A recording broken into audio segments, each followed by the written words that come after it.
Yo.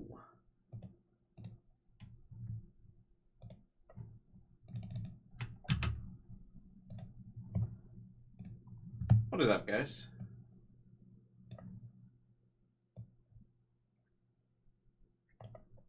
Hey, JKitten.com gone. What is up, my dude? How's it going?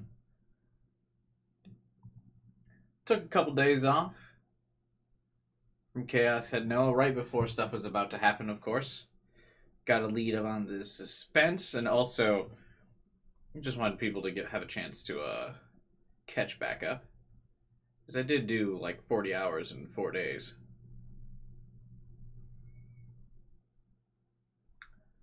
But here we are, right before big things happen. Hey, what's up, Vibe?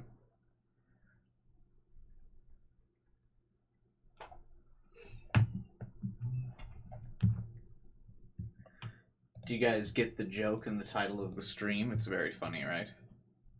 Hey, Pletch. What's up, man? Good night, dude.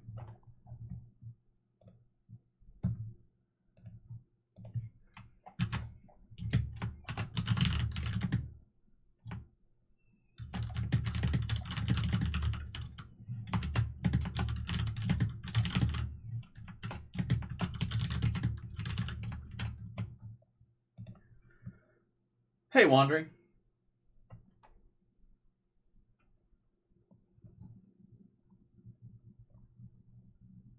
The title. Not only the title, but do you see the thing I did with the thumbnail? It's focused on my hand. Do you get it? Because I'm like, oh, Nanami needs a hand. And I'm like, oh, the hand. And it's also like a JoJo pose. It's really funny, right, guys? Guys, right? It's funny. I'm the internet guy. Hey, what's up, Vegito? That's why people subscribe and watch the stream, right? Not because I'm like the only person doing a live playthrough of this game on YouTube, right? People willingly choose me, not because they don't have a lot of options. Hey, what's up, Bennett?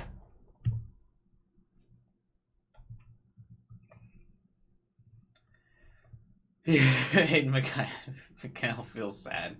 No. Total playtime, 33 hours. That's weird. Why does it say only 33 hours? Does it only count time in the story?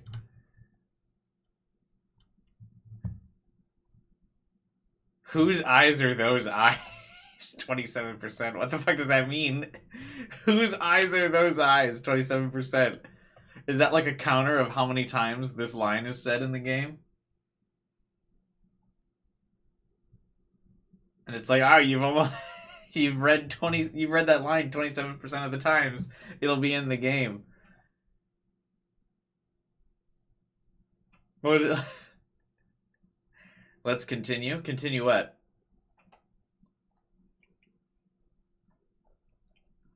Did I get noided?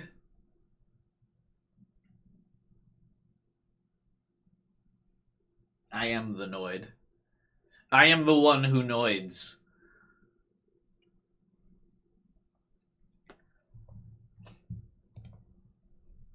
I like to wait for, as is tradition, and we did this with the Steins Gate streams too. Wait just a minute before we get started. Let people get here, get settled in. We let the YouTube notifications go. They'll catch up. I had no meme for today's stream, so I do feel a little empty inside. But that's probably okay. Probably not a big deal. You've done 5 endings already in 48 hours of playtime? I don't know how that works. That seems weird. How could you make so much progress? Are you just not reading?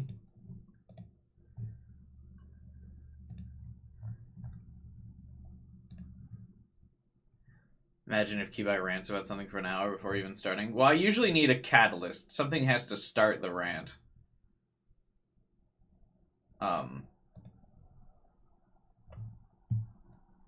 Usually I don't just go off nothing for a rant. Something's got to get it going. How was your day? My day was fine. Not interesting enough to start a rant, though, unfortunately.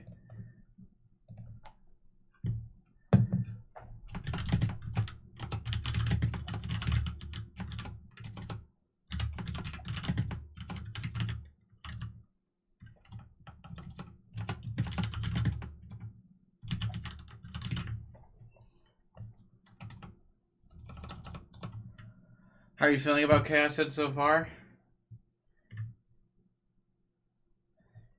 It got noited.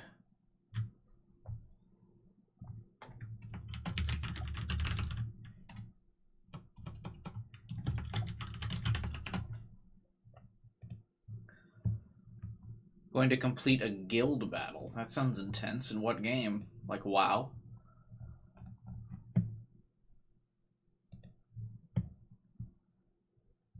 Just needs to get you confused for 3 more chapters. Aren't there only 3 chapters left? I will say, I definitely wish it started explaining stuff. I would be a fan of an explanation anytime soon, you know? Just like a cursory glance of what's going on. There's 10 chapters. Yeah, but aren't I in chapter 7? What chapter am I on?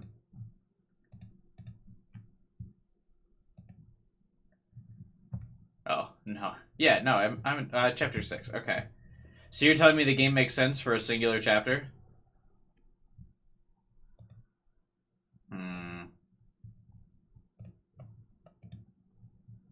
I don't know how I feel about that one.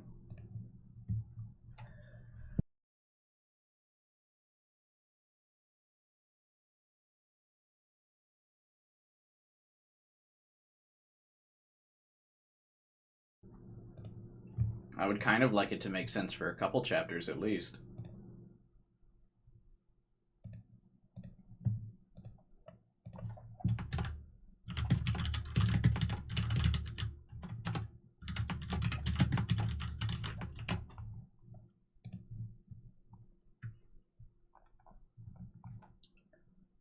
Every character route is also a chapter. Hey, what's up, Door of Light?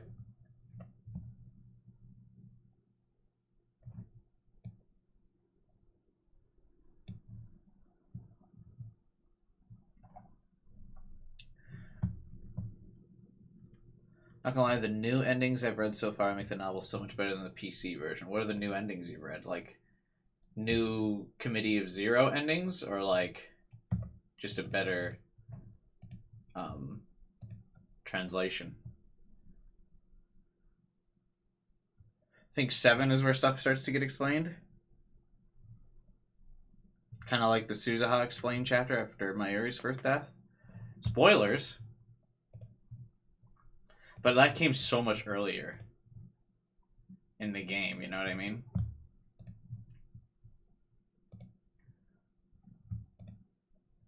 Alright, we'll get started in just a minute here.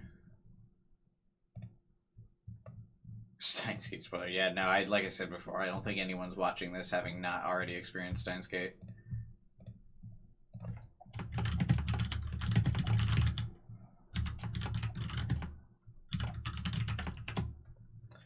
PC version only had 3 endings. Noah has 9 endings. So wait, what's the difference between Chaos Head and Chaos Head Noah? It's not like another Steins Gate and Steins Gate Zero situation? Noah's just like the director's cut?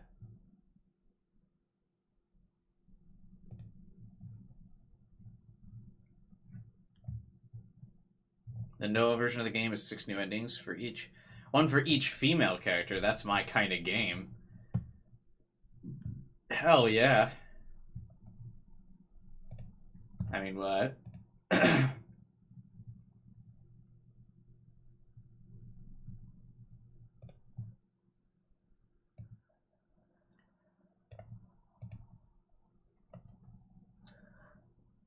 Has an extended true ending. Cool, cool, cool, cool.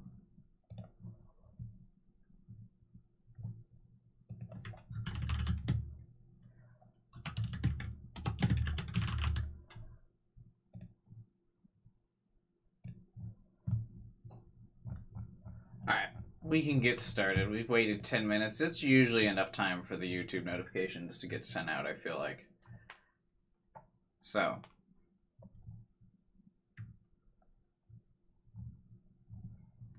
Common route also has new scenes on replay. So you have to, like, do the common route twice. Kind of wild.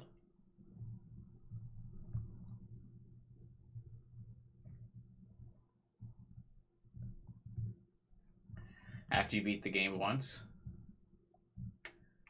Well, we won't have to worry about that for a few weeks now, right?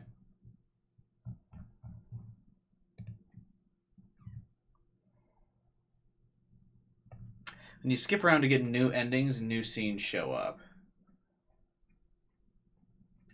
No, it's basically a finished version since their budget and time constraints didn't allow them to release or didn't allow them to finish originally. That's such a giga-brain strategy. Let's release a half-done game so we can re-release it a year later with the rest of the content. Early access. The beta version. When you can't add microtransactions to your visual novel. Am I right?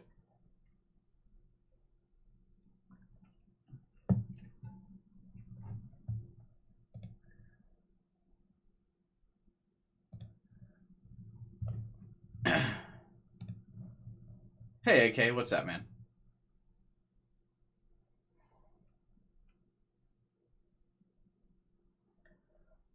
I forgot the voices I gave these three characters, because they don't have character sprites, they're just like in the background of a CG. What was I doing for these guys?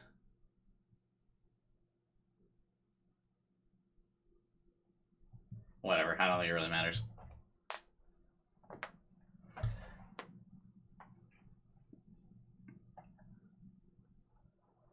What I'm about to discuss from this moment forward will get rather technical. Oh yeah, this is where I hoped the plot would get explained, right? But they're probably just gonna explain like some fucking weather patterns in this area of Japan again, right? You are a former doctor, are you not? It would be most appreciated if your explanation remained clear and concise, much like you would with a patient. Yes, dumb it down for us. I will strive to do so. Now, within the human brain are hundreds of millions of cells. Each of these cells are linked together by microscopic, slender threads. You may think of these if a circle of people were clasping hands. Okay. In actuality, however, positioned at the edge of each nerve lies an extremely narrow space between these sets of aforementioned hands. Oh, is the audio off? Bro, has there not been music playing the entire time? Like the first 10 minutes of the thing, we were just not listening to music? Ugh, we weren't listening to the menu music, it was just me talking? That's kind of cringe. That's another reason why I usually let the menu play for 10 minutes. It was so we can work out those audio issues. Whoops. First 10 minutes is not copyrighted. Pog. The lack of copyright strikes was concerning, true, yeah. There was a brief window of my game, or of the streams actually showing up at places, and there was like an ad maybe running. Actually, you guys are all members, so I don't think an ad would run.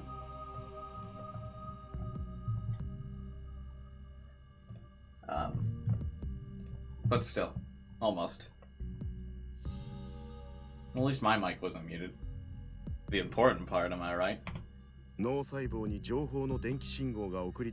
with this, like, noise in the audio, though? That's a little distracting. When information is sent via electrical signals to a brain cell, microscopic molecules of dopamine are transmitted to the palms of a cell's hand, perhaps akin to a thrown ball. So are we can't just say synapses? We gotta say whatever. Dopamine, it's my favorite neurotransmitter. Dopamine is mainly produced by the A9 and 10 nerves found in the brainstem, where it then releases from the synapses. Humans learn through various experiences as they grow throughout their daily lives. Dopamine is released in large amounts during these activities, regulating emotions in such a way that it allows for easier learning. On the other side of the coin, however, there are many symptoms that are thought to be caused by excessive dopamine release. These include hallucinations, delusions, paranoia, obsessive-compulsive disorder, attention deficit hyperactivity disorder, substance addiction, and the inability to quit smoking. Wouldn't that fall under substance addiction? Anyway, dopamine is great. I love dopamine. You know what causes dopamine in me? If you smash that like button, it gives me a nice rush of dopamine every time I see that like counter go up. Oh, dopamine. And inject it into my veins. The brain cell on the receiving end then catches these particles, converts the information contained within them back into electrical signals, then repeats the process with its neighboring cells. Simply put, the brain is structured around the repetition of this process. The second generation Noah 2, developed by my company, interferes with this mechanism. It allows us to show people artificial images.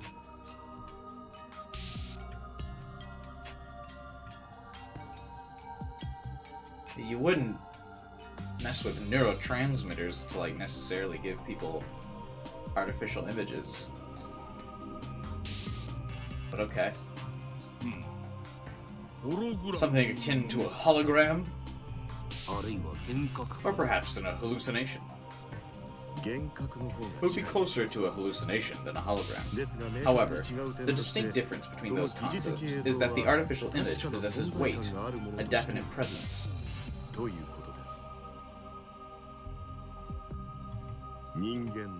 The human eye, our sense of sight, is truly most fascinating.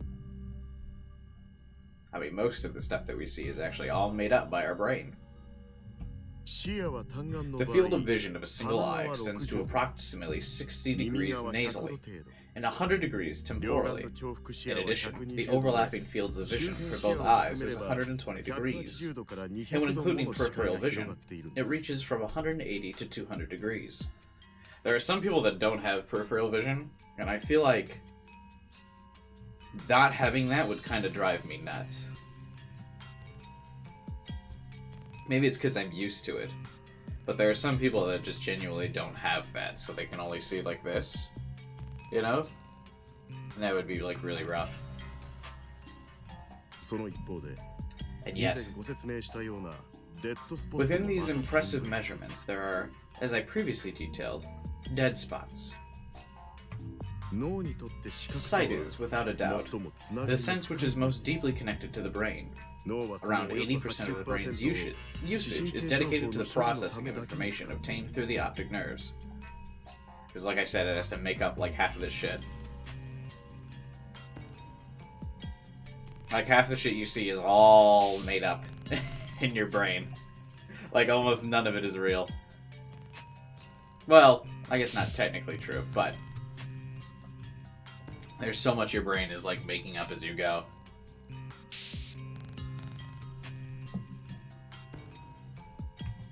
The Committee of 300 is paying close attention to these subjects as well. The human sense of sight remains immersed in mystery. Well, not really.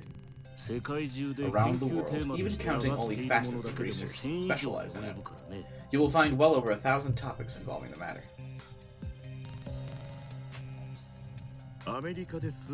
Several years ago, the presidents of the United States of America... Why did I say the president? I just... see, that was my eyes just making that shit up. I saw the United States of America and immediately it was like, the president.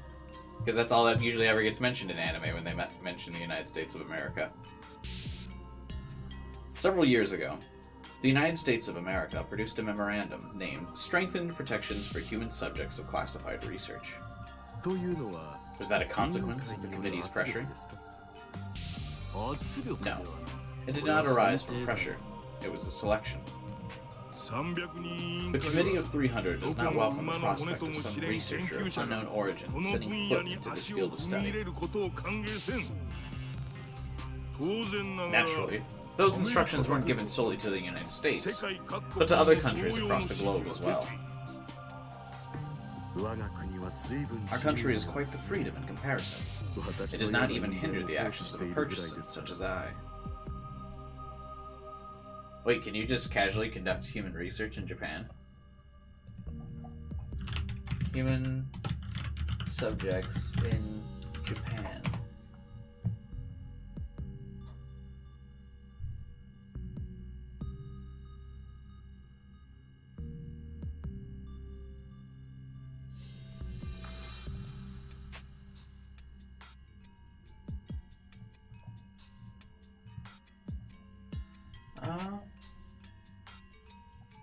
It does look like most of their ethics laws were created more recently. I mean, I'm not gonna fucking sit here and research all of it while I'm on stream, but it does seem that their ethics laws are a bit more recent.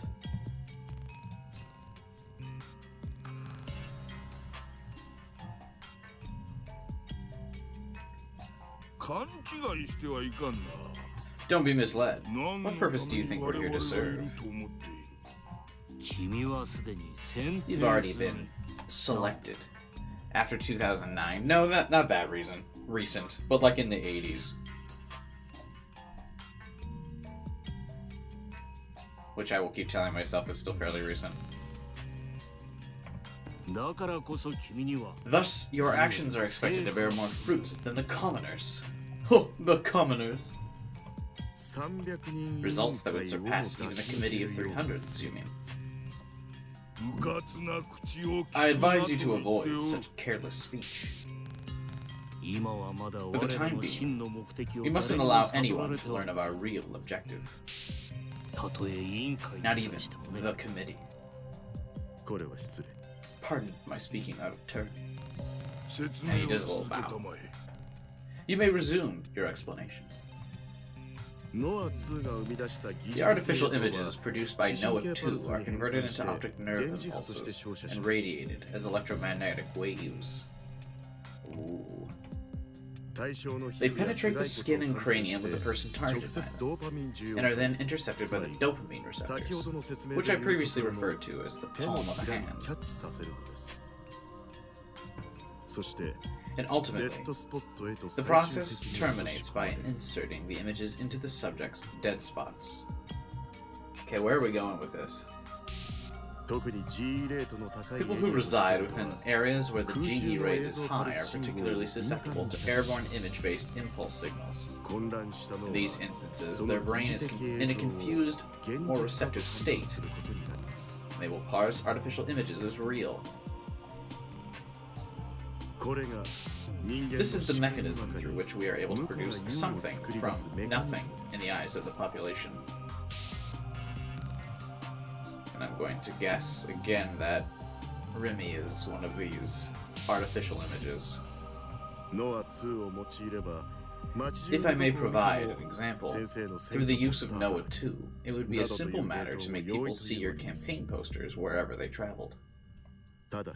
However, one prerequisite must be fulfilled. The people's biorhythms must be in a high state. Inducing will through illusions. It's a mechanism quite comparable to a silent weapon.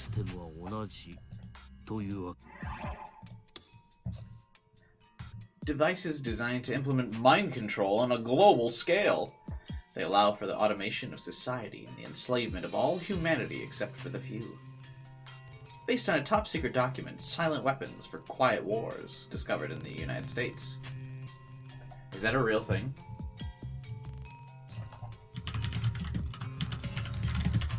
Yup.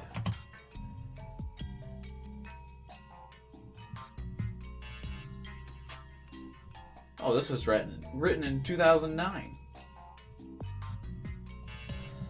I always appreciate that this game like bases some of their stuff off of like obscure random real stuff.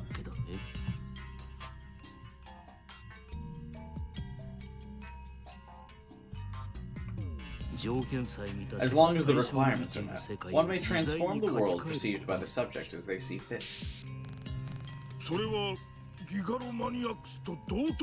Does that mean its power equals that of a Gigalomaniac's?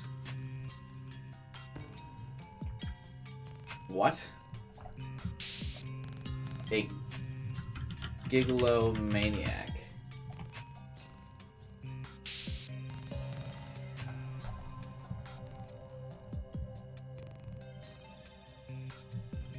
If you Google this, actually the only result is Chaos Head.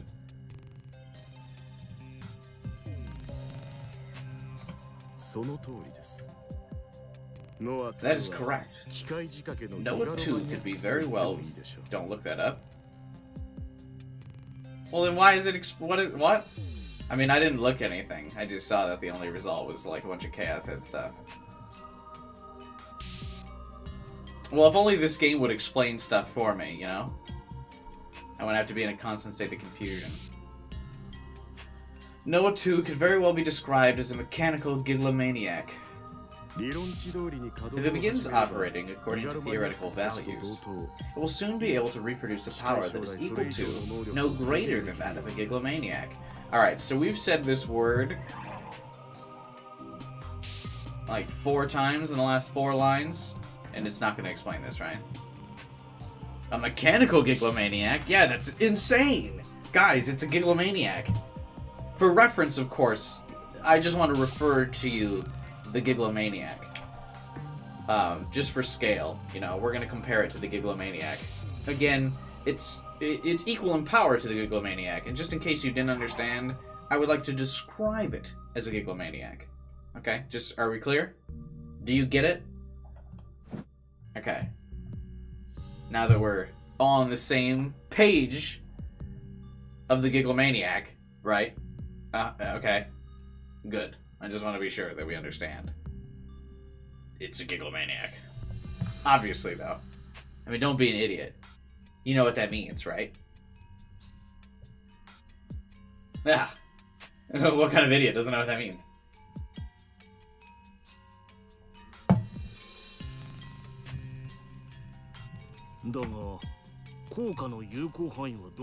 But what of its practical range of effect? Wouldn't the electromagnetic waves leak into the surrounding area? If so, that foregoes any hope of multiplicity of use. We have no desire to conduct indiscriminate brainwashing. Subjects are meaningless if they cannot be precisely selected.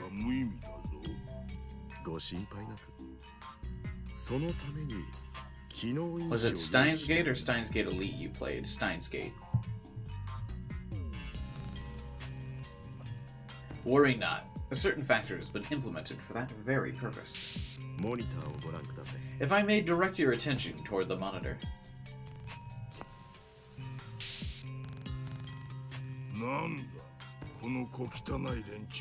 What is with these low-life scum?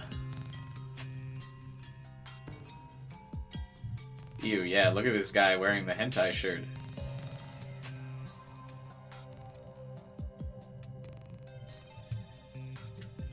It's blurred, but it's actually just like the standard, like, poster for, Sayuri. That Takumi has in his room. But the way it's blurred reminds me of those, like, shirts with, like, the faces on them. You know what I mean.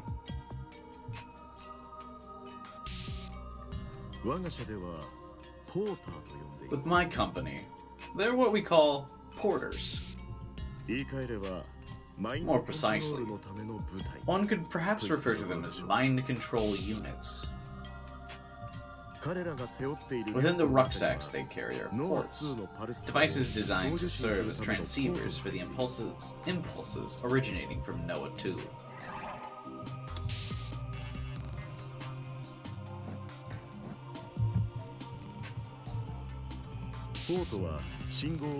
These ports receive the signals, then emit them remotely out of the surrounding region. portable terminals. In some, through them, restrictions on the effective range of effect are eliminated. I saw someone regularly wear that kind of sweatshirt before. I feel like the only place you see that sweatshirt is like people at the mall. You know? Like the type of person who wears that type of shirt or sweater is just regularly at the mall. You know what I mean? That's just the vibe they give.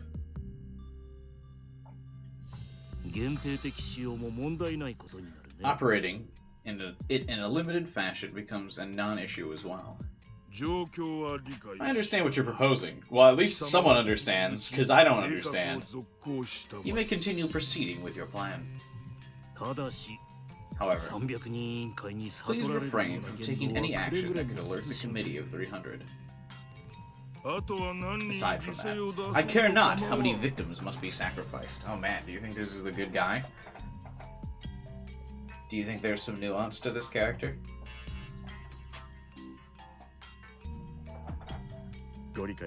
I am deeply grateful for your understanding. Indeed. It was a simple matter of the Gigalomaniacs. With that, I would like to request that you provide me with personnel suitable to serve as porters. We will make arrangements. As well as that, it would be most appreciated if you gentlemen could maintain control over the media. All is for the sake of we three's long-sought ideal.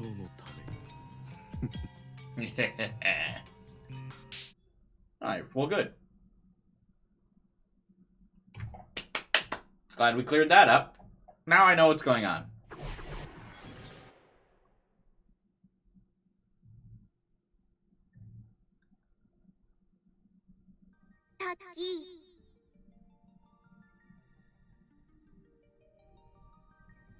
One of these guys has the same voice actor as Okabe in the anime. In the dub.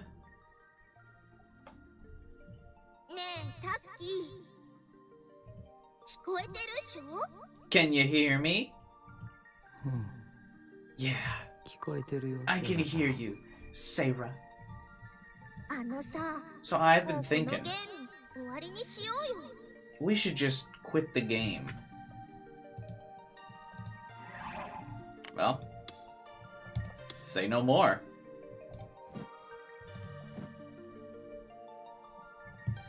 This would be really cool if, like, if you quit the game and then you reloaded, something happened here.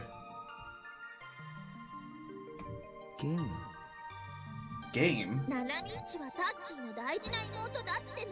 I know that Nanami is your precious little sis, but it's probably already too late. It can't be too late. It can't be. Nanami? I think that's supposed to be a cutesy nickname for his sister, Nanami. I mean, when you get your arm lopped off, you usually bleed to death from it. It might be different if we were in a game, though. What's a mall? I really miss malls. Ours are like dead is my hope. Seriously? My mall is like packed.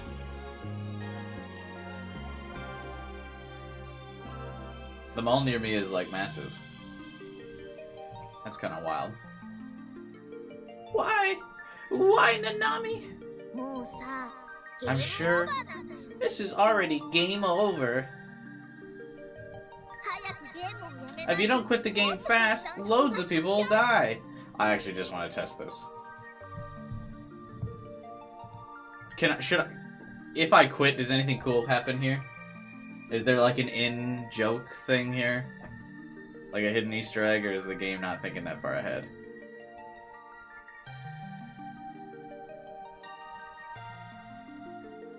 Because, I mean, we saved here, so I can just reload it. No, I don't think so. Oh, lame. That would be cool, though. Am I right? Achievement Sarah ending? Yeah, right? That would be so cool. But Sarah, you always beat up the bad guys. That's because I'm from an anime.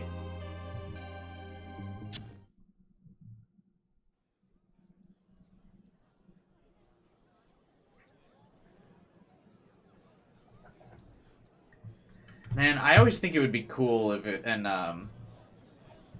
one of these like things. I know they won't do it, but like if they put like character sprites like mixed within the crowd as like a fear thing or like a horror thing, like one of the character sprites just kind of staring at you off in the distance, and they like moved them forward or something. I just wish they played around with the sprite movement more. That's all.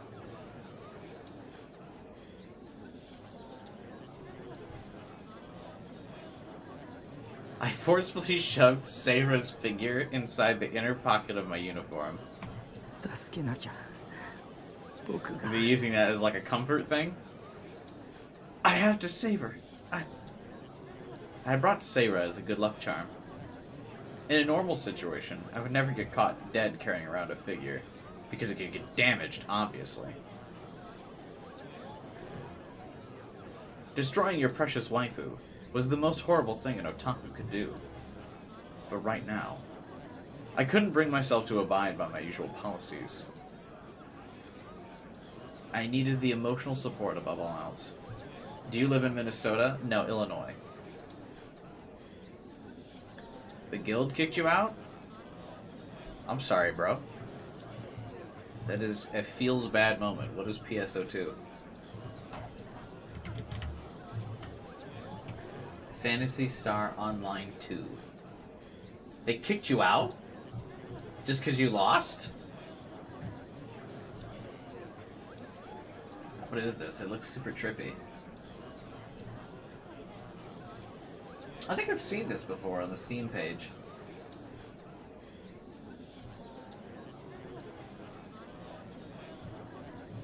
Oh, it has all kinds of video game crossovers. That's cool. I love crossovers.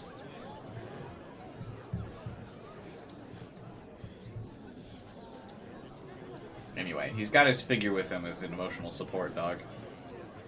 On top of that, I might not live to see another day anyway. I took one last glance at Seira. Her head was sticking out of my pocket. And by doing so, I managed to hold back the tears that were on the verge of flowing out. Suddenly, someone bumped into me from behind, making me stumble. I turned around to see some DQN staring at me with an annoyed look, and yet, much to my surprise, he didn't say anything. He simply vanished into the crowd. I looked around. I was at Scramble Crossing. The crowd was so huge, it was hard to believe it was 9 p.m. on a weekday. Not to mention that the very same day an earthquake had killed 100 people. That is actually kind of wild. I felt like I was suffocating waiting for the pedestrian signal. People were surrounding me from every direction. And for some reason, I wasn't aware of the media was flooding into it. People with huge TV cameras were forcing themselves onto the road, halting traffic. The flashes coming from them every couple seconds nearly blinded me. See you, Door of Light. Have a good night, man. A group of people who were likely reporters were giving passionate speeches to their respective cameras. A few policemen were attempting to shoo away the mass media and pedestrians standing in the road, but gaining back control of the situation seemed pretty much impossible. It was like a paradise for people without cars. Were they holding some kind of event? Why this late? Why today? It's so funny because you think about it, like, in smaller countries like this, they've got like such a focus on, you know, being able to move without cars and stuff. Like having a car would be such an inconvenience, but like in the States, I like legitimately can't think of how I would get around without my car. Like life would just be so inconvenient without it. Considering 100 people had died, that was definitely a bad taste. Didn't they have any kind of respect? There was an event. It was crazy that even the mass media was joining in on the insanity. Japan was over. Not that it mattered to me. I have to save her. I have to save her. The place Shogun. Where's the U? He's like hallucinating Shogun again. Because the email had a U in it. The place Shogun had told me to go was O Front, a building which sat right in front of Scramble Crossing. The one that with the Tetsuya and Star bricks located inside of it. Obviously this is a Starbucks reference, but what's the Tetsuya thing supposed to be?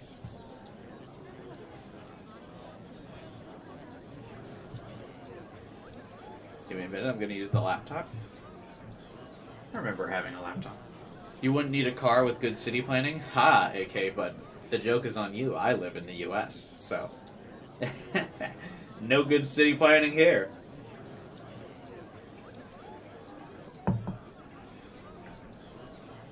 And maybe it's a result of always living in the US, but I feel like I would get really anxious if I didn't have like my own mode of transportation. Like I'd feel trapped without my without my car to like leave the situation whenever I wanted. I would get really uncomfortable. Maybe it's just because I've had a car for so long. And like maybe because I've been driving for like, you know, over a decade now of my life. But I mean, I get this way sometimes too, even when like if I go out drinking with friends and like I take an Uber or something because, you know, I'm a responsible person. I don't want to drunk drive because driving drunk is bad. Anyway, subscribe to this channel for more educated and balanced opinions. Very reasonable takes here. Anyway. I do feel like that when I like go out, you know, to bars and stuff like with friends if we're going out drinking and I don't have my car and I can't just like leave of my own like volition at any time. I get kind of anxious. So I feel like even with like a good city plan with like public transportation, I'd still get weird. I'd still feel anxious about not being able to just go home. And maybe that's just a me thing. No way to get anywhere? Yeah, I feel that. That's how I would feel without my car. But yeah, I mean, maybe that's just because I'm an anxious person, I guess. Obviously, I've got nothing on Takumi's level of anxiousness, but I feel like I feel like a realistic level of anxious. Takumi feels like a fictional level of anxious. But anyway, he's going to fucking Tetsuya Starbricks. I really didn't want to come alone, but I couldn't get in touch with Rimi no matter how many times I tried. I think it's because he's too panicked. And the police were probably still mistaking me for the new-gen culprit, so I couldn't go to them. I feel like he could go to the police, though, because he could be like, hey, I've got a lead on the real new-gen culprit, come with me. But by the time Shogun had set was getting closer and closer, and I was too worried about Nanami to stay home, so I had no choice but to go there while holding on to Seira.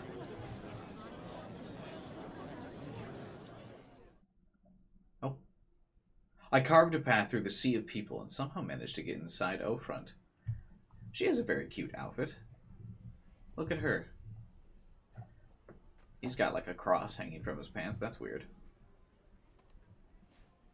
The aesthetic of people in these, like, background shots is so weird. Because it looks like they're real, but not real. It, like, looks like they took a picture of a real-life thing and then threw an anime filter over it. I don't really know how to describe it. But these, like, generic background CGs always kind of weird me out. Also, who's this student? One of his classmates is here.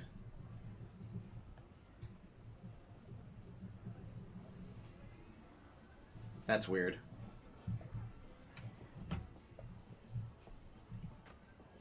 Unfortunately for me, it was pretty crowded inside too. But I didn't even have the strength to be upset about it. The only thing on my mind were the prayers for Nanami's safety. I took the escalator that led to the upper floors. Using one of the windows inside the Starbricks, I was able to look down towards Scramble Crossing. now that I was looking at it from above, it was even more crowded than I thought it'd be. Dubai has such careful eyes. You mean like observant? I try to be very observant.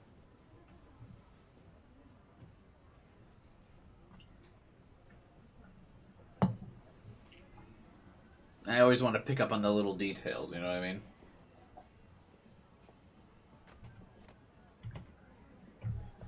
They weren't just standing there either. Some were waving, some were jumping, some were doing both. Countless dark heads bobbed up and down. It was even more blinding now than when I was down there. It felt like all the lights were pointed at me. With each new floor the escalator brought me to, my heartbeat got faster and faster. I took out my phone to check the time. There was 1 minute left before the 9 p.m. time he had set. The thought of Shogun killing Nanami out of anger, it terrified me so much that I started sprinting up the steps of the escalator, pushing aside anyone in my way.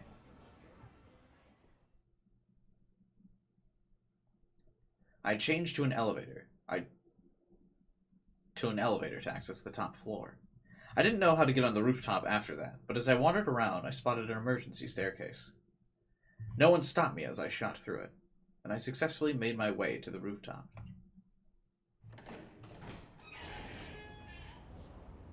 Ooh. An ominous villain setup here. Although this just looks like the different angle from his normal rooftop where he lives. Like, this looks like the same, like, structure. It looks like we're literally just looking out from his base. Like, I feel like they're going to reuse the CG later. But anyway. A strong wind was blowing. Considering it was the end of October, it was weirdly lukewarm outside. It took a minute, but I soon realized it wasn't a natural breeze, but one blown by the outdoor AC unit. Oh, like the heat exhaust from the AC must be blowing on him. Okay, that took me a second to be like, why are they trying to cool down outside? The outdoor AC unit. I just made me like think that they were just fucking blowing AC out into the wind. Oh my god. What a day.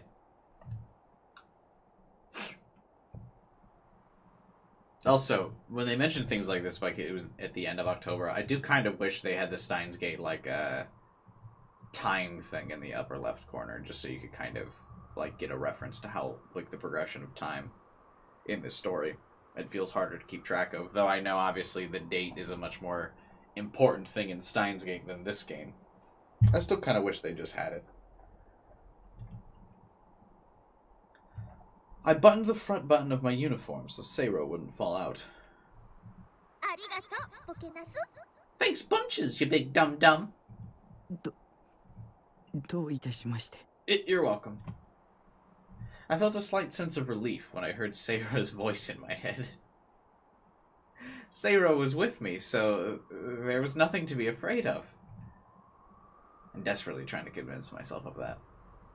Before that moment, I had yet to realize how dark it was. The only source of light was from the back of the lit O front sign. Ironically, the neon lights from the surrounding buildings were too bright for me to see anything. If someone was hiding in the shadows, I would have been incapable of seeing them. There's a jump scare coming here. Oh, you're late. My heartbeat, which had started to finally come down, skyrocketed once again after hearing those words break the silence. I looked all around me, but I was unable to figure out what direction the voice had come from. And then I heard a sound. A squeaking sound that I'd heard several times before.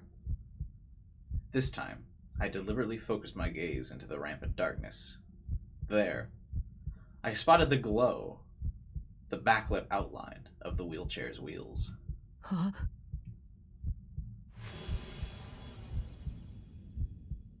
Okay, but show the guy. Shogun! Oh, he's got a voice filter. That's very evil.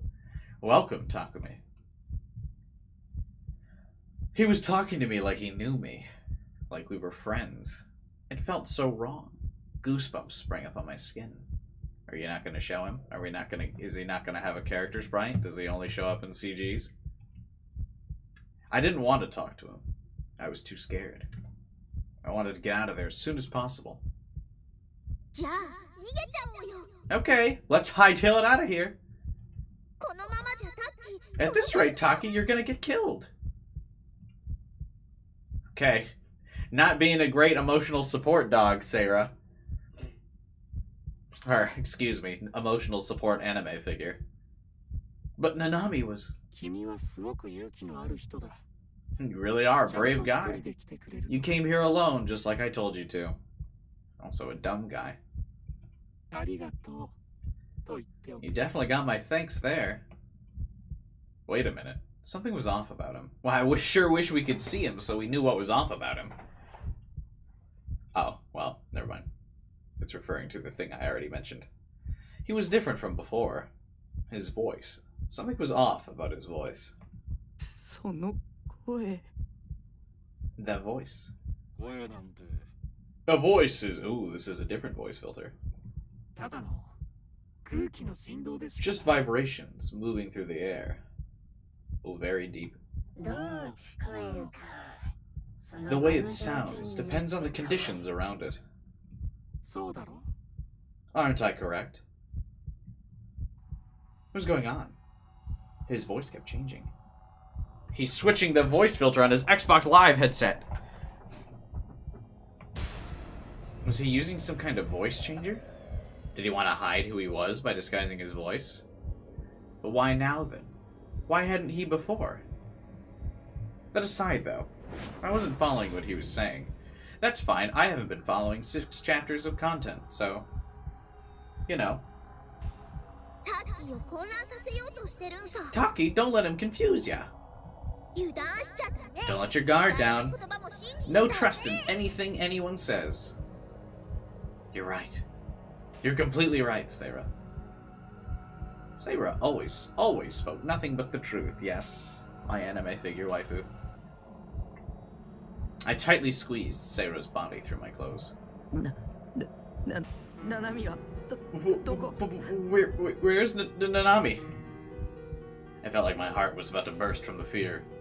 Even still, I desperately forced out my voice. I thought stuff like this only happened in TV and video games.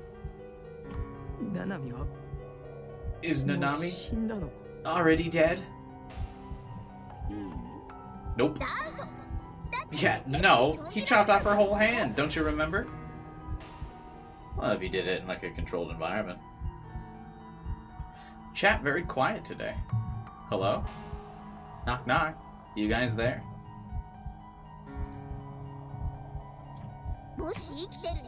Even if she was alive, it wouldn't change the fact that she'd be about to bleed to death.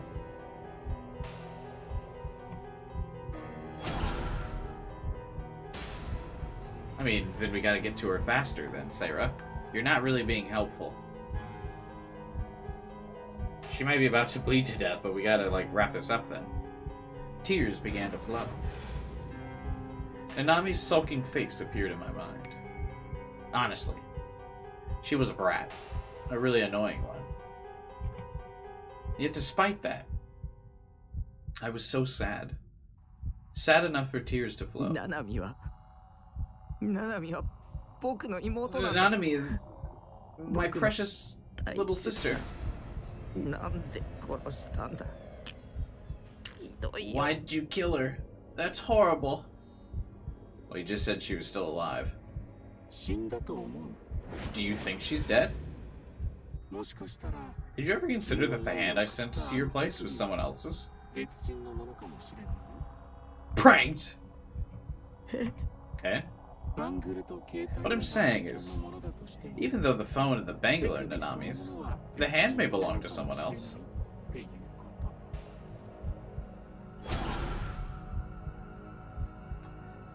Nanami was alive? I mean, I feel like you would recognize your sister's hand, right? Did you even smell the hand? I feel like you would recognize your sibling's hand. I mean, I guess, I don't know. Maybe I wouldn't. I'm an only child, what the fuck do I know? I told you not to trust him. Just don't listen.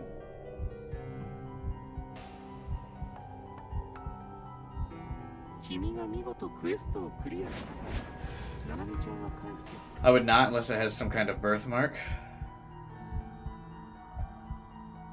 Fair enough, I suppose. I'm now checking to see if my hands are really like something someone would recognize.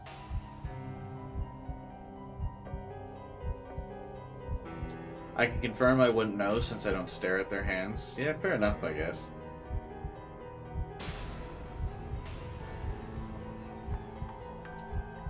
I guess in the sheer panic, though, of a severed hand being placed in front of you, you probably wouldn't recognize him anyway. If you successfully complete the quest, I'll return Nanami to you. No questions asked. Alive, of course. Quest. Shogun had used that word again. Did he want me to think of this like a game? But the real me wasn't a hero. He wasn't anything like one. However, if you aren't able to complete it, Nanami won't be coming back. Suddenly, Shogun's voice became cold as ice. See, Takumi, this is where you're supposed to do the, like, negotiation thing from every movie, where you want, like, proof that Nanami's still alive before you do the thing. You go, like, hey, show me she's still alive. Let me hear her voice. Let me see her. Something. Like, this is standard negotiation tactics. Getting scared of some old guy like this was pathetic, but this man wasn't normal. This man was the new gen culprit. I'm sure I don't need to explain what'll happen if you disappoint me. So don't let me down now. You can do it. Okay, well, what's the quest? Why me?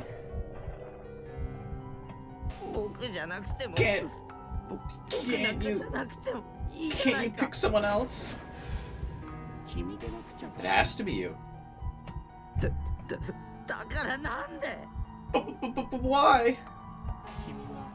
You're the chosen one. Ooh. I was the chosen one? Don't get the wrong idea, Taki. When he says chosen, he's talking about how you're the next victim he's chose. The tragic end of all the new gen victims flashed through my mind, sending shivers down my spine. Don't you remember what happened at noon today? I'm sure you do. At noon? At noon, you saved Fez.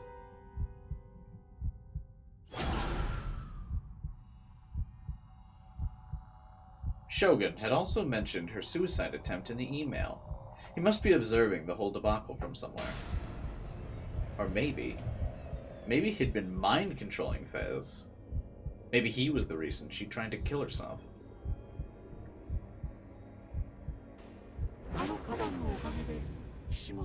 Thanks to that flower bed, she survived. Do I have that right? Shogun knew about my power.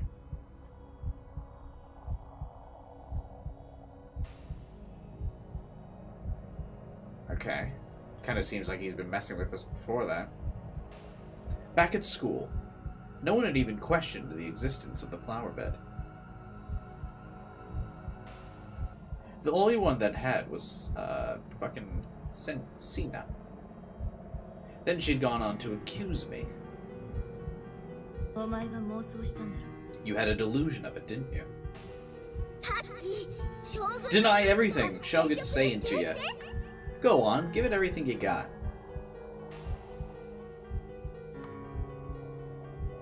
Right. Maybe the entire reason why Shogun was following me around, maybe why he was trying to kill me, was because I had powers. If I claimed that I didn't, maybe he'd just let me off the hook. I don't have any powers. And Shogun just goes, oh, well, dang it. I guess I'll leave you alone now. Bye. Powers? I don't recall saying anything about powers. Shit. Dang it, it didn't work. You don't have any powers, Taki. You're just an otaku freak. You don't have what it takes to be a hero.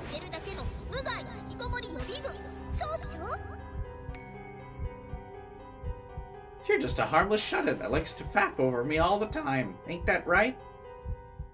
You're really not emotionally supporting me here, Sarah. You're really not helping calm me down. Yeah. The idea that I had actual real-life powers was nothing more than chinny bullshit I'd dreamt up. I'd almost been convinced by what they told me. The girls. The D-Sword girls. But those two were raging mental cases. They weren't right in the head. It wouldn't be much better if I actually just believed them without a second thought. Even Remy had said it was delusional.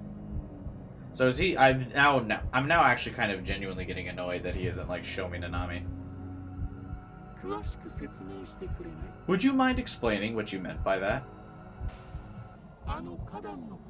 I'd like to hear about that flower bed too.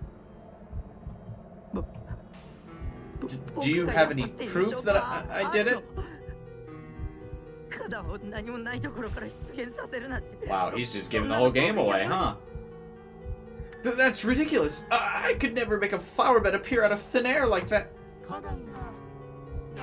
So the flower bed appeared out of thin air? Huh.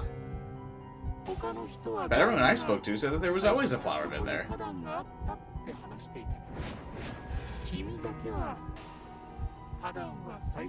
You're the only one that says the flower bed wasn't there from the get-go. No one else perceives that in the same way you do. I dug my grave even deeper. Wow, he's really bad at this. What kind of monster was this guy? When he mentioned that he talked to everyone, did he mean that he'd physically gone to my school and talked to people? Who does that? I don't have any powers. I don't even know how the hell I did it. So I'm kind of starting to get to the point where, like, all of the stuff that's happening is really only happening because no one's fucking communicating, right? Because no one's just explaining shit. If people just explain shit, we wouldn't be in this problem. Right? So I'm guessing kind of what's going on here is, like, Takumi can't ask about Nanami, because if we saw Nanami, that would kind of probably resolve some of the issues of this scene. Also, he's out here giving the game away that he doesn't have any powers and he doesn't really understand what's going on, because both of the D-Sword girls won't fucking explain the D-Sword thing or the delusions to him, but they'll just kind of keep talking in circles about it, of like, oh, the delusions, and you have the power, and you can know about the thing. Everyone knows everything, though? Takumi doesn't know shit about anything. Neither does the player. But they're like, oh yeah, the D-Swords and the delusions and stuff. Oh, it's all about the things and all of this power. And we're not going to explain it to you, though. But maybe there's the ability to create delusions into reality. Okay, bye. I'm going to leave now. Ooh. And, like, if he went into this situation fully equipped with the knowledge, like, this problem wouldn't exist. But because of the miscommunication and no one fucking explaining anything, this situation can happen. And I'm not a fan. And yet you did. Your delusion became reality. Okay. Don't let him fool ya! I bet the plot hasn't been explained yet. Taki, do you really think you have some silly old powers? This ain't some anime world. Oink. You live in reality, you dolt. He doesn't really live in reality, though. He very clearly lives in a simulation. Can you prove that the flower bed and the two Ayasechi were real? You can't, can you? Did you touch one of the Ayasechi when she split herself in two? Well, no, one of them was in their underwear, and that would make me very uncomfortable. So it was probably just an illusion, righto? You were probably just scared of being chased by Yucha. What? And the police. So you started seeing weird stuff. And what about the flower bed? The same thingy. The flower bed was there from the start. You were all dizzy when you went there to try and find Rimichi.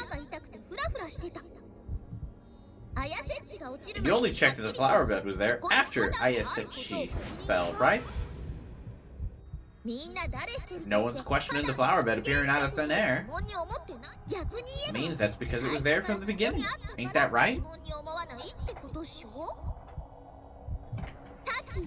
You just made a little boo-boo, Taki.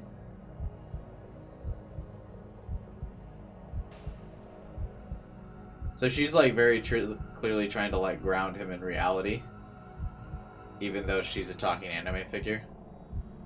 Or like ground him in this fictional reality of like him not having control of stuff even though he does. Because he's trying to convince himself he doesn't, because he has the self-confidence of absolute zero. Don't you dare let Shogun fool you with his lies! The flower bed was there from the beginning. Ooh. I repeated what Seira had said.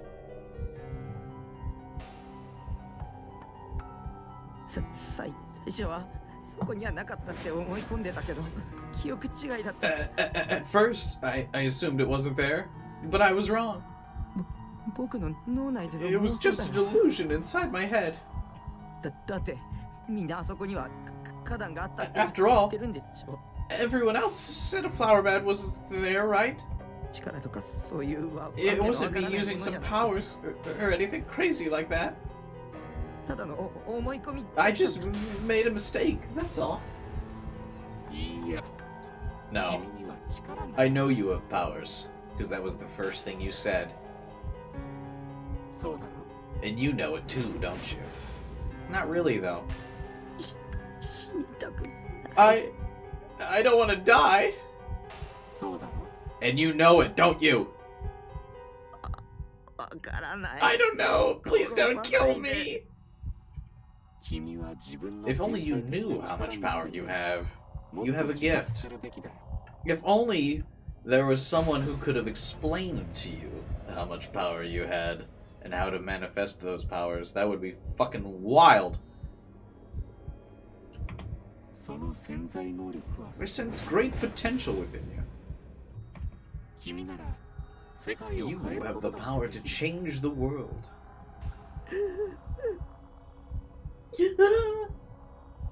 I want to go home. I want to hole up inside my base and play ESO forever, glued to a chair for eternity like a disabled person. Relatable. I want to spend my days grinning over Seira's figure, grinning over Seira's figures, and marathoning Bloodtune on loop. That was all I wished for. Taki, you gotta get out of here. I promise I'll stay by your side forever. I'm the only one who stands up for you. So come on, let's just get home already. We'll sever your link to 3D forever, and live only for fun stuff. Now, that's enough introductions. I feel like you still haven't introduced yourself. I don't even see you. What introductions? It's time for your quest to begin. First, I want you to move to a spot where you can observe the scramble crossing below. Run! At this rate, he's gonna kill you! Did you not hear me? Move to a spot where you can gaze down at the scramble crossing. His tone was soft, yet his voice was unbelievably cold. It's just the voice filter. His voice was so sharp, any will I had left to defy him was sapped away. What are you? My legs were shaking and they refused to move. I wrapped my arms around myself. I had even lost the ability to discern whether I should listen to his order or not. Are you defying me? If you don't obey me, I can't guarantee Nanami's survival. She's already dead anyway. You just end up dying for nothing too if you keep trying to save her. Oh, there we go, finally. I want to hear her voice. I managed to squeeze that out. My voice small as could be. However, Shogun rejected my request in an instant. That won't be happening. You should really consider the position you're in. I didn't want to think about Nanami's death. I didn't want to imagine her dying. I was too afraid that if I imagined it, it would become real. In the end, I relented. I started walking to a spot where I could look down at Scramble Crossing like Shogun had ordered me to. I could barely see where I was going. If I wasn't careful, I could easily trip and fall. On the side of the rooftop facing the Scramble Crossing, a transparent acrylic plate protruded out and up like a wall. It was about 3 stories high. As I approached the wall, I could hear the tumult of the crossing below. A single woman's voice caught my ear. It seemed like it was coming from the Jumbotron mounted on a neighboring building. Do you see the broken part of the acrylic plate wall? Where the hole is? No. I wiped away the cold sweat on my forehead, and then, moving only my eyes, I looked toward the wall. Just as Shogun had said, there was a hole where a single person could pass through. It had an unnatural shape to it, like it had been smashed open. It had clearly been destroyed by human hands. Of course, there was nothing beyond the hole. Only a sheer 8-story drop leading straight down to the concrete below. Take a step out there and greet the spectators below. What had he just said? Shall I repeat myself? I want you to lean out of the hole and greet the people below. He couldn't mean... See? He wants to kill you, Taki! 100%! I gulped. Was this how he'd gotten the 5 people to jump off? It really was exactly as Seira had said. There was no way out of it. I was gonna die. He was gonna make me jump down from here and die. I can't! He's gonna force him to jump down and create like another flower bed or some shit beneath him, right? So he can find out he has powers. If you refuse, Nanami dies. But if you obey him, you die, Taki. What the hell was I supposed to do? I tried to figure out what the best course of action was, but the only things circling my mind were the most negative delusions possible. That can't be possible. I literally haven't selected a single negative delusion this playthrough. I was unable to think straight. Someone save me!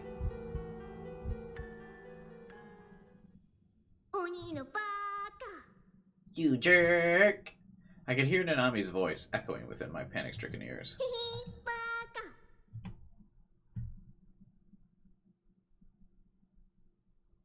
Memories of Nanami smiling happily resurfaced in my mind. She looked so carefree. It was all my fault. Nanami had nothing to do with any of this, but because of me, she'd gotten kidnapped by Shogun. And then he'd cut off her hand. But he also gave us that little curveball of like, oh, it might be someone else's. I'm sorry, Nanami.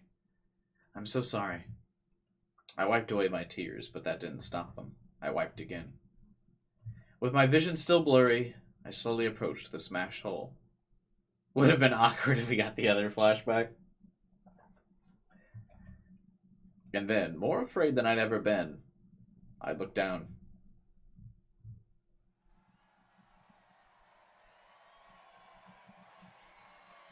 All these people cheering him. Jump, jump, jump, jump, jump, jump, jump. Suddenly, a huge cheer akin to the rumbling of the very earth itself came from the people below. A large crowd was gathered in front of the station. Media, too. They were all there for an event that was about to unfold.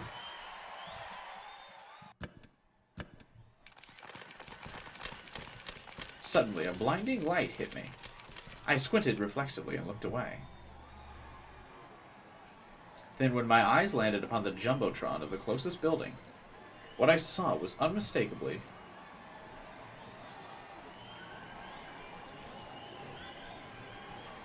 me. Is that supposed to be a picture of him? So blurred. Huh? Me? On the jumbotron was my own face. My own face covered in tears, with my mouth hanging half open like an idiot. My back hunched, too. For a split second, I thought I was hallucinating. A chill ran through me, as I thought that someone was secretly recording me somewhere. I don't know if it's a secret if it's on the jumbotron in the center of Shibuya. I then considered if what was being projected there was actually images taken from my thoughts by Shogun.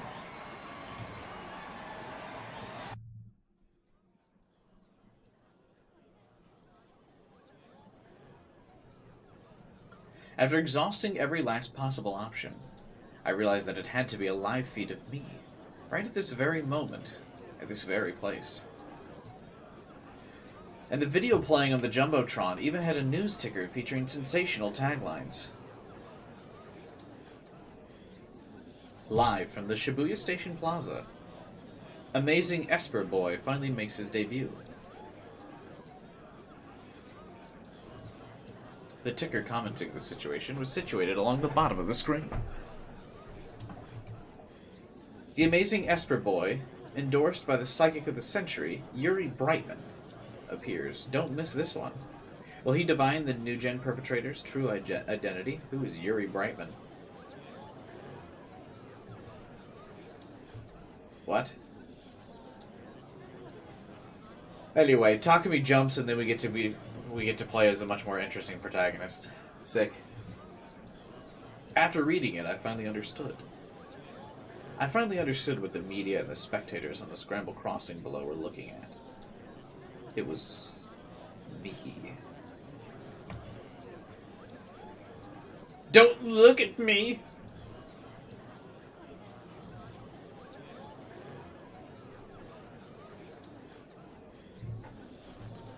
Why were they fixated on me? Esper boy, what the hell was that about?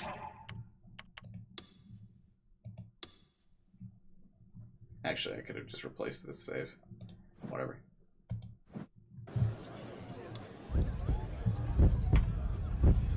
Did any of them have any idea what had happened today? We'd gotten hit by a damn earthquake. The seismic intensity 5-1. Over 100 fucking people died. So why? Why were each and every one of them? Why were they waiting here just to see an otaku freak like me make an ass of himself?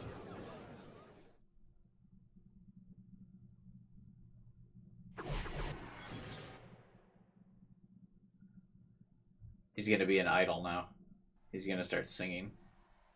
Shogun. It was most likely him who had brought them here. They were all under his mind control. All of them were expecting me to jump off from here and die. An overwhelming surge of negative emotions struck me. Was there anyone on my side? Suddenly, among the clamor, I heard a voice calling my name.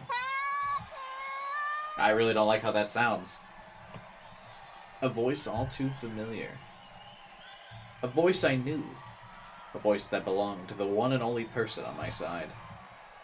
It wasn't an illusion. And it wasn't an auditory hallucination either. Oh, of course, yeah. Definitely not hallucinating Remy. It was Remy calling me from somewhere. Where? Where was she? I searched desperately for her. There were too many people. It was impossible to identify a single person among all of them, especially from this height. You're telling me you couldn't recognize the one girl with bright green hair in a crowd? You couldn't recognize the anime character in a crowd of normal people?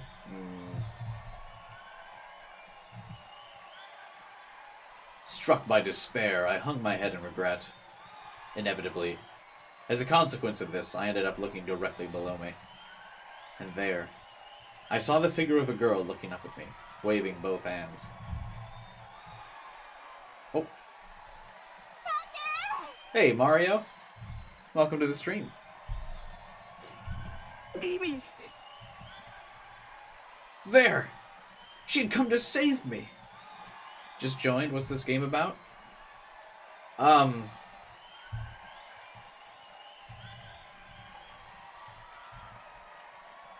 It's a visual novel about a paranoid weeb with delusional paranoia. That's about it. I'm coming to save you! Don't move an inch! Happy as could be, and realizing that I'd been saved, I nodded over and over again. My vision was blurred by tears of joy. I quickly wiped them away. I didn't want to lose sight of Remy for even a single second. However, I looked again towards the spot Remy was waving from, and saw something was wrong. For some reason, the crowd around Remy started surrounding her, with Remy in its center. A clear circle of dark heads began to form. They moved in closer and closer to her. And eventually, who knows how many DQNs reached towards Remy and began to jostle her. What? Hating what was being done to her, she tried to break free from the man-made enclosure. But due to the sheer number of people surrounding her, she couldn't take a step. It was as if she was standing right in the middle of a morning train, a claustrophobic nightmare packed to the brim with people heading for work. Stop! Get your hands off her! I could faintly hear the sound of her screams. The number of people surrounding Remy was gradually increasing, as was the intensity of their behavior. I don't like where this is going. As they pushed her around, they pulled at her clothes, and eventually her jacket was stripped away. Stop it! This isn't some eroge! Stop it! Get out of there, Remy! Get out of there and come save me! It's all about me! My prayers were left unanswered. The crowd rushing towards Remy was getting bigger and bigger, and her lone resistance wasn't enough to hold them back. Countless men tore off her clothes, pulled her hair, and dragged her out into the road. Taku, help me! Ooh, that was loud. She disappeared into the sea of people, and I lost sight of her. I wrote a crazy write-up about this scene, completely unprompted. Where? Also, what's up, Chris?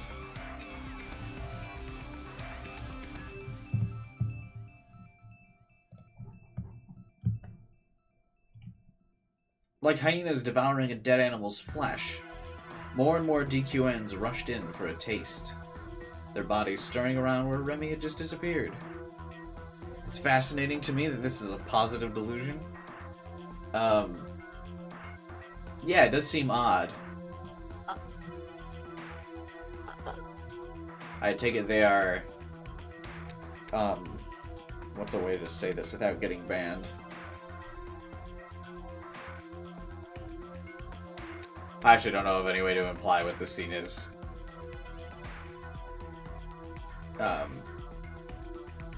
Without getting banned. Or without getting, demonetizing the video. I mean, yeah, there we go. They're going to do naughty things.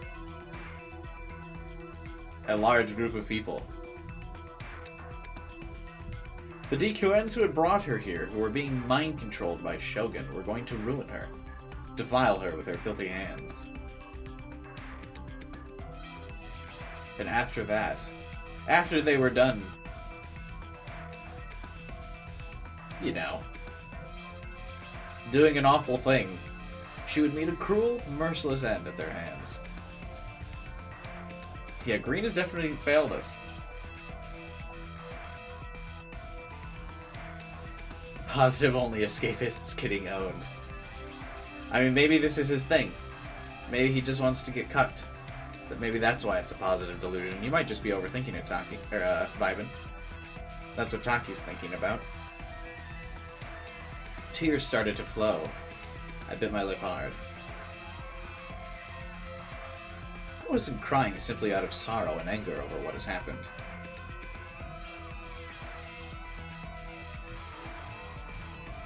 I was crying because of the sheer terror I felt once I realized. Every single person there was my enemy. Of course, it's about him again. He's not gonna, like, run down and try to help her. Just gonna let that happen. There was nowhere to run. I was trapped. In his head, this is preferable to his immediate situation, which is horrifying. Yeah, it takes the attention off him if everyone's... Like, the positive delusion for him here is to, like, not have all these people, like, focusing on him. So if they're all focusing on Remy, they're not focused on him.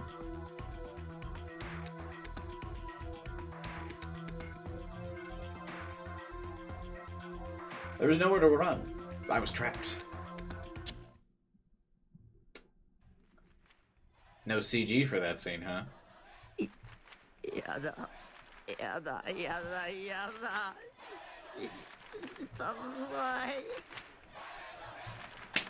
Jump! Jump! Jump! Jump! Jump! Jump! No! I don't want to die! I'm not gonna clap too much, because it is nighttime in my apartment complex. Poor Mario. Dude, Mario left a while ago. Mario showed up. Hi, first time at the stream, and then Remy goes, no! And they were like, oh, they're gonna defile her, and he was like, alright, and he exited out of this stream.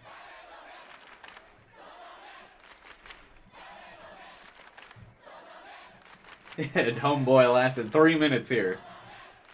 Sorry for joining, then immediately spamming. No, it's fine. I've been harassing chat already this stream because chat has been super quiet. So I appreciate you waking chat back up, Chris.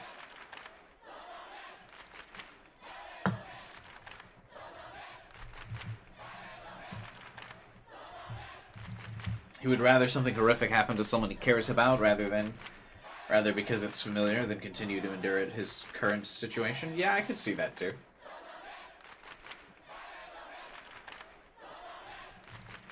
Ugh. I was scared. This close to pissing myself. I've already made that joke about Takumi several times through this the game.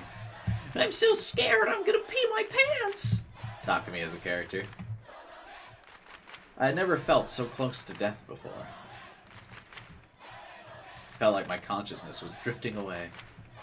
And now, I was like a child throwing a tantrum. Please. I don't want to go. I started to cry. ProZ voices Takumi in the Noah dub. That's the exact short that I was making that reference to whenever I was saying that is the ProZD sketch. It's like where he's, the sketch where he's like talking about the like, oh my god, don't worry, this character gets better later on. And this is the character in the first half. No, don't worry, you'll like him later. And then like in episode 1, oh, I'm pissing my pants! No, he gets better. Okay, but I don't like him right now. That's me about Takumi. I hoped that by doing so, Shogun would let me go. Just wait till episode 50. That's kind of what it feels like. I hope that by doing so, the crowd below would maybe feel sympathy for me and come save me. Has anyone ever felt sympathy for anyone who has pissed their pants? I don't think that's ever happened. I don't think anyone has ever witnessed somebody peeing their pants and then been like, ah, okay, we should be nicer to him now. That's usually where you get shoved in the locker. I hope that by doing so, the police would realize I wasn't the culprit, just an innocent otaku freak, and then they would come save me.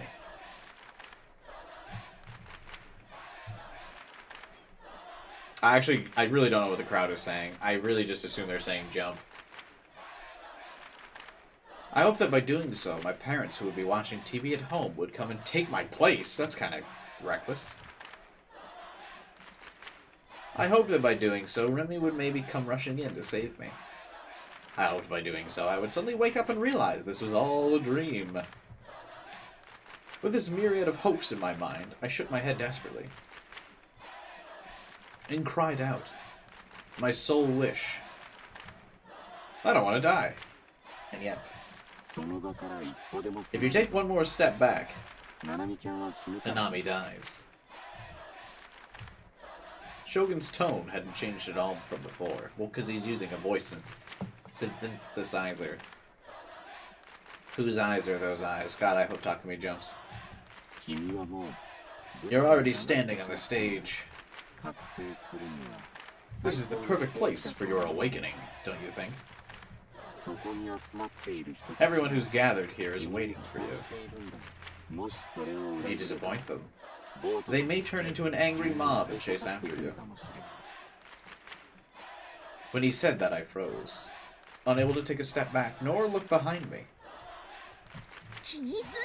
Quit your worrying! He's just trying to scare you. You can't awaken. You don't have the fire emblem and the 5 gemstones to awaken.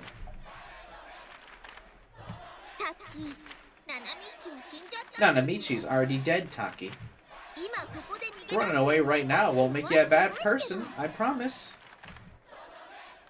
Even if that was true, I want you to focus on the scenery standing before you. Shogun's voice was very calm, which somehow only made him all the more intimidating. I couldn't even find it in me to say anything back. There's only one task you have to do. Jump. No, I can't jump. I'll die. No one said anything about doing that. Jesus Christ, Takumi. Huh? Was I wrong? Then did that mean I didn't have to die? Oh, thank God, the crowd shut up. Without moving an inch from that spot. I want you to find your D-sword for me. Find my D-sword? This is it, right?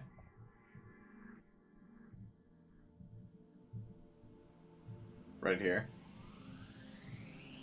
How?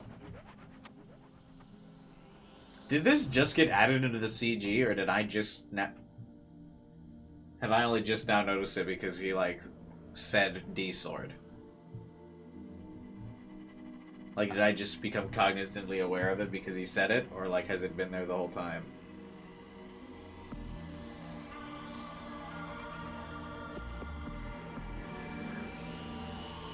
I'm going back and looking at my VOD. Oh my God, yeah, it's there from the second the scene starts.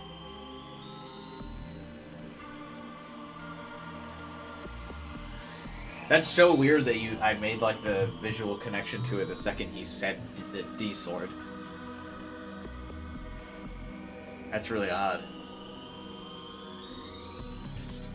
The brain does funny things. I've been searching for it as hard as I could for a long time, but I'd never even gotten close. It was completely absurd to think I could suddenly find it here just because he'd ordered me to.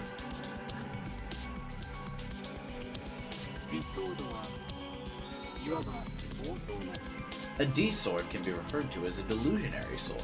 Yeah, we already know that. Do you understand that much? To be honest, dude, I don't understand anything about the D-swords. No. Okay, good. At least Takumi's upfront about it. Don't let him fool you, Taki. D-swords aren't real. A delusion becoming reality is just plain stupid. I'll never find one. Before you came here today, you'd already run into several others who have swords. Just 2 people, actually. I don't know if 2 counts as several, if we're really nitpicking here, Shogun. Isn't that right? Surely they told you how to get your hands on one. You would think! Yeah, surely they would! You would fucking think, Shogun. Honestly, you're not seeming like such a bad guy right now. That is a reasonable take that they would explain to me how. Remember what they said. Oh, I remember. It was a bunch of fucking cookie cutter bullshit.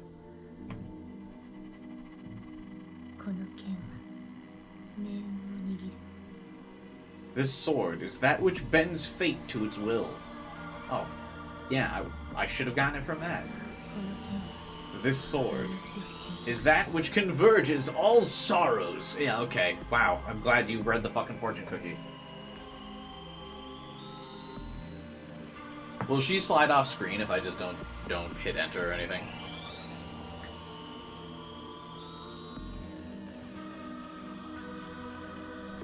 We just let her dramatically slide right off. Oh no, she stops moving.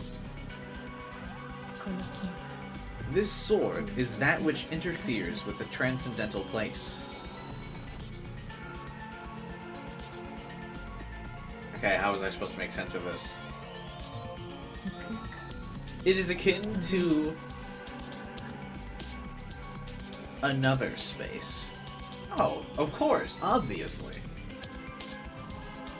Another space. Another possibility within the same dimension. And they're not even going to show the other girl, because she is legitimately excited absolutely fucking nothing about this thing. So, they're not even going to bother showing her. Hey, Alpha, what's up, man? Hey, Eddie. Did you miss anything? Not yet. Or perhaps a delusion. Saying it that way does not provide much in the way of meaning. No, it doesn't. It means nothing. The sole thing we can know for certain, however, is that this sword exists within that region. Oh yes, that region. The region designed for the D-Sword. Specifically for the D-Sword. The D-Sword region is where it exists. The region specifically designated for D-Swords. Another D-Sword place. The D region, if you will, yeah. The D region is where it exists. It's monitored by the Gigalomaniac, obviously. If you understand, of course. The Gigalomaniac is the maniac of the D-Sword region. Mechanical Gigalomaniacs. Yeah, obviously. I mean, come on. We all know what a Gigalomaniac is, right? Like, it's just not... You know, I mean, only idiots don't know what that is. The Gigalomaniac, wielder of the D-Sword in the D-Sword region. Obviously. It was there before I knew it. At first, I did not perceive it. But when I ever so slightly altered my perspective, it all became clear. Kubai, when he doesn't get something explained after a certain time.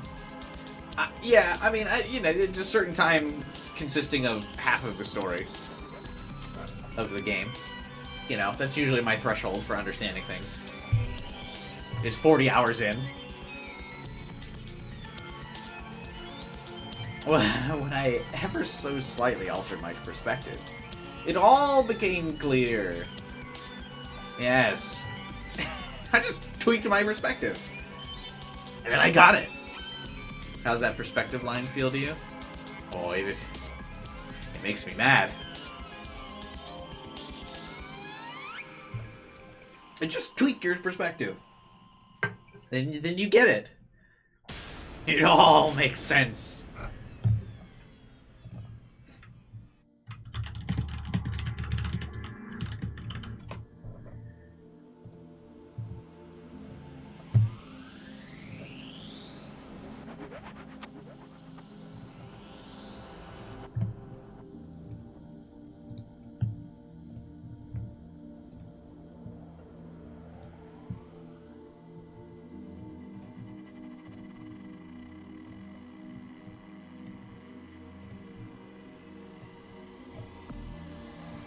It all makes sense.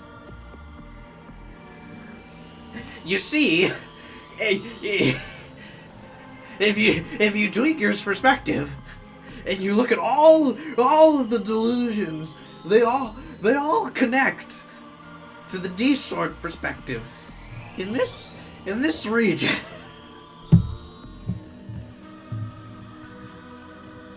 There we go.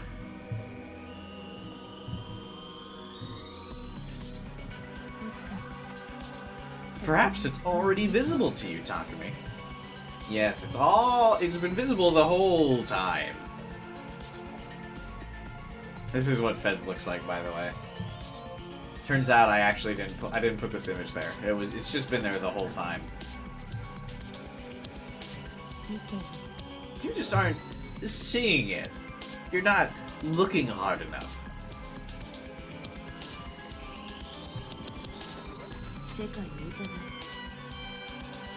Doubt the world. Study its mechanisms. Yeah, okay.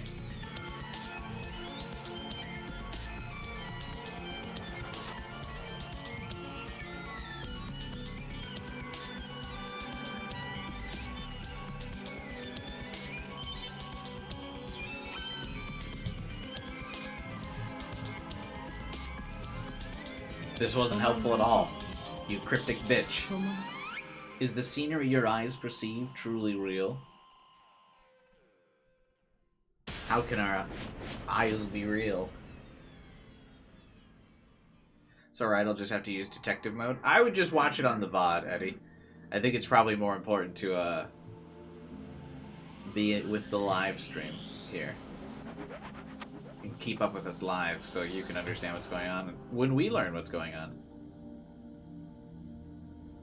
I'll leave the VOD up so you can watch it later.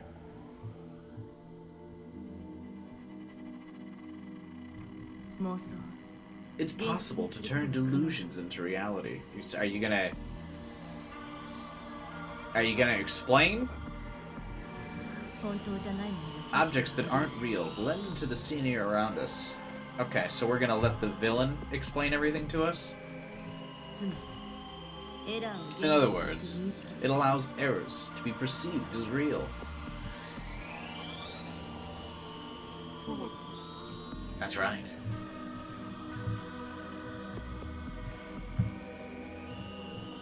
I feel like it's so weird that I can't, like, not notice this D-sword now, after the second he said D-sword.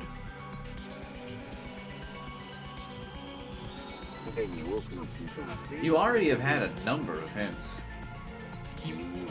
It should already be visible to you. I see it now, I wish I hadn't. Yep, that's why I said you should just stay with us here in the live, where it's safe, where we're all together, all having a good time. I warned you.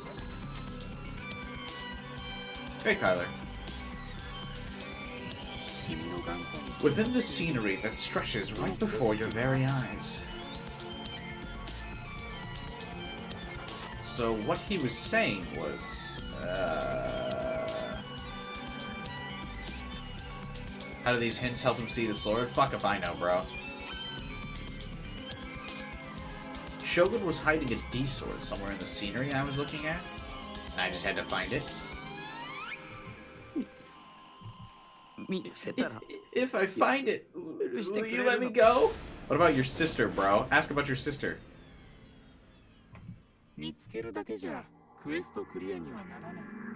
Finding it isn't the only thing you have to do to complete the quest.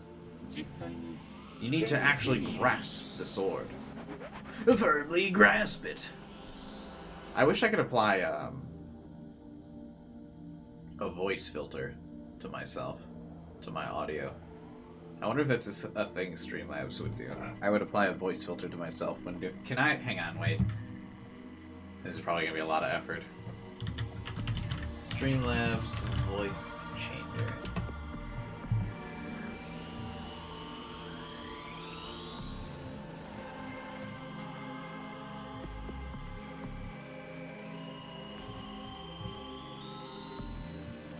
Oh, yeah, it's a whole thing. I'll download this and do it next time. It's like a mod you gotta add to Streamlabs. Yeah, we'll do it for a future stream.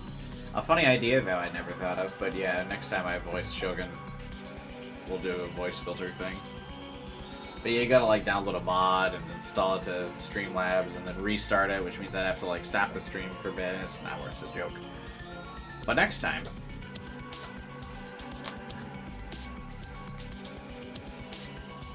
You recommend saving soon? Okay. Well, I did technically save before the Delusion, so we have at least a kind of recent save.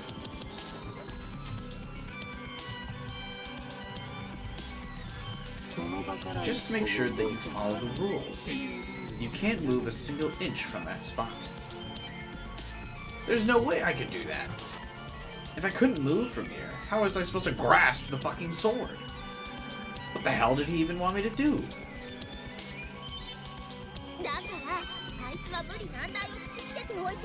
I'm telling you, he asks for the impossible because he wants you dead as a doornail, Taki. If you're unable to do that, Nanami's life will be forfeit. Let's run on home, okay, Taki? But he just said if I move one step from here, Nanami will die. I told you 1,000 times, Nanami-michi's long gone. But he said I could save her. Are you really believing what he's saying? What if he's lying? But what if he's truthin'? Sira? I strained my eyes. The bright lights from below made it hard to see much of the scenery at all. Clicking on the sword doesn't do anything, by the way. I tried to click it and I accidentally skipped the dialogue, so hang on a second. I strained my eyes. The bright lights from below made it hard to see much of the scenery at all. The farther away it was, the harder it was to see. It's right there. It's right there. It's so obvious it's right there. I was trying as hard as I could to look around. But the scenery I could see from here wasn't all that vast. Most of it was hidden behind buildings. But I had to fight my sword.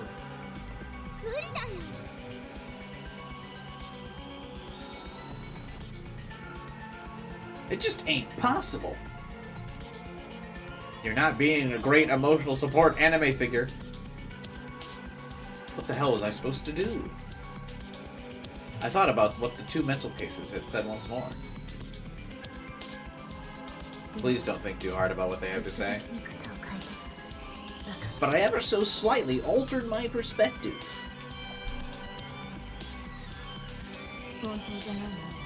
Objects that aren't real blend into the scenery around us.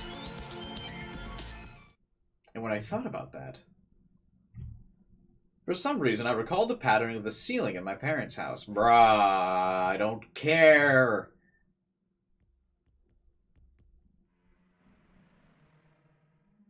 Back when I was a kid, I remember having random thoughts about it before I'd gone to sleep. Whose eyes are those eyes in the ceiling? Do you see it? To me, the grain of wood on the ceiling somewhat looked like a face. Once I'd seen it that way, I could no longer see it as anything else. Wow, okay. That whole sentence is a tip. Pareidolia. A type of optical illusion in which the shape of a stain on the wall looks like a human face, the shape of a cloud in the sky looks like an animal, or other similar phenomena. A large majority of spirit photography is simply pareidolia. Spirit photography. Man, I want to play Fatal Frame now. Would you guys watch a Fatal Frame playthrough?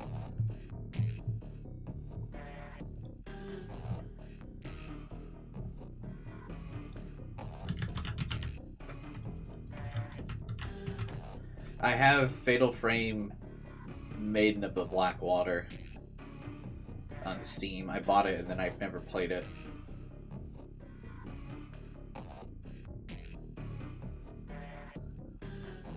Would anyone want to watch? That sounds like fun.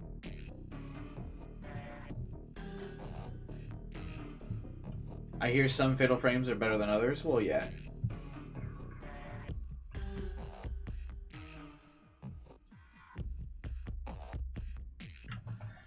One stream of it. You've never heard of Fatal Frame? It's a Japanese horror game. Get real. It's just your eyes playing tricks on you. Optical illusions and all that stuff. There's all sorts of stuff like that with wood. She was right. This really didn't compare to wood patterns, did it? Cut it free, Shogun murmured, his tone as detached as ever. If you can see the sword, all you have to do is cut it free. I know you can do it. What does that mean?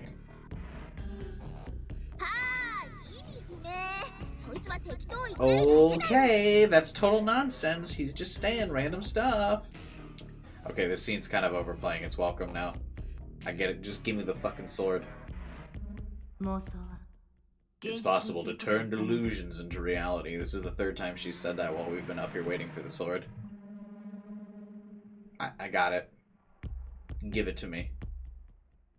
Just like the flower bed? Just like when Fez had divided herself in two?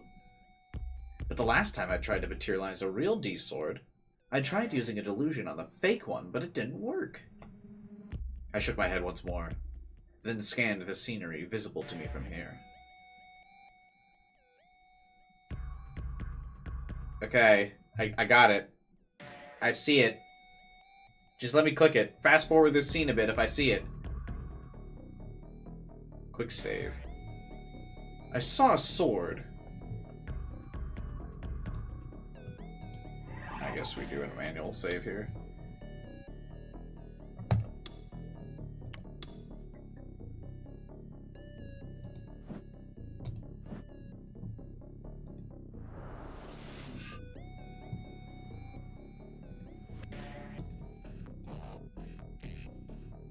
Okay, I'm gonna say yes because I see the sword.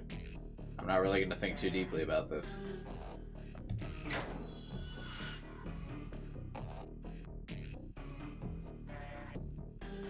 I distinctly saw a sword. But I mean, yeah, it's very clearly right there.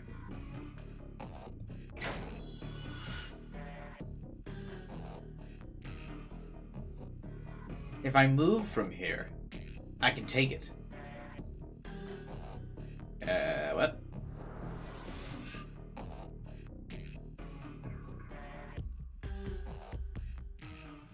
I'm not supposed to move, right?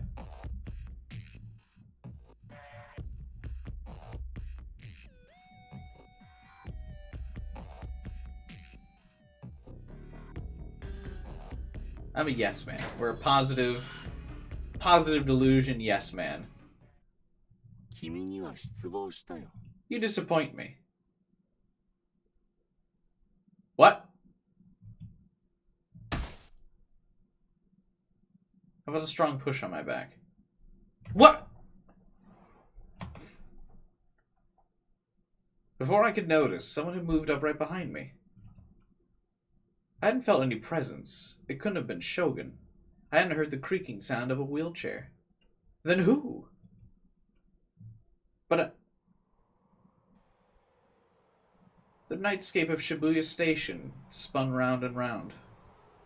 I fell to the earth. I felt the wind rushing over me. The ground was closing in. But I saw the sword! Is there not even going to be a payoff for that? I could hear the screams or cheers all around me. Is this it? Is this how it ends? Is this how I die? Oh God. Not like this, not like this, not like this, not like this!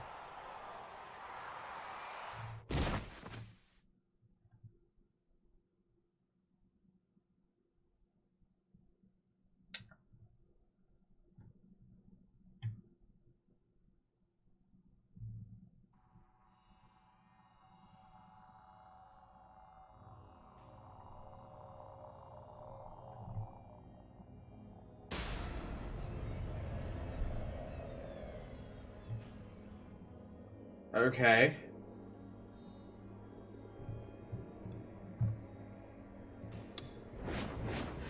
Does that not count as an ending either?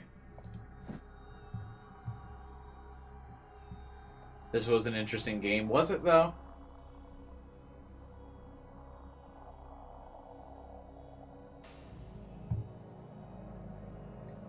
Not enough Noid points in the deed region? I guess. I don't get it.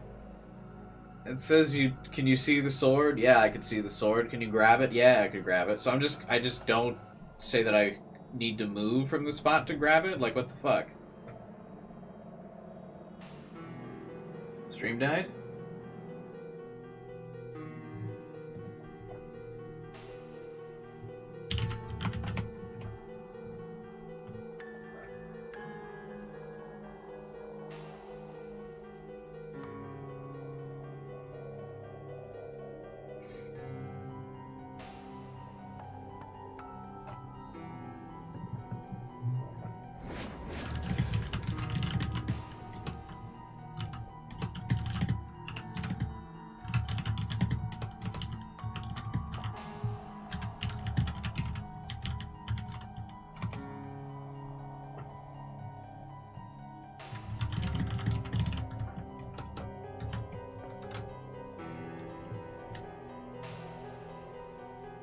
Alright, we good again?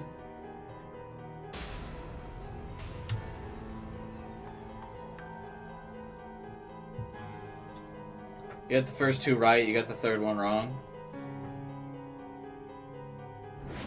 That's so dumb.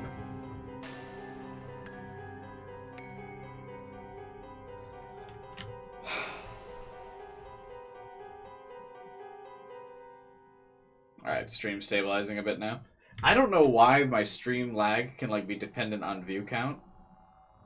Like this happened for whatever reason. Whenever we hit the first time a stream, when we hit 15 plus viewers, the stream lags.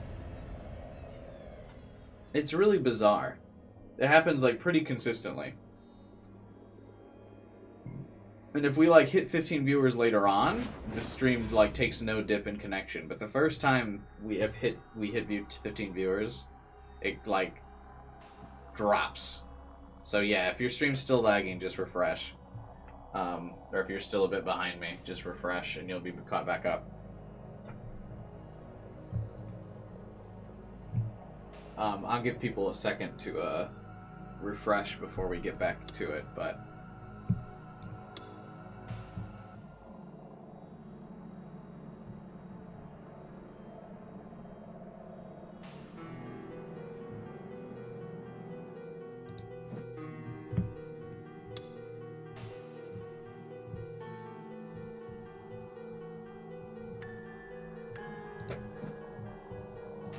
so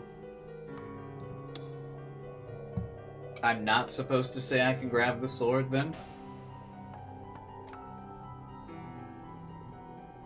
I do the 2x speed thing that someone said? Yeah, I think Alpha said that. I think Alpha said that if you switch it to 2x speed for a bit, you'll catch back up to live.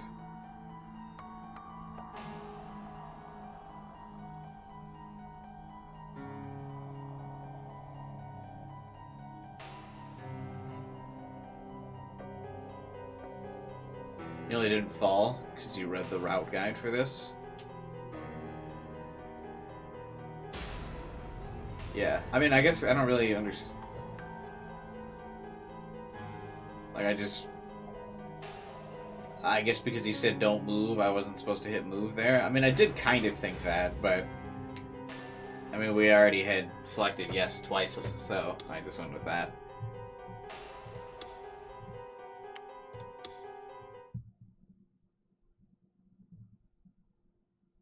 Hey, what's up, Devin?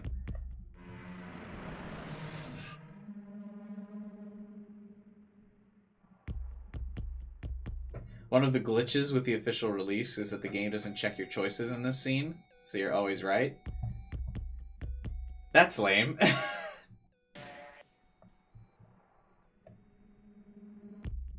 Devin, I didn't know you were into this kind of game.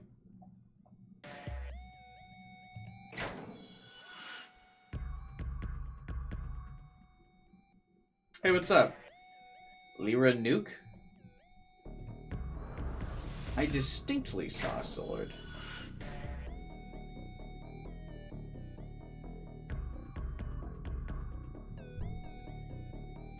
If I move from here, I can take it. So is there only, like, 2 paths here? Like, answer the questions correctly, get the sword, answer the questions incorrectly, and get shoved off the roof? It's Bennett? Oh, okay. Are you subscribed on your alt account as well?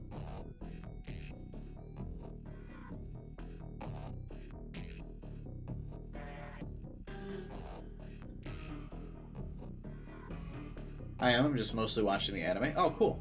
Well, welcome to the stream, Devin, if you want to hang out with us for a bit. Where'd all the viewers go? Is everyone refreshing? What happened?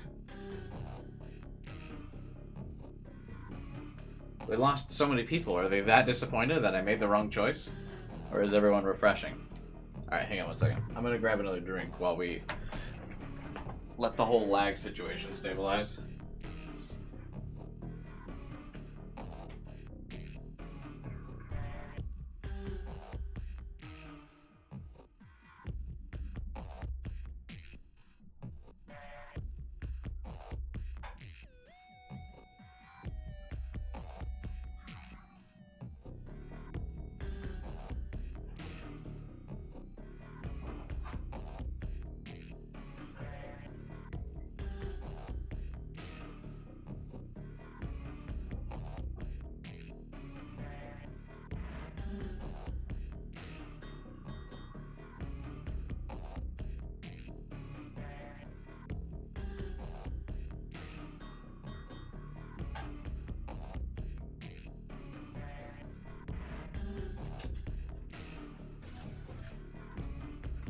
Okay.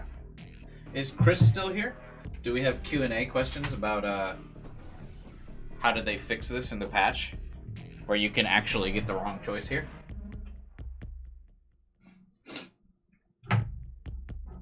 Was that a COZ patch, or was that like something that was officially patched? Yay or nay? I also got Pocky.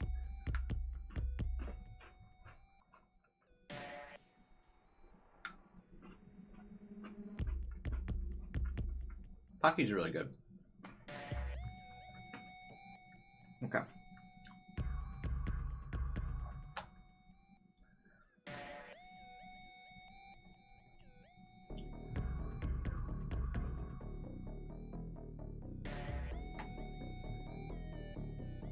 I finish everything I start. It's a strength and a weakness. Hey, I respect that. I respect that, Devin. I wish I could start everything I finish. I would take it even if it meant finishing bad stuff I do. But I definitely don't do that.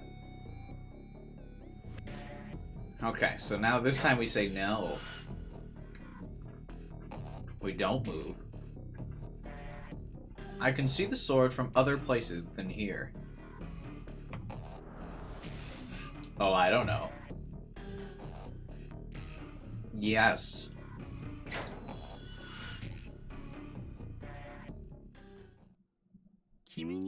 Bruh! I thought the sword was everywhere. It's part of my delusion. You've got to be fucking kidding me. Okay.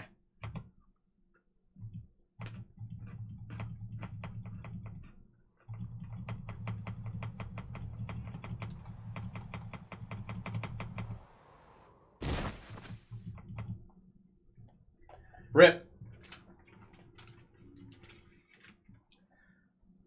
Luckily, this pacing is totally not taking me out of the scene here. We haven't lost any sense of urgency.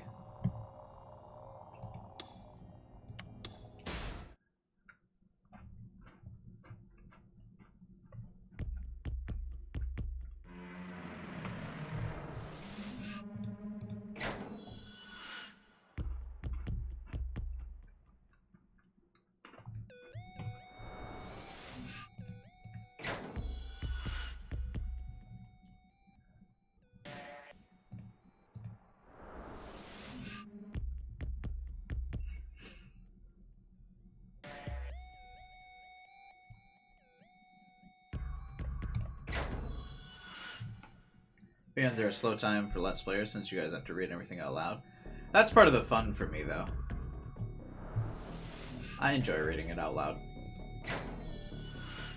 I get to practice my awful voice acting. It's not actually a sword. That's true. It's a D-sword. Fuck, I don't know how I'm supposed to answer this, though. It's a D-sword. Very different.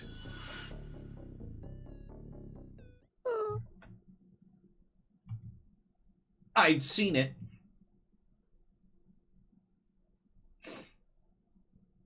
Oh, it's not actually a layered on top of the image thing.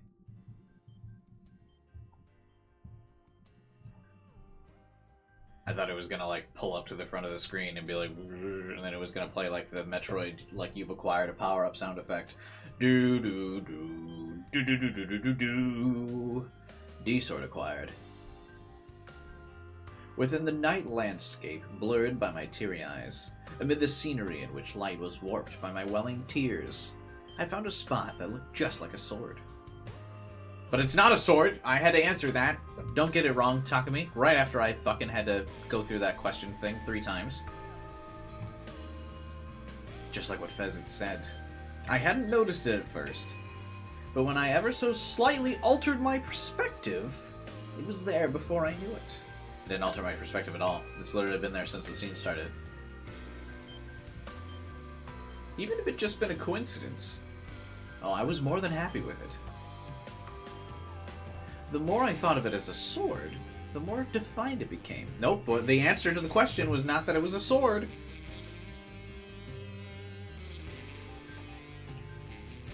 But you didn't notice it? Well, I noticed it way before Takumi did, so give me that credit. Are Doritos Nachos actually good? Yeah.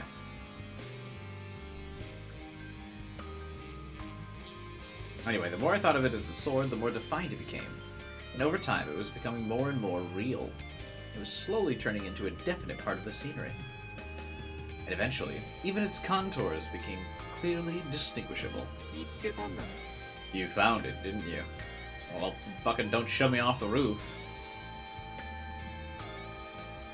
Likely having noticed my change in demeanor, Shogun immediately spoke to me. Now I want you to reach out your hand. Cut the sword free. You don't even have to think very hard about it. Well, I better not move from here, though. You can do this. Thanks, Shogun. You're better than the 2 crazy girls I know that speak in fortune cookie riddles. No, you can't, and you know it. You can't listen to him, Taki. If you do that, you're gonna fall. And if you fall, you'll die. That's fine. I have the quick load button.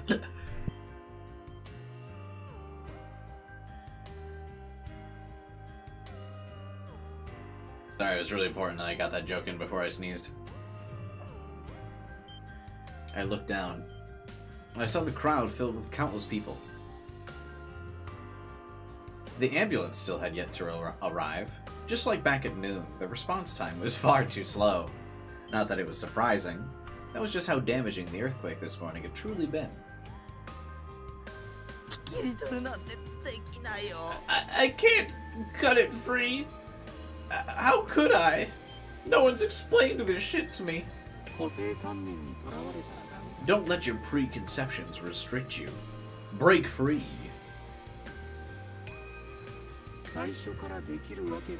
If you think that you can't do it before you even try, you won't be able to. Throw common sense to the wind and simply see things as they are.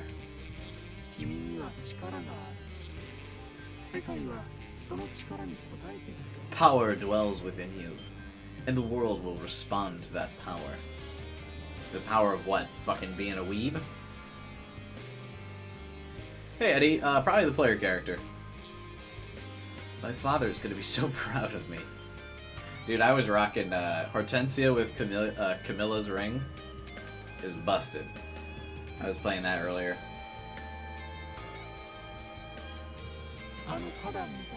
Just as it did with the flower bed. Could I really do that? If I just reached out, would the sword become mine? What? How does the song go again? I reached out. I broke out. Da-ba-da-da-da-da-da-da. Something like that, I don't remember.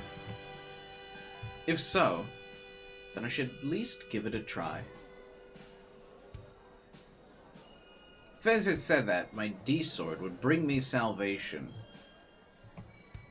Maybe those words were referring to exactly what was happening now. I would grasp the sword, complete the quest, bring Nanami home safe and sound, and have Shogun leave me alone forever. Yeah, that's what he's gonna do. He's totally gonna leave us alone once we show we have the power to summon a sword. And then, I would return to my peaceful life that I'd been living up until now. What's the JoJo thing? What's that phrase? The Part 4 villain that wants to live a peaceful life.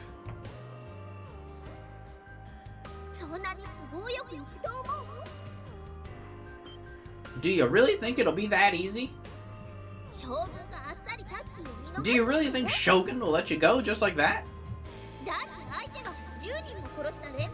When the guy's a serial killer who's already slaughtered 10 people? Has it been 10 already?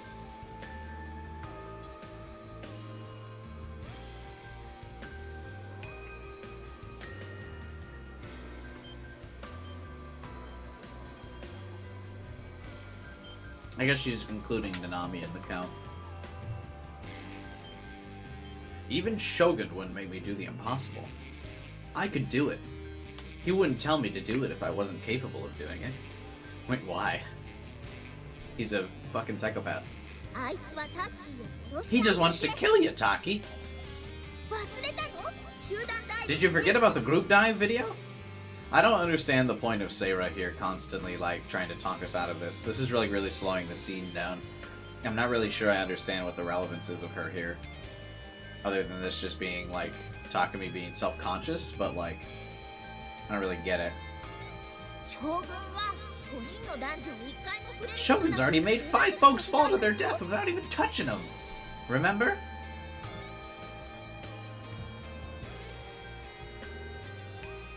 I'm sorry, Seira, but I'm already reaching for my salvation. My new best friend Shogun has already told me so, and now I totally trust him. She's Taku arguing with himself in his head. Yeah, I mean, I got that, but that's what I mean, like... Fucking just grab the sword already, bruh. The crowd below started rumbling.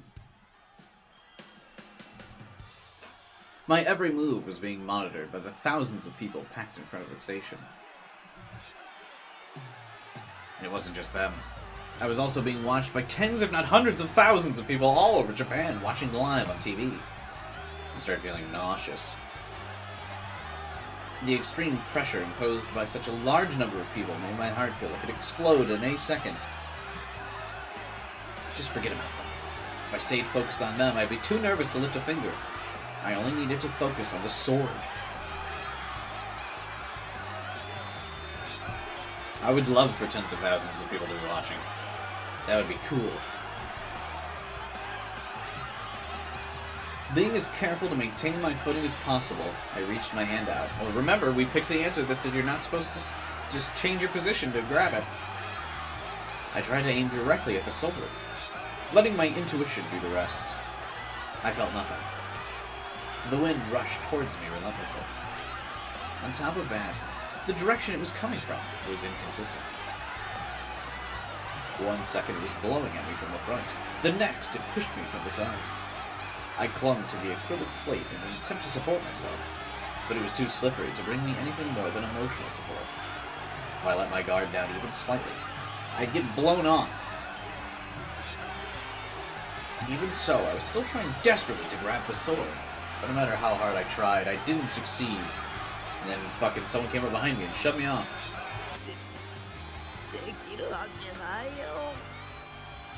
God, this self-doubt is really getting annoying. I can't do it! Because that's not a goddamn real sword! Tears welled up once more. Ugh. My vision blurred, and what had once appeared to be an object similar to a sword began to lose its shape. quickly wiped my tears away. I had the feeling that once I lost sight of it, it wouldn't appear ever again. In that case, boom!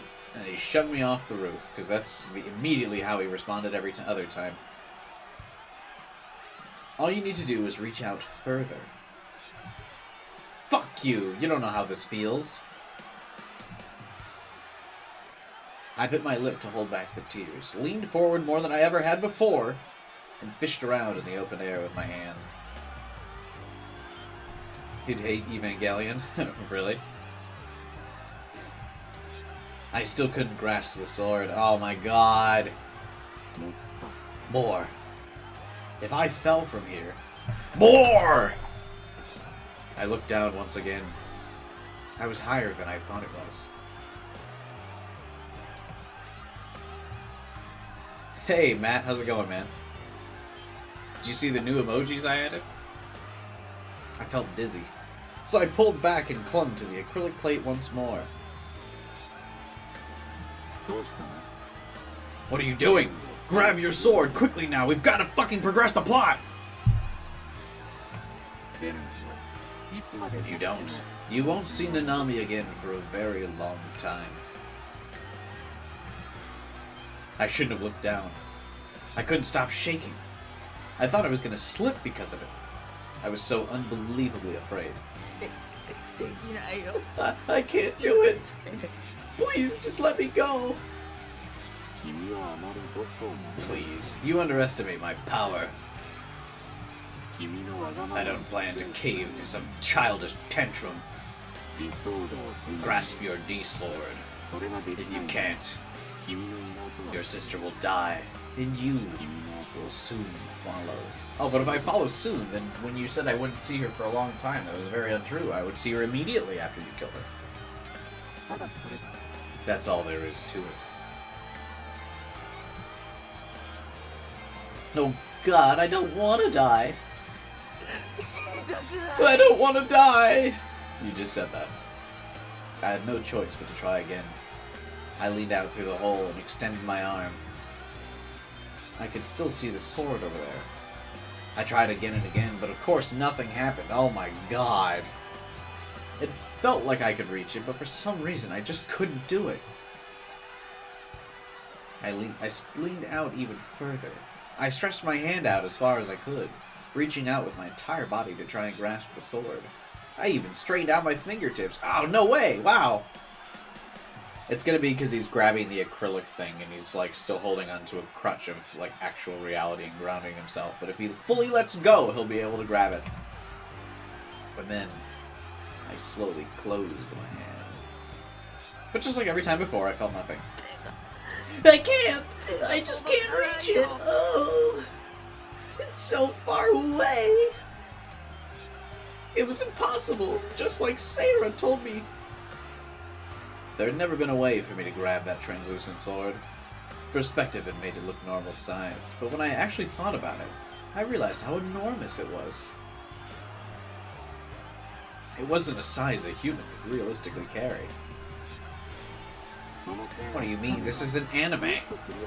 You can grab a sword that's like 5 times the size of you. Look at Cloud from Final Fantasy. Do you think, like, realistic sword sizes has ever stopped that man a day in his life? No. Perfect dubbing, thank you. If you grab that sword, the quest will be complete. But, how far? I can't reach it. Are you willing to let Nanami die? I am at this point, bro. Fucking grab it already, dude. This has been going on for like an hour. Takumi is just so fucking pathetic. Oh my god. Help! Just let me go already. I don't want to die. Think about what happened to Noon today. With the powers you have within you. Even if you fall, the only thing you need to do is create another flower bed. Well, obviously we can't do that, because when you shove us, we do immediately die. Also, Shogun being a lot more lenient here. We got one question wrong earlier, and he immediately shoved us. Now we've been drawing this out for like another 30 minutes, and he's not shoving us.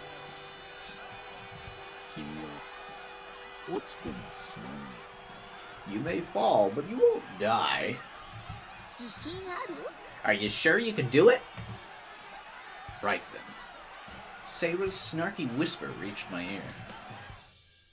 Am I sure I can do it? Do what? If you fall from here, it'll take you less than 3 seconds to hit the ground. So in that time, you'll have to make another flower bed appear using the power at your will. Are you sure you can do something so hard, Taki? You haven't ever used your power on purpose before, ain't I right?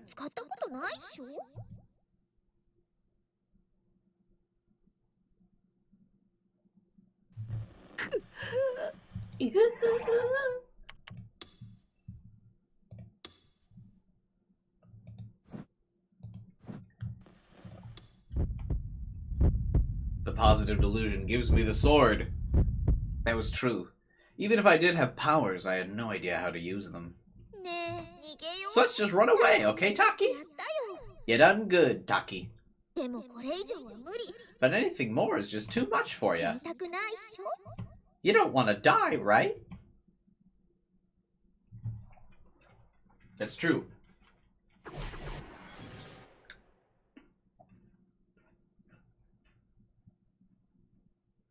But Nanami. Taki, you did good. Now you can live on as the tragic big brother who lost his little sister. The tragic big brother? Tell him you have PTSD, and they'll let you off the hook no matter what. Giga Brain. You could become the best shut-in ever. Oh, and then maybe some fake-o goody two-shoes with money you'll burn will take pity on you and provide you with everything you need. If you write whatever's on your mind on a blog, maybe you'll get picked up by a publisher and become a best-selling author. Just slap a review like the book that made all of Japan cry on the back, and you'll get hit by a storm of rave reviews from naive dumbos who get all invested in it. I was so moved. I never felt so bad for someone and stuff like that. Nah, I've totally ran out of pity for Takumi. I don't feel bad for him. And then the royalties will come flowing in, and after half a year, they'll make a movie out of it. Taco pees his pants on live TV, 1 million billion views.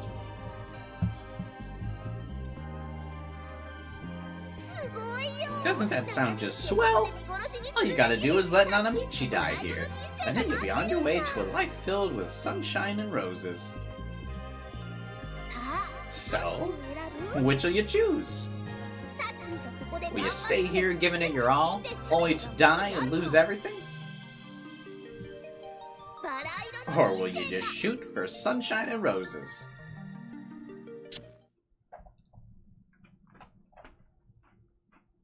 Well.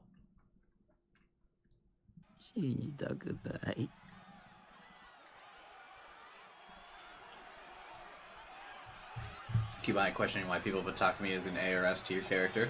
I can't even imagine why you would put him at a D tier. I don't want to die. I don't want to feel pain. I don't want to be dead, which is very different from I don't want to die. I don't want to disappear. Whatever happens to Nanami doesn't affect me. I muttered all that to myself. That was my way of trying to make it sound convincing. The one I should trust. It wasn't Shogun. It was Seira. That sword. It only looked like a sword. It wasn't a real one. It was just some weird reflection or optical illusion or something.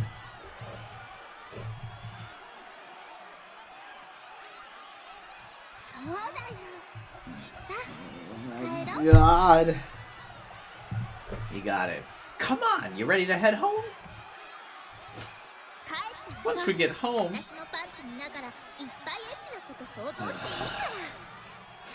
I gotta read this.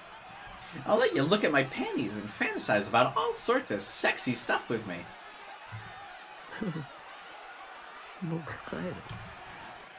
Okay, I'll go home.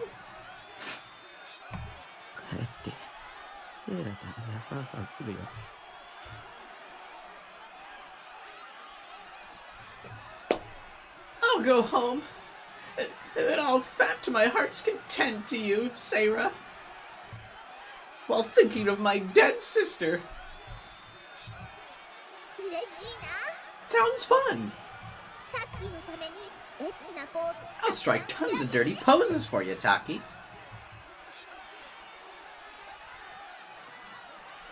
Well.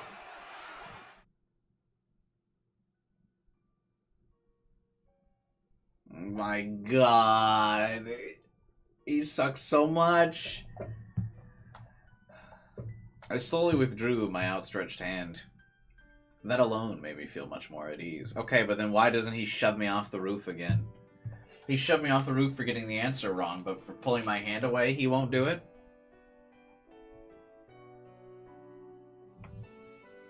I took Sarah out of my chest pocket and gazed at her smile. As long as I had her forgiveness, I didn't need anything else. I sniffled, sucking up the snot that had been dripping from my nose. What a visual, bruh. Well, hang on, let's emulate that. There we go. Just to give you that voice. I then turned around and started walking toward Shogun. Thanks, man. Who gave you permission to move from that spot? Where's the thing to push me off the edge like what happened last time? I'm still bitter about it. You still haven't completed the quest! I'm not a hero. And I'm not anything like one.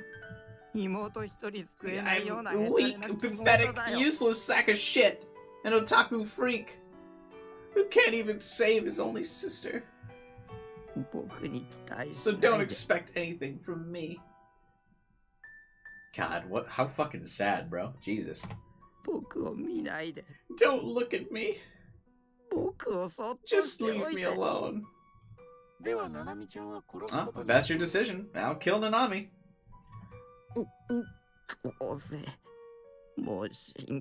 Whatever. She's already dead anyway. She was already dead. Nanami had been brutally murdered by Shogun. Everyone would report on it starting tomorrow, treating it as the 6th new-gen incident. It saddened me, but there was nothing I could do about it. Wah! Hey, wait a minute, that's the delusion effect.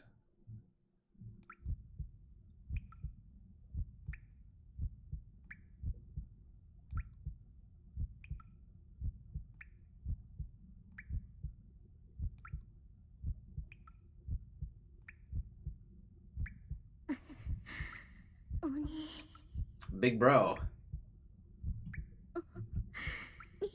Big bro. Wait, we're dead? No, we're not dead. I heard the sound of dripping water. No, it wasn't water. Sam, please, man, I'm supposed to take this seriously. Hey, I'm just voice acting Takumi. That's what his character is. It was blood. Nanami's blood. Hope this isn't Nanami's blood. Dark red blood dripped from the wrist where her hand had been severed. Why didn't you come save me? Big bro. You're a big jerk. Oh, that's not her saying baka. The worst thing that ever happened to me. I mean, she ain't wrong.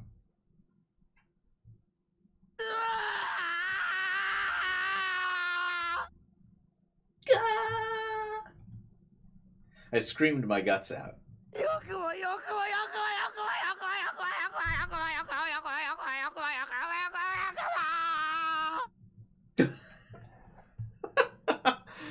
That sounds so funny. Like, that word, I can't take how this sentence sounds seriously.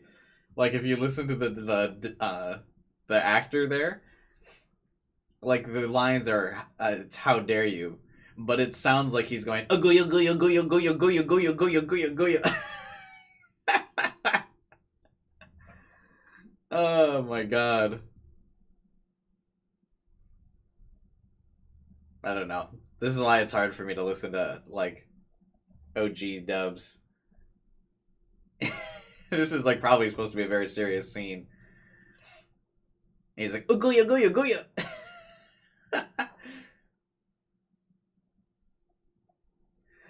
How dare you? I think he's mad about his sister. The hallucination of his sister or whatever.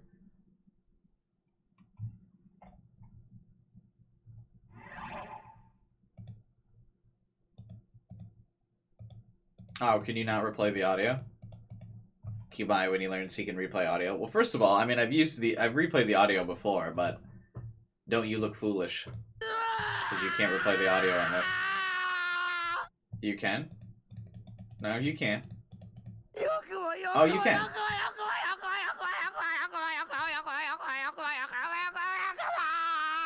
I see how that... Weird how, like, you can only click it in a very specific spot.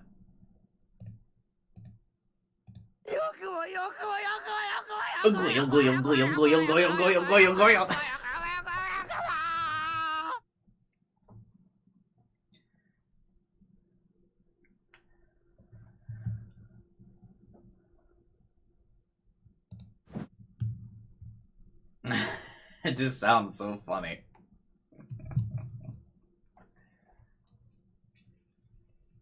The world turned crimson. My anger, sadness, and shame were ripping my head apart. My thoughts a chaotic mess. Some would call his thoughts a chaos head.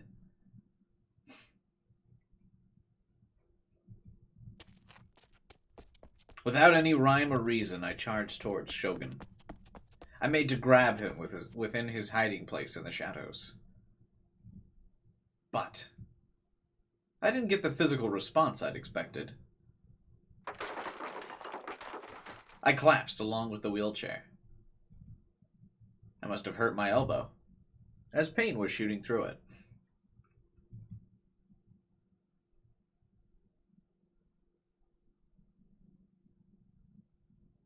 Grimacing, I searched for the person who should have been sitting on the wheelchair, but there was no one. At my feet, a head tumbled across the ground. Terrified, I slowly reached out my hand, and what I felt was extremely hard. Rather than a freshly severed head, it was very clearly a helmet. Huh? A pitch-black helmet. Spider-Man! Darth Spider.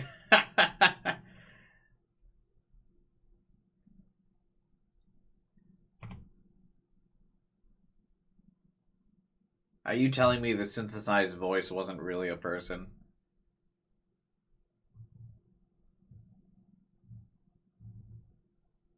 Man.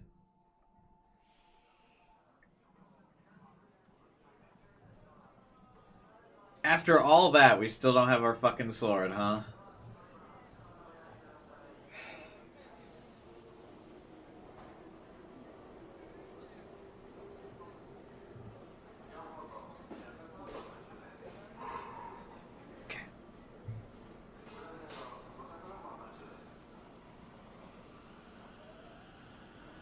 Despite midnight quickly approaching, the ticket gates of the subway's Hanzoben line were still filled to the brim with people.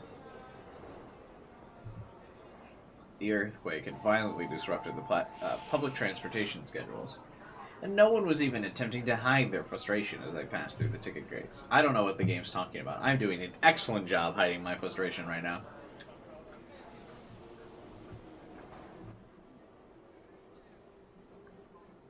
Employing a sidelong glance, Bond inspected the monitor resting in the station attendant booth.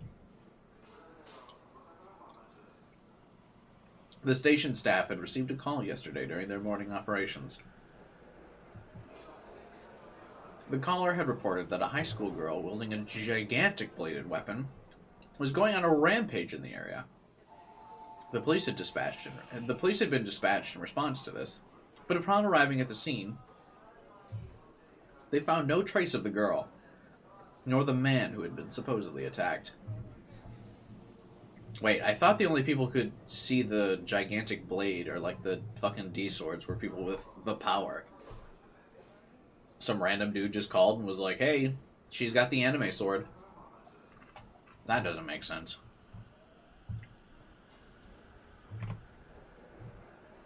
Bond, who had happened to overhear the story earlier today, was very interested in the appearance of the male victim. The fact that there had been several similar incidents had also caught his attention. This was why Bond was making an appearance here at such an hour. According to his sources, the incident had been captured in full on one of the surveillance cameras. When Bond asked the station attendant to show him the video, they willingly agreed, but warned the detective that the video was a little creepy. Duly noting this, Bond elected to have them show him the video. Cubine, just read it and it will make sense soon. I feel like we said that like 4 or 5 chapters ago. People were like, yeah, it'll make sense soon. Yeah, don't worry, it'll make sense soon. I feel like we've been saying that for like 4 chapters now at least. Everyone's been like, just keep going. It'll make sense. You'll get it eventually. The Gigalomaniacs will reveal the Noids to you very soon, and then the Chaos Head Noah will truly connect.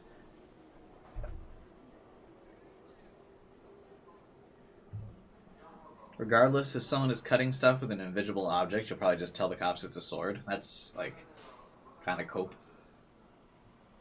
But, okay, sure. Just a couple more streams, man. Yeah, don't worry. Just a couple more 10-hour streams, and you'll get it. The video was full of static. Ooh, very creepy. Maybe it's from the earthquake, Bond thought to himself.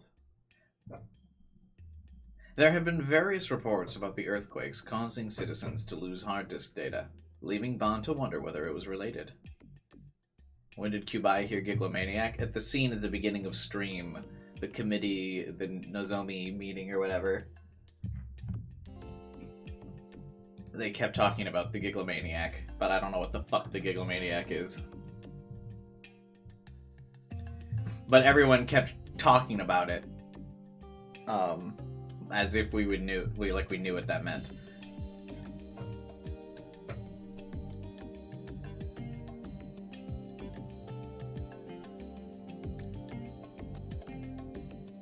It would be difficult to identify anyone in the recording, as they were just barely visible.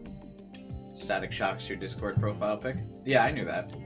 I used to watch Static Shock when he was part of the Justice League animated cartoons back in the day. It'll all make sense in 8 chapters, huh? Yeah, I'm sure. The recording featured a single man. He was standing by the wall in the far right-hand corner of the screen. The wall was located slightly far from the ticket gates, meaning passengers would not travel past it very often as they were changing trains. Static Shock was a good show. Yeah, my favorite cartoon of that era was the Batman Beyond thing, though. Like the cyberpunk Batman show. I really liked that one.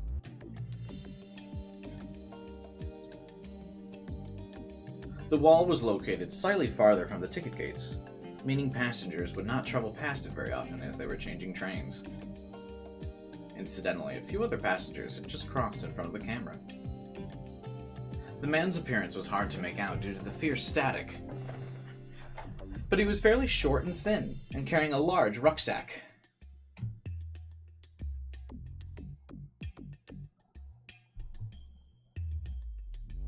What exactly he was doing, Bond could not say. Likely Spider-Man, Spectacular Spider-Man. What was this, the OG animated Spider-Man show called? Was it just called Spider-Man Animated?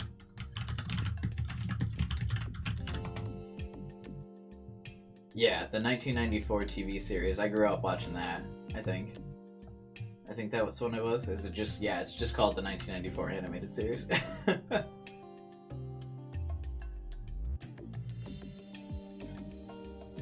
Chris Barnes voices Spider-Man.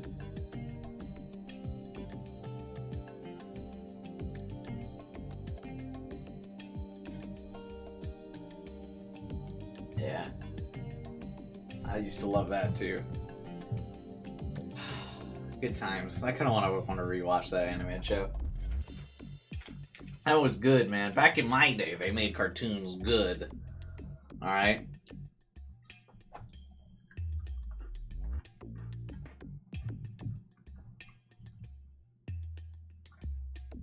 After about an hour or so had passed in the video, a small change had occurred. Hey, this is an excellent way to describe my streams.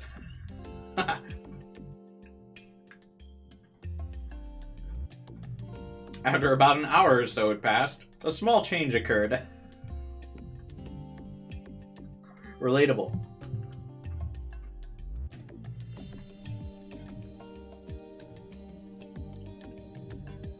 I'm gonna save this.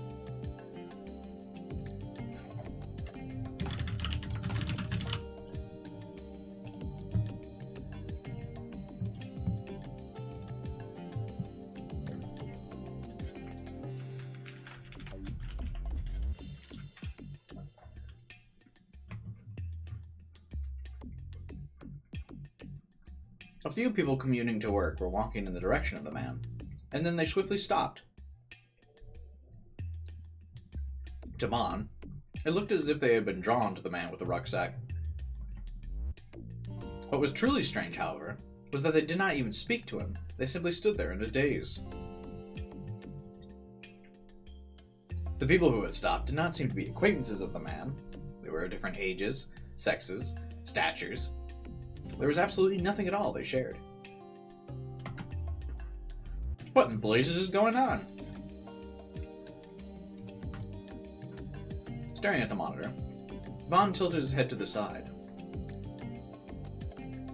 And as he did so, a lone girl entered the frame. She had long hair and was wearing a uniform from Suemi Academy. The girl headed straight for the man with the rucksack, in a manner that could only be described as exuding nothing but pure, unadulterated confidence. Her movements were entirely unlike those who had stopped before. Instead of halting, the girl pushed aside the people gathered there and seized him by his collar.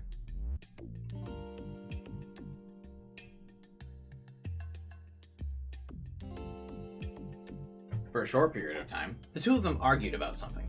Rather than an argument, however, it was far closer to the girl simply screaming at the man without giving him room for air. Or at least that's how it appeared. A few of the people who had stopped seemed to return to their senses and promptly left the scene. Eventually, the girl thrust the man away from her. The girl took a step back from the man who had fallen on his rear, then assumed a strange pose. She lowered her hips and brought both fists next to her ears. The girl looked as if she was holding something, but there was nothing in her hands. According to the report, the girl had been wielding a large blade, but where on earth could she be hiding such a thing? In her special place.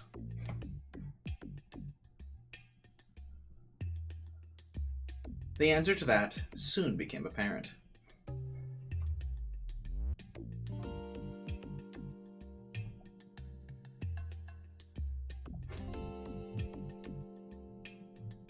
This is why you only look at my memes on Steins Gate, Vegito. I don't spoil stuff. Oh snap, Laura Harson. I'm the only one that's gonna get that reference, but good one, Devin.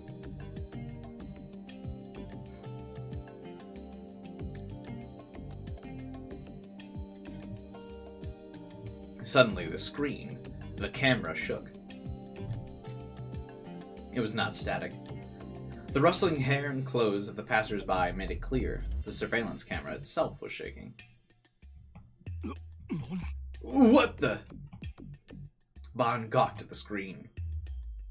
He had no idea where she had retrieved it from, but the next thing he knew, the girl was holding a gigantic sword in her hand, one that was longer than she was tall.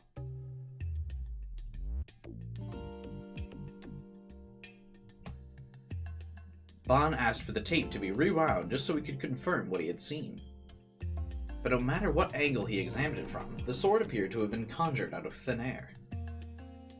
So Bon has the power?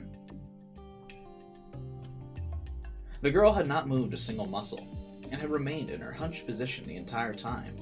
This much was undeniable. Or, I mean, the camera just lost some frames. I mean, it's a shitty old surveillance camera, but sure, whatever. What kind of magic trick is that? The people in the video went into a panic when faced with the sudden appearance of the sword. But the girl did not seem to care about the people around her.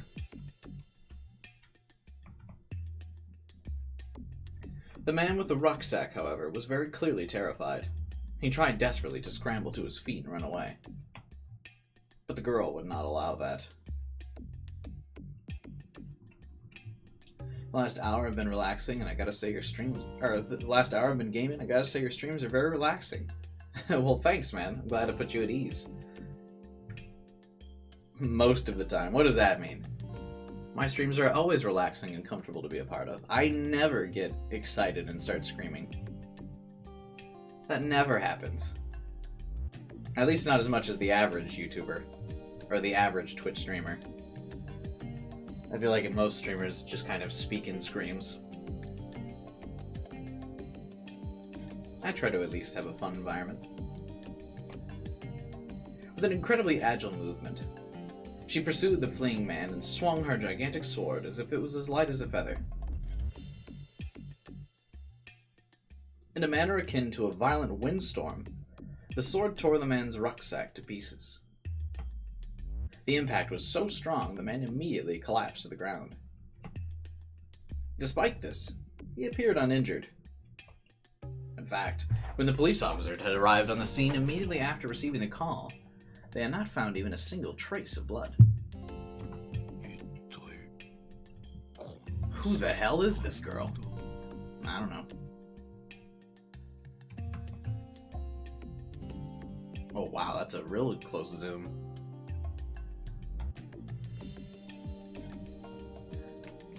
Then, as if the girl had heard Bon's murmuring, something that should have been impossible, considering it was a recording, she suddenly turned toward the camera.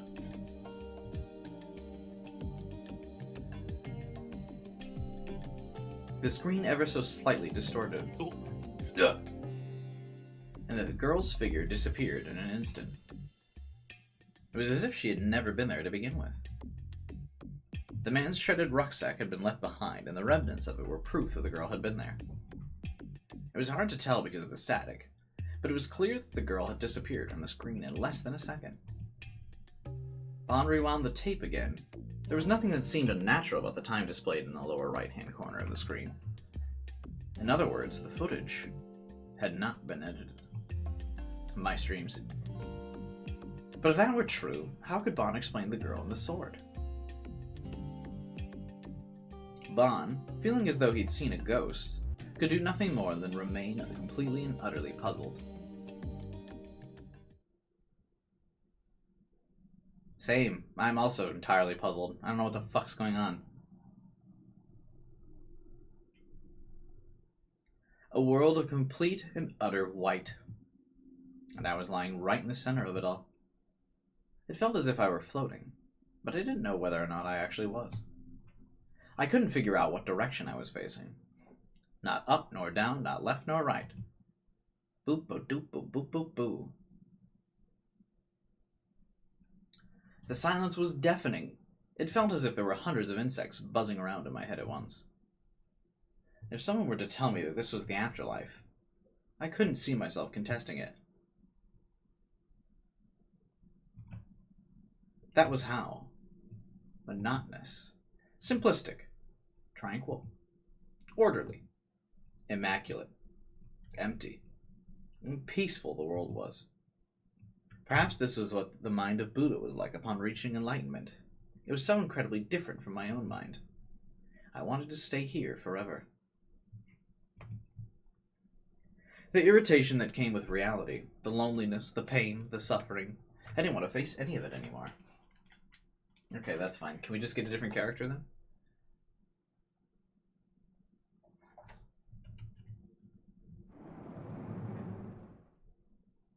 As my thoughts began to cascade, I heard a noise burst into the white world that had previously been silent. The sound of a door being opened, and the sound of someone's footsteps getting closer and closer. Oni, Big bro, I'm here! 一緒、一緒。 Let's see, let's see. お兄、お兄、今日ね、ナナね、いいもの Hey, 持って big きたん bro. だよ。 Okay, so today I decided to bring you something real nice. はい、これ、 Alright, here it プレゼン is. ト。 I got you a present. 手編みの帽子なんだよ。 That's a hand-knitted すごい hat. でしょ、すごい It で looks しょ。 so nice and warm, doesn't it? Well, it is. もう冬だし、 Anyway, ね。 so the ナナね story is, 帽子好き you だ know から how much I already like hats, right? Well, since it's winter and all, I went ahead and knitted one. 使ってね。 So go on, try it on.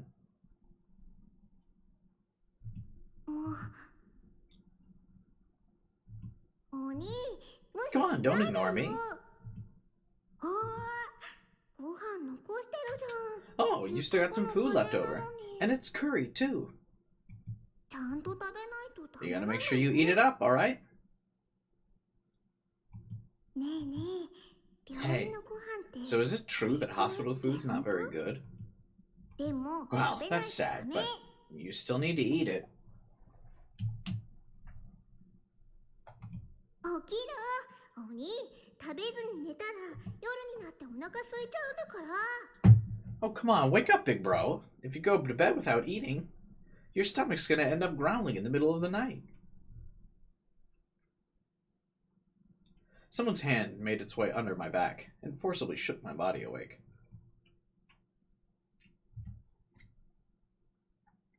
That was when I first realized that my eyes had been closed.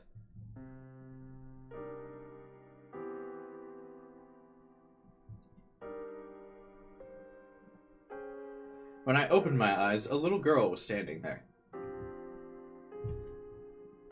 It was Nanami, my little sister. But she was awfully little, hence the little sister. It was Nanami from a long time ago. But how long ago, I wondered. She must have been at least in elementary school. はい、あーして。 Okay, say ah. The younger Nanami scooped up some curry with a plastic spoon, then offered it to me. And I slapped the hand holding the spoon.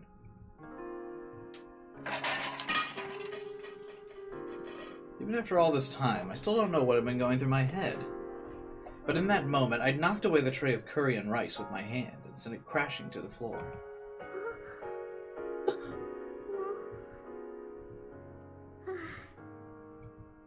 お兄、お行儀悪いんだ。 Big bro, those are some real bad manners, you know. I'm gonna tell Mom.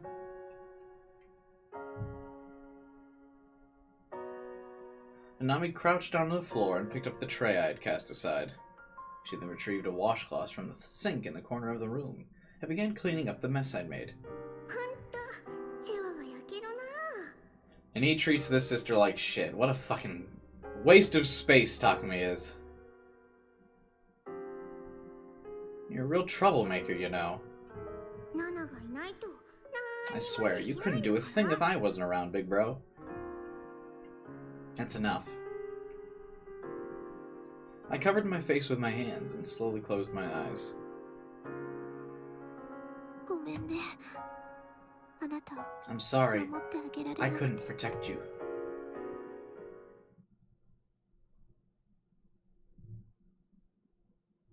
I slowly opened my eyes and saw a white ceiling.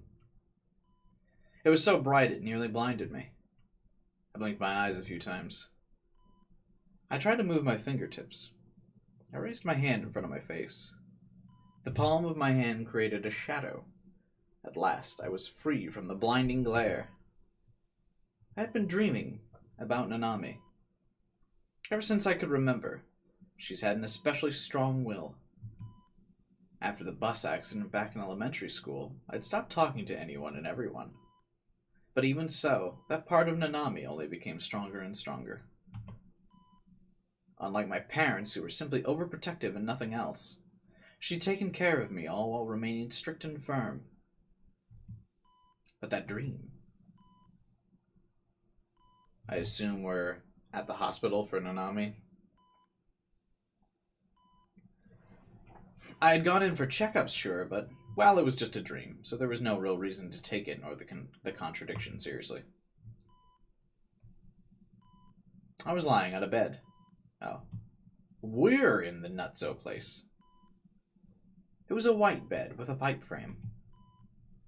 The sheets were white, the pillows were, the linoleum floor was, the wallpaper was, the fluorescent lights in the ceiling were white, the curtains covering the windows were white.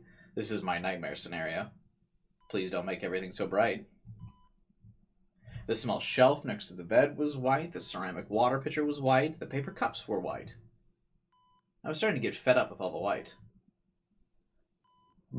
Mustering up my resolve, I attempted to sit up. For a split second, I felt a numbing pain jolt through the area around my waist, but it went away just as suddenly as it appeared.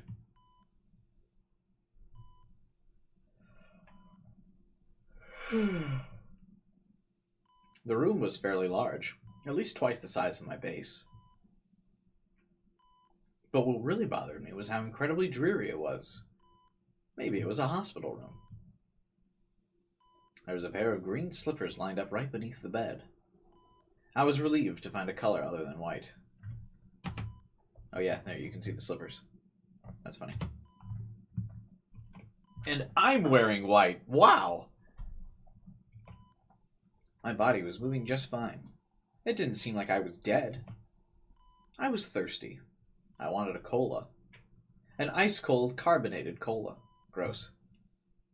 There was no way I'd be able to find something like that in this pure white room, so I was forced to pour water directly from the pitcher into my mouth. But there's paper cups there, you slob! It was a bit lukewarm, but enough to satisfy my thirst. Oh hey, it's the nurse lady.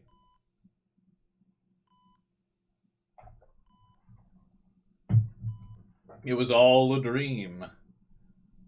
Your white mare scenario. Yeah. Upon finishing the water, I took a breath. Then the door opened, and a nurse wearing white scrubs came into the room. That was enough for me to confirm that I was in a hospital after all. Upon seeing me, her eyes grew slightly wide. She must have thought I would still be asleep. あら、 Ah! 西条さん、目が覚めたんですね。 I see you've woken up. Indeed. Facing me, she gave me a gentle smile. The mark of a true nurse. But something told me I'd seen this person before. Oh, I remember now. She was the grill who had been at the hospital when I'd gone to see Dr. Takashino a while back. Oh, she was the one who killed him. What did she say her name was? I couldn't remember, so I stole a glance at the name tag on her chest. Hazuki was written on it. Right. Hazuki. お体の調子はどうですか? How are you feeling? Hazuki held out a thermometer to me so naturally I couldn't help but take it. 体温を測ってくださいね。 Could you stick this under your arm for me?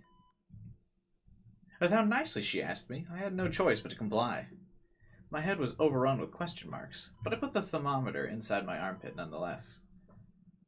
I feel like that would be such an inefficient way to gauge the temperature of something. Why would you do that? Put it in your armpit?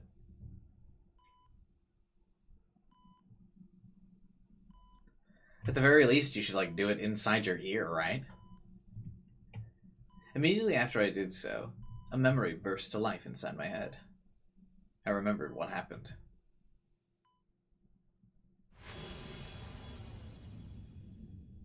You do armpit? Really?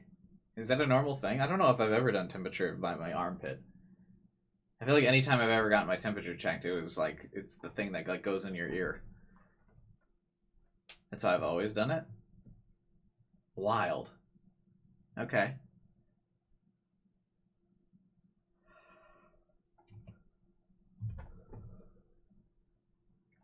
You've never heard of ears before? What?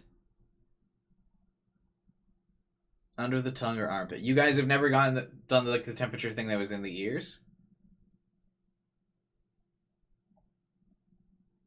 Like they put that cap on the like gun and it goes in your ear, and then they like eject the thing from the like gun.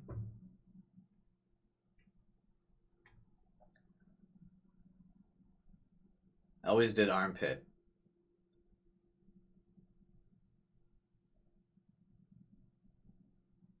I can't believe more than one person saying armpit. I would have lost my shit at just... That's only at hospitals?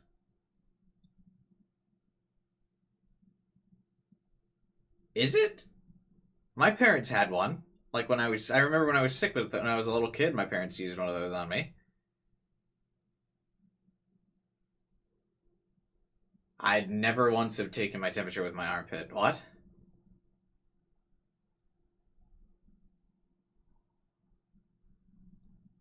This is wild.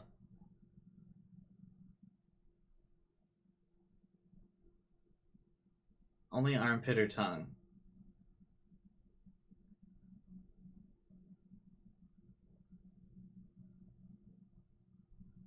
Ears is a new thing? Is it? Oh my god.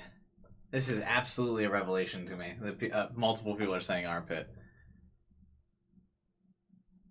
You're so young.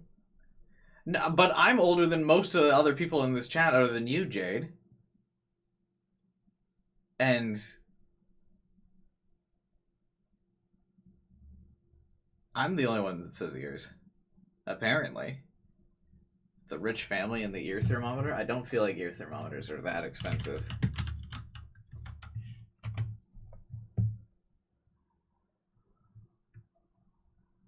They're $15. What do you mean, rich family? They're $15.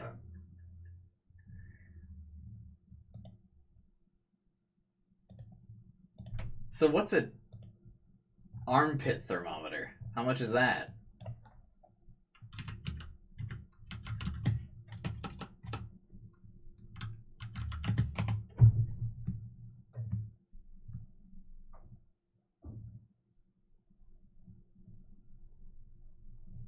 This just looks like a food thermometer thing. Is this like some Midwest thing I don't know about? This is so weird. I didn't know anyone ever did this armpit thing.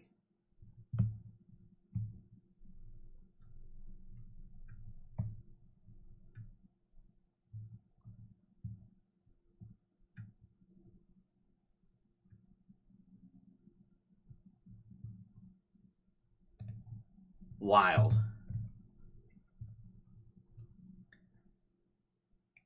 You've only used ear thermometers and seen the mouth ones on like Looney Tunes. No, okay, yeah. So AK is also only used ear thermometers. I'm from Brazil, and that's pretty common there. Okay. Yeah, I feel like the armpit thing is weird. Because it couldn't be accurate, I feel like.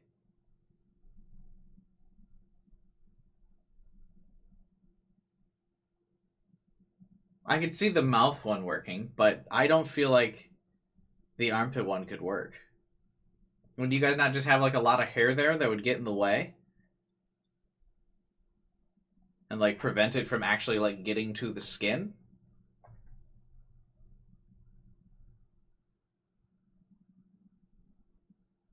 For armpit, you have to add a degree. Oh, good. Scientifically accurate system of adding a degree.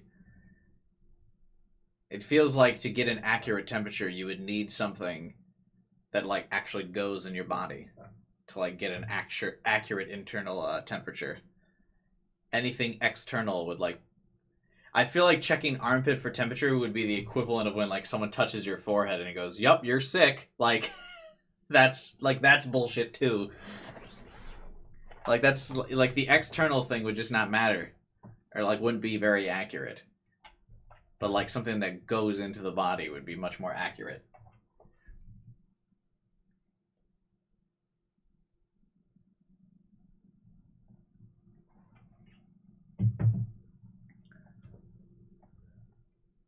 I don't know.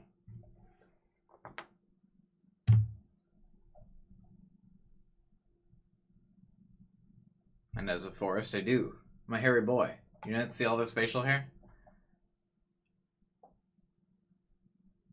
I have to shave my beard like every day for it to stay at this length.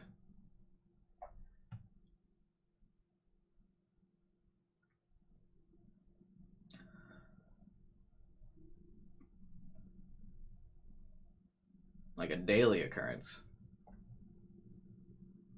Anyway, so y'all are crazy. This armpit thing is wild.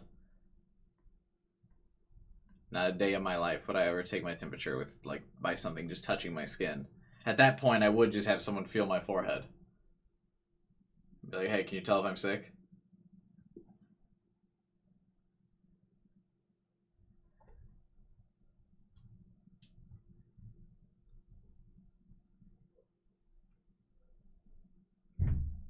I usually use the tongue one. Like, I could get that one. I could get, like, you're still going, like, checking something. Legitimately never seen anyone use the ear one on me. Crazy.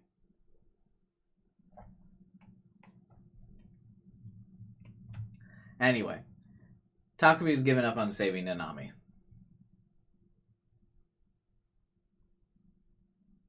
You're doing it for proof to get out of school at day? I never got out of school. I had perfect attendance because my parents never let me miss school. I remember one morning I woke up and I threw up like as soon as I woke up in the morning. And I always mess with my parents for this memory, but I woke up and I threw up. And I like asked my parents, I'm like, okay, I feel like shit. I just threw up. Like as soon as I woke up, like, can I not go to school? And my parents were like, well, you got it out of your system now. You threw up. You're all better. Go to school. And I did.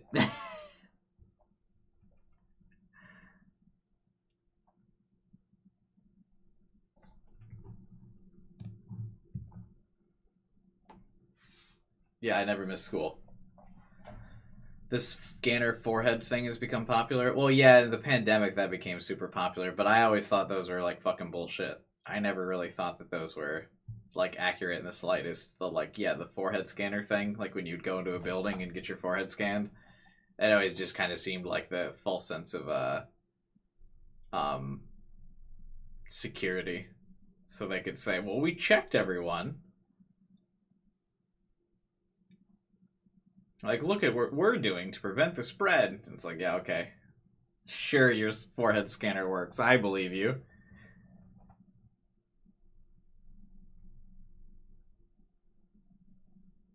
I'm wondering, what are your predictions for 2023?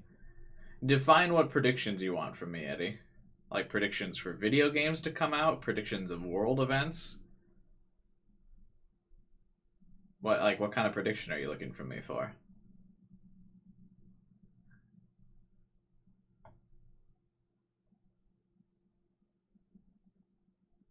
I predict he plays video games? That's bold. Because I just do these visual novels, apparently, now.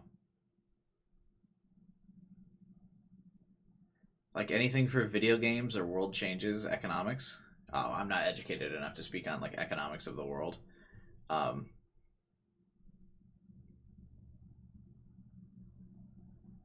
World changes? I don't think anything eventful will happen this year. Fucking knock on wood, but I just don't think anything, like, eventful will happen, because it's a non-election year. Nothing eventful will happen. You gotta, all the, like, eventful things happen on, eventful, and, like, election years. 2023, nothing really that eventful will happen this year. Next year, shit would pop off. And for video games, I expect a slow year for releases. I think a lot of companies are still like recovering their development cycles from the pandemic, and like they're now like kind of more streamlining their stuff, and bringing up election year conspiracies. They're not conspiracies, but like it's just pretty historically accurate that no politician really makes a big move unless it's like a election year to become more notable. Are you gonna reach 9K subs? I feel like I've been saying I'm gonna reach 9K subs for like 2-3 years now. I've been saying that. I hope. We did finally get over my like slump of like I couldn't fucking get over like 8,400 for a long time. We're finally there though. Bless. But yeah, I predict that 2023 is going to be a very slow year, and that it's not going to be that big for games either.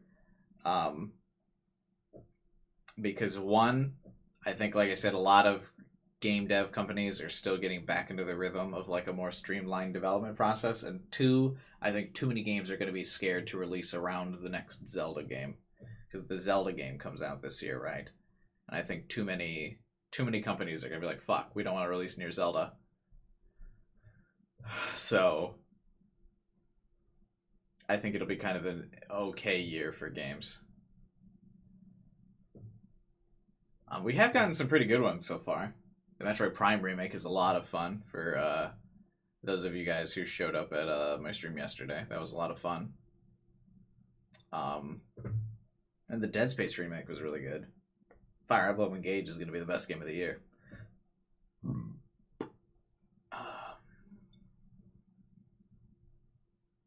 Yeah. This is going to be the Q-Buy year then. Thank you, Vibin. I appreciate that. I hope this is the year for me. I certainly hope.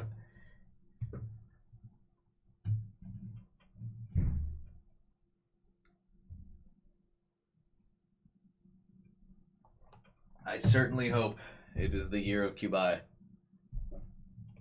But at the very least, it's the year of the bunny, so at least we'll continuously get pictures of anime girls dressed up in bunny outfits for a while. So, some good things will happen this year regardless. Anyway, Takumi had given up on saving Nanami. But there had been no response. It collapsed in a heap. And when I looked again, all I'd been holding was Darth Spider's helmet.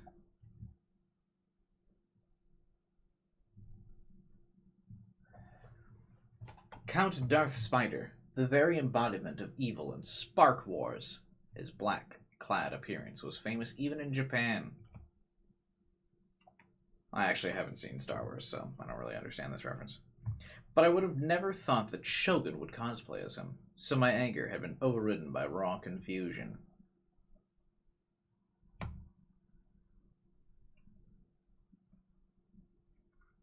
After that, I stood up and looked at the wheelchair. But there had been no one in it. I hope there's a silver lining soon for something interesting to happen. That would be nice that something interesting happens soon, but I don't think so. You don't know Darth Vader? I mean, I guess I do. He's the guy that goes...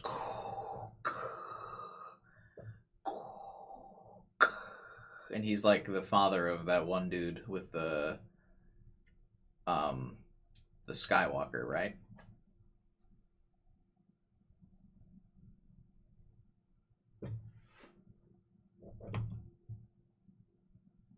Only a black hood had been draped over the back of the wheelchair. That was another part of Darth Spider's costume. I then examined my surroundings one more time, but there'd been no one there. I'd been the only one on that pitch-black rooftop. Oh, Jesus. The eyeless people actually kind of scared the shit out of me. And with how abrupt that image came in. This was another one of the jump scares that was way better than any of the like dead bodies they flashed across the screen. They're like, ooh, be scary. This is scarier, man. Fuck that.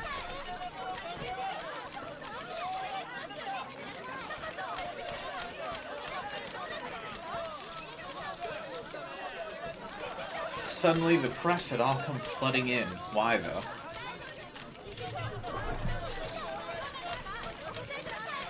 They had surrounded me with lights, cameras, and microphones. I'd had no room to breathe. There had been more than 10 of them in total. I'd been so overwhelmed by it all, my terror simply grew and grew. I wanted to run away, but I couldn't move a muscle. I'd been a total mess.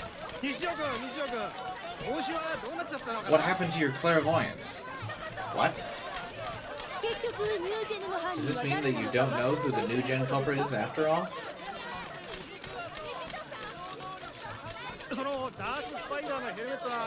Could that dark spider helmet have something to do with your psychic powers? I assume this is a hallucination as well. Would you please answer our questions? If you claim to have nothing more to say, you realize you'll have wasted a whole lot of our time and money, right? What was all this for? Was it a publicity stunt to take advantage of New Gen? Don't you find that to be completely inappropriate? Have you spoken with Yuri Brightman recently? What did you two talk about? What the fuck is anyone talking about, bro?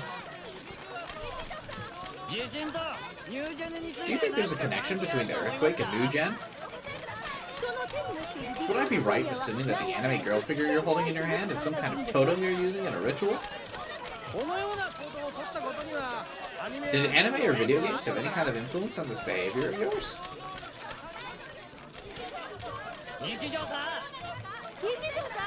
I'm so tired of being confused. The lighting pointing at me had been incredibly hot. I felt as if my skin was being singed by the sun during the hottest part of the summer. The flood of people from the media made me feel lightheaded. The field of vision had been spinning around in circles. I'd been cornered, panicking and unable to breathe. I grasped my head. I can't see anything. I don't want to see anything. I can't hear anything. I don't want to hear anything. I can't feel anything. I don't want to feel anything. Stop! Leave me alone! At the very same moment I screamed, like a computer that had short-circuited, my consciousness had severed.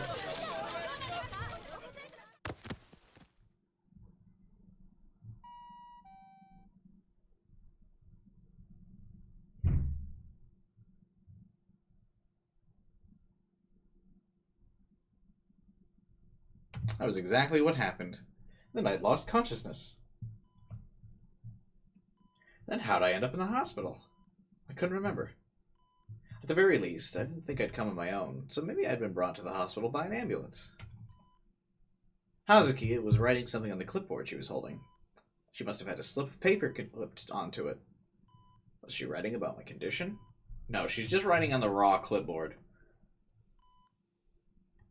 Nothing there to write about.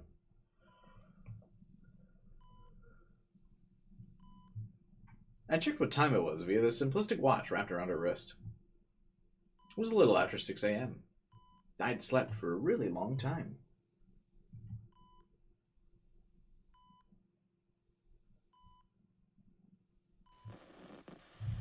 Why had I been brought here? Who knows anymore, man?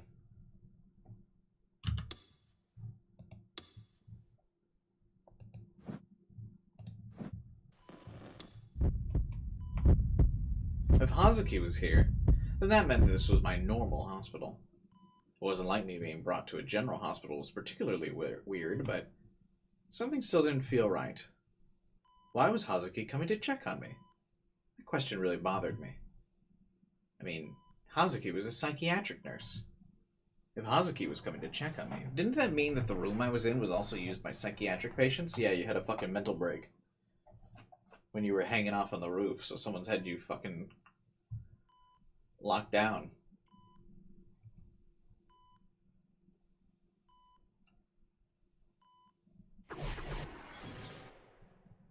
Man, we still don't know what that hallucination flash means, huh? I must say, you really did give me a fright. Hazuki's eyes widened, and she moved in to study my face closely. I didn't expect you to wake up. Huh? She made a sound as if she hadn't expected me to wake up. That's because that's what she said. Was she disappointed? Was she trying to say that the world would be better off if a piece of garbage like me just stayed asleep for the rest of my life? Yes. When she said that to me, I really did wish I'd never woken up. But then Hazuki gave me an explanation that was far different from what I'd imagined. あなたはこの1ヶ月近く You've been in a ずっ coma と for 昏 nearly 睡 a 状 month 態だっ now. たんですよ。原因不明のまま眠り続けていたんです。The reason why this may be is still unclear. What the hell? A month? When did I... 今日って What's today? 落ち着いて聞いてくださいね。 Before I tell you, I want you to take a deep breath, okay? 今日は Today 10 is 月 October 28th. 28日です。 But if I'd been in a coma for a month, shouldn't it be like November-ish? Because didn't we say earlier when we met with What's-His-Face on the roof, it was like mid-October? October 28th. That checked out, at least with what I remembered. Which meant that it had been a whole month since I'd witnessed the crucifixion. I was at a loss for words. あ、そうだ。先生に伝えないといけませんよね。 Oh no, I should really go inform the doctor. This isn't exactly the time to chat as I take your temperature. ここで待っていてくださいね。 Please wait here. すぐに先生を呼 I'll んで be きます back か with the ら。 doctor right away. Since this is a positive delusion, I imagine What's-His-Face will be back. After she finished rambling at me, Hazuki bolted out of the hospital room in a panic. 僕が1ヶ月昏睡状態だった。 I was in a coma for an entire month. I stared down at my palms, mumbling that to myself in a daze. That meant that everything that happened in the past month had all been a dream. I couldn't believe I got slammed with the "it was all a dream" plot twist. Yeah. Tragic. But strangely enough, it didn't bother me. In fact, when she told me it was all a dream, it made everything surprisingly easy to understand.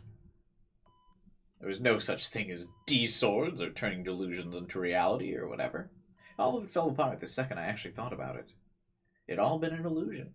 A simple delusion that I had created. I was pretty sad that meeting Remy had just been a dream too, but I wasn't being hunted by Shogun.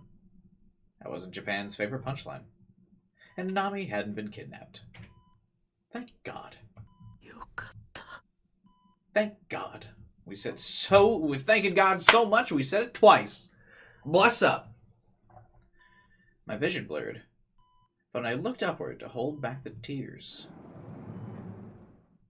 Hazuki entered the room, and her eyes widened upon seeing me. あら、西條さん、目が覚めたん I です see you've ね。 woken up. Oh, the simulation is breaking down. It's glitching out.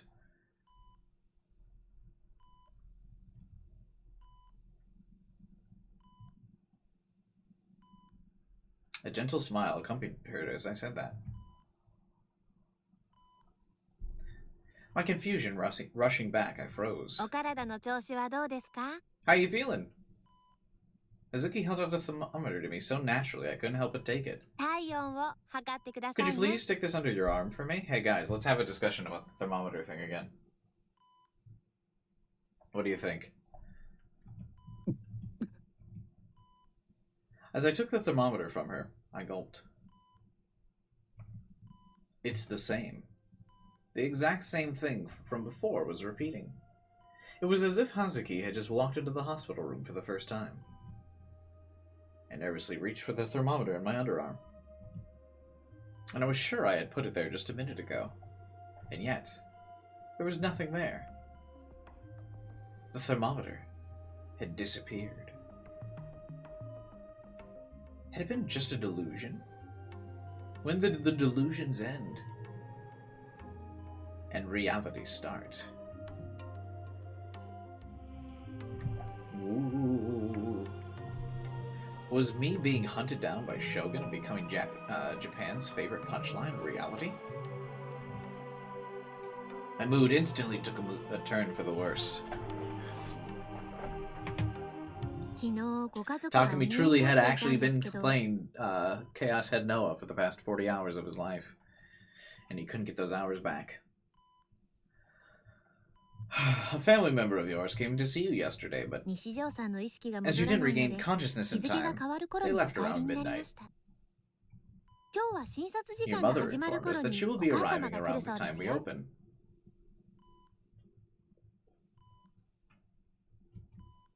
I nodded in response, not having the energy to say anything back. Mom, I'm sorry for being such a disgrace. I'm an embarrassment to Japan. No, the entire world.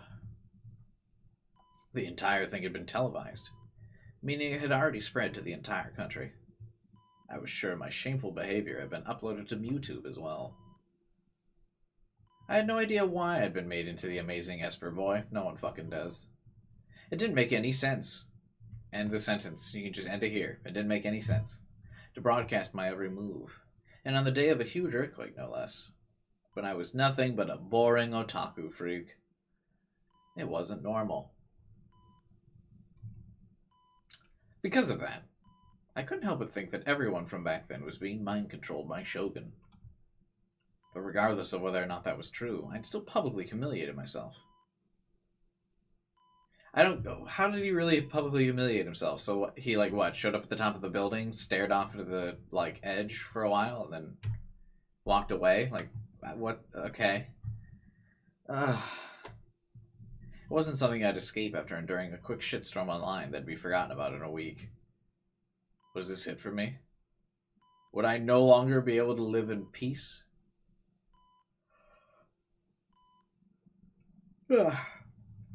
Suddenly, Nanami's face appeared in the back of my mind.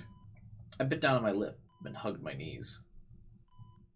Even if that was no longer attainable, as long as I could save Nanami, none of it would matter. Even if people from all over the world snickered at me and called me pathetic loser for the rest of my life, it would make no difference. But I couldn't save her. I couldn't even do that much.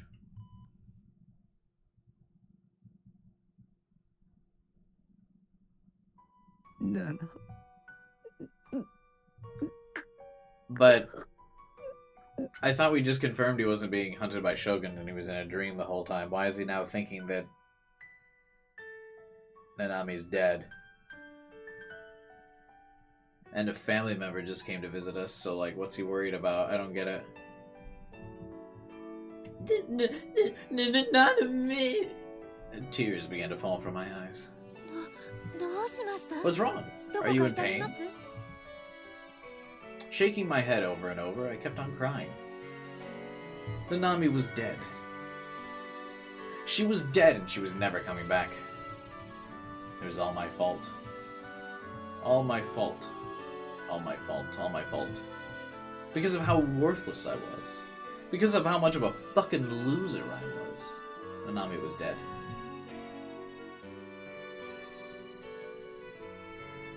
Back on the rooftop, I'd given up so easily on obtaining the D-sword. I had Seira's seductive voice in my ear, but that was just my pathetic self pretending to be someone else. I was the one who made the decision. I made myself look like a pitiful victim. I'd chosen to sacrifice Nanami so that I would survive. I hated myself. How fucking pathetic I was. Okay, dude, I can't stand this, self-deprecation any longer. I just, fucking move on. If only I had just tried a little bit harder.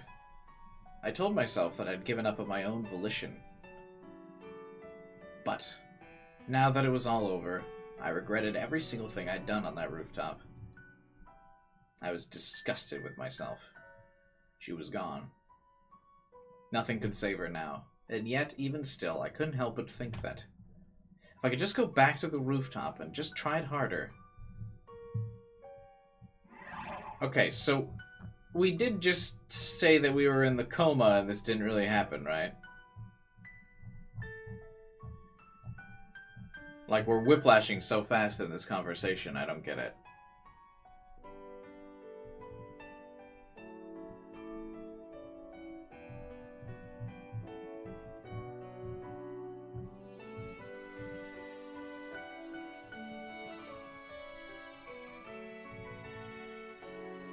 He's like, I wasn't being hunted by Shogun, and then, so what, then he doubts because it repeats?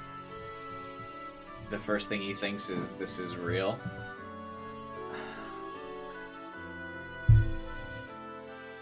I knew that even if I could go back, I'd just give up all over again, finding some other excuse to get me out of it. That's just who I was. A completely useless, irredeemable piece of shit. Okay. Nanami. Nanami, I'm so sorry. Nanami. Nanami. Azuki rubbed my back in an attempt to comfort me. I was a useless sack of shit to the very end. I was even causing problems for nurses that had nothing to do with me. The tears refused to stop. 何か後悔していることがあるんですね。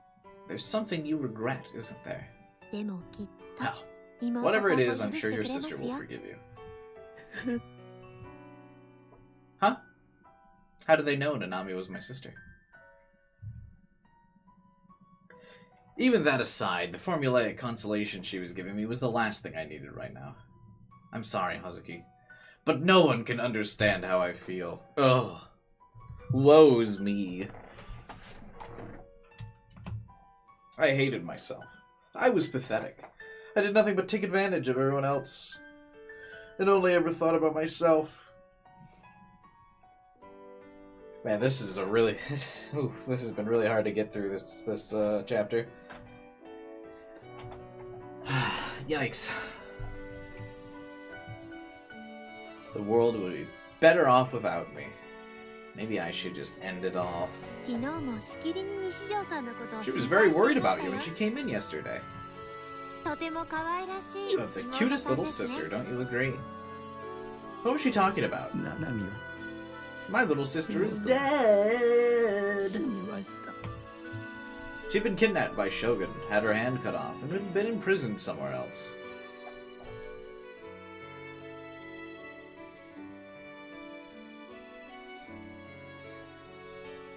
Chapter 6 is one of your favorite chapters? Why? In the end, she died all alone and afraid. When I imagined it, I felt like my heart was being torn into dozens of tiny pieces. そうなんですか Oh my goodness, is she really? ごめんなさい Forgive 勘違 me, い I'm して afraid し I've まっ made a て terrible mistake.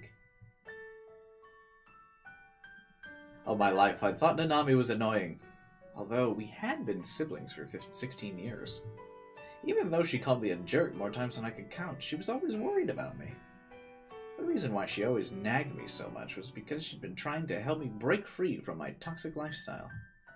Whenever she brought me food from our parents' house, she didn't just give it to me and leave. She always tried to share it with me. Normally, if a girl her age had an otaku freak for a brother, they'd never associate with him. All while the things she said didn't make her the easiest person to be around, she'd still talk to me, and she would listen. To me stuttering out like 2 fucking words at her.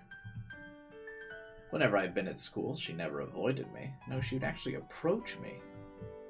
No matter what, Nanami had always treated me, vile virgin otaku freak, like her brother, a human being. Her mere existence had helped me more than I ever knew, but realizing that did me no good now. It was too late. だとしたら鬼ってどういう意味なのかし If ら that's truly the case, what does she mean by big bro? Huh? I don't get, like, so why is he surprised by this? I guess I'm, like, losing track of this conversation. Why? I don't get what caused him to spiral on the thinking Nanami was dead thing. Especially when the nurse was literally, like, a couple lines ago. Like, yeah, hey, you had a family member visit yesterday. Who else would? I looked up, unable to properly comprehend what I had just heard. As my eyes were blurry with tears, I couldn't see Hazuki's face. What did she just say? 眠ってる西條さんをお兄お兄と何度も呼んでいたからその印象が強くて His parents don't care about him.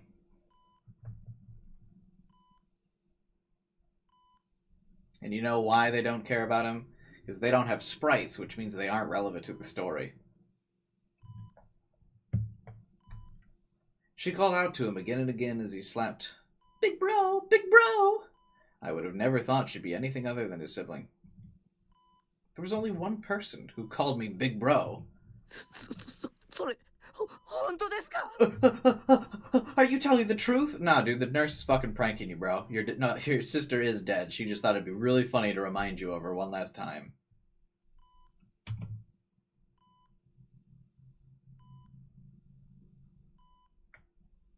No, your sister is dead. I was making it up. Got you thinking about her again, though, didn't you? The whole otaku freak thing is so tiring. This whole scene is tiring. Fuck, bro. Just when we thought things were going to start happening, they just slammed the brakes on the pacing again. Fucking A. Vaulting out of my bed, I pressed Hazuki for an answer. はい、何がです? I'm sorry. The truth about what? Nanami? My sister Nanami. She was here? いえ、その I didn't hear her name properly, so... You said you called me Big Bro, right? Yeah. Where is she now? Where's Nanami? ですから、 She went home yesterday. になりましたけど、西条さん She の left with your mother. お母様と Did she have any injuries? はい。 Huh? Nothing I can see. They said she was okay? Nanami was okay? Jesus Christ, we get it. はい。 I should clarify. I'm not sure whether or not it was Nanami. But the girl who visited yesterday was doing just fine, yes. 女の子は元気そうでしたよ。 Nanami was alive. For everything Hazuki had said, it had to be true. I sat down in the bed, utterly dazed. But how? Shogun had said he wouldn't give Nanami back until I completed his quest. Had he just released her out of pity? Or had Nanami escaped on her own? But then how would that explain the hand that had been sent to me? I mean, the dude already said that he might have sent us someone else's hand. According to Hazuki, Nanami hadn't even been injured.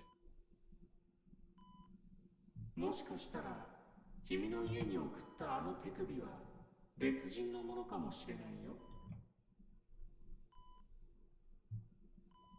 he had said to me hadn't been a lie. He'd played me. I'd been dancing right to his tune. Shogun had deceived me. That didn't matter. I see. So that was it. It was all coming together. What was coming together? Fucking what? Nanami had never been kidnapped.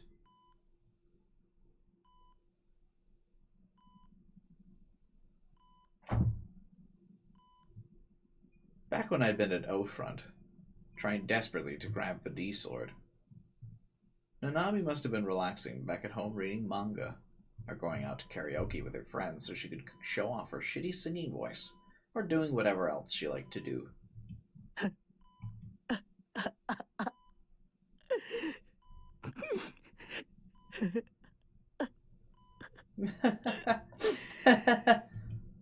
I was crying, but I couldn't help but laugh. 西条さん? I'm going to give you an extra dose of meds, Takumi. Go back to sleep now. Shogun.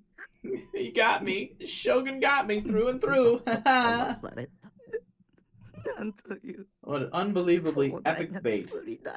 Take your meds, bro. She was alive. Nanami was alive. I could see that bratty ass face of hers again. I could hear the obnoxious shrill voice of hers again. The mere thought was enough to bring me a deep sense of relief and an intense joy that rose from the bottom of my heart. Thank God. I couldn't stop crying. But the tears weren't the tears of regret I'd been crying earlier. Thank God. Sob. Sob.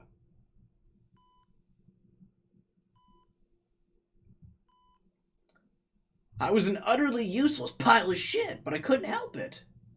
The day before, I'd given up. But even so, as long as Nanami was alive, I didn't wish for anything else. The whole world could mock me until the end of time for all I cared. I was overjoyed. Thank God she was safe. Gets mad when Taku wants to ensure Nanami's safety. I don't know if we needed like a 30-minute segment of that after she was like, yeah, your sister came last night. And then Takumi fucking spazzed out. It's just... I really don't like this chapter. Well, I guess it's not technically chapter 7, but chapter 6 into this. Oh, it's been rough.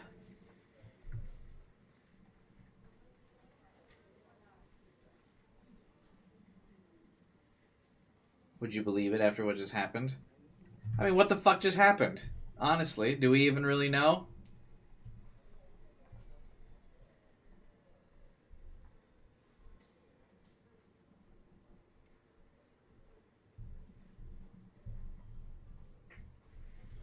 He was in a coma.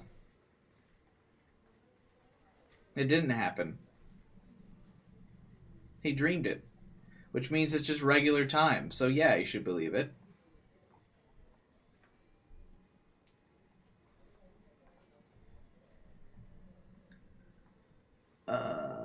Another meeting had been called to the main conference of the Shibuya Police Department, joining one of multiple others that had been held today. He wasn't in a coma? Yeah, he was. Think you missed something? I don't think so.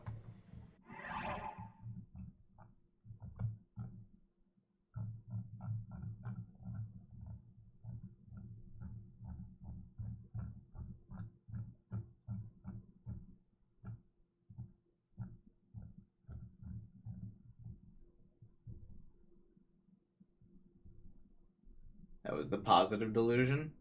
Oh.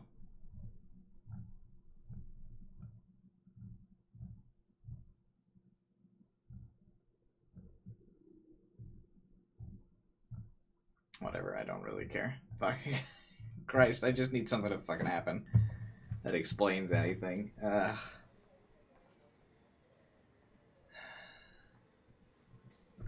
The exhausted, fed-up detectives all wondered how many more hours worth of unproductive meetings they would be forced to sit through. Matsunaga was about to start hearing the reports from each investigator when suddenly Bon hesitantly stood up and raised his hand. Mind if I say something? What is it? Inquisitive eyes and expressions landed on Bon, not just from Matsunaga, but from Suwa and the detective sitting next to him as well. Bon smiled his usual flippant smile, quickly bowed his head, and then looked around the room. I made a small discovery in the group dive video that was posted to the internet the other day.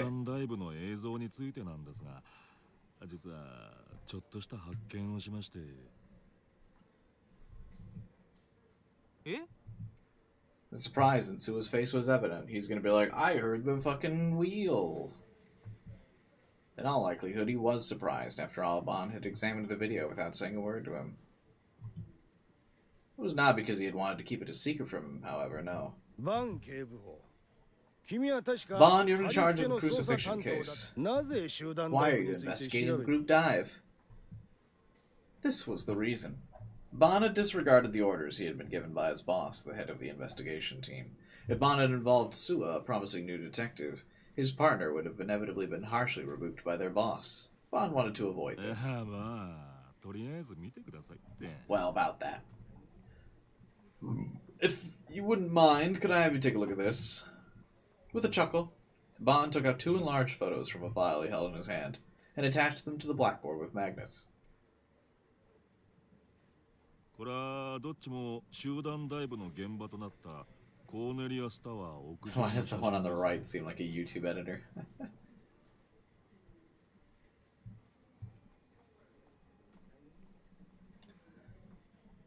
TLDR, Taku wakes up in Delusions, the nurse told him everything was okay and nothing bad happened, but then she walks in for real and says he's only been asleep for half a day.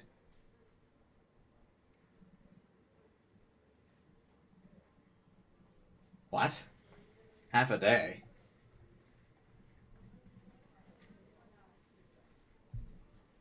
Thinks he's dead, blames himself for his cowardice. Only for the nurse to be like, wait, she showed up here. Oh, well. These are both photos taken from the Cornelius Tower rooftop, the location where the group dive took place.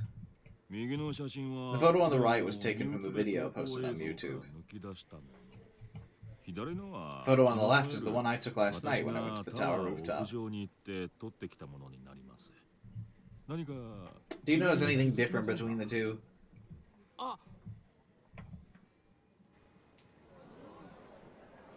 The entire conference room began to stir. There's something different in the backdrop. The camera in the uploaded footage is pointing northeast. The 5 men and women did fall northeast, so that's not the issue. Regardless, at 3 minutes and 29 seconds into the video, for about 15 seconds, the camera swings left and right in multiple very large motions. The picture on the right is the one taken when the camera was facing to the east. Here we can see the East Cornelius Tower, which faces towards Roppongi. Tokyo Tower is clearly visible in the nightscape. The red makes it stand out pretty well. I thought we were going to focus on who the sword chick was. We're not going to focus on anything ever, Devin, in this story. Not going to focus on anything. And the second anything seems like it's about to lead somewhere and something's about to be explained, we're going to abruptly cut to someone else's perspective for no fucking reason.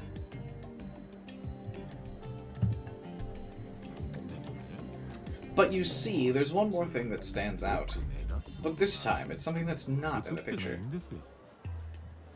Bond's eyes narrowed as he combed his beard with his fingers, and then a wry smile appeared on his lips. It's Roppongi Bills. It's true, the lights of the place could not be seen in the photo he had taken from the uploaded video.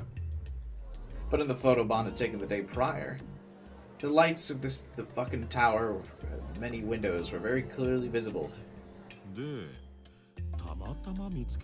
I'd happened to come across a few panels in the lobby of Cornelius Tower, ones that were displaying a couple of photos from back when the tower was first completed. This was one of those panels. Bond retrieved a new photo from the file and pinned it next to the previous two. It was also a picture of the area taken from the rooftop of the tower. But it was not a picture taken at night, it was one taken at day. You can see it right there. It's under construction, but my point still stands. The commotion in the conference room grew even louder. Matsunaga, meanwhile, remained silent as he stared at the photo with a stern expression.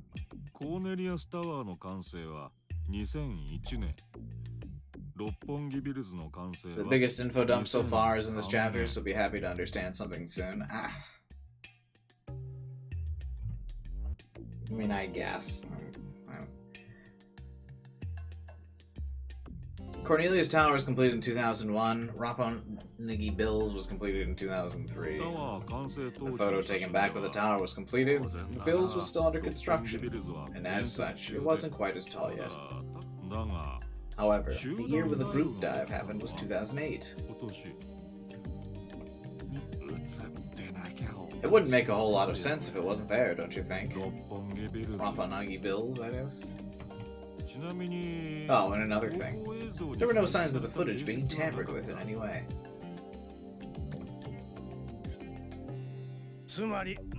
Where are you going with all this? Who fucking knows? Having seemingly lost his patience with the detective, Matsunagi urged him onward discontently. Hard to say. I do have one theory.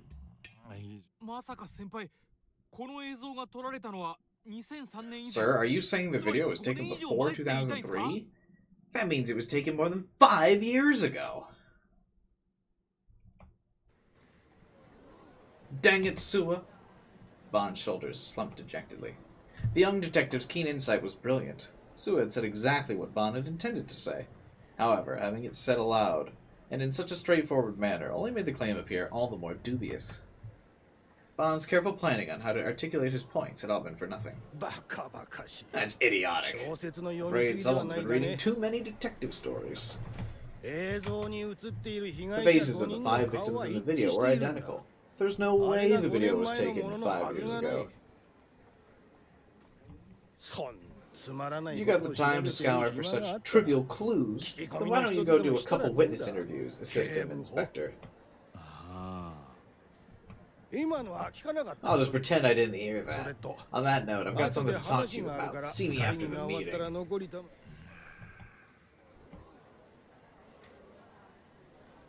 After letting out a short sigh, Bond gave up and sat back down. Well, it's not like I expected him to believe me. Bitter and unwilling to accept defeat, Bond muttered that inside his head before returning to listlessly fanning his face with his fan.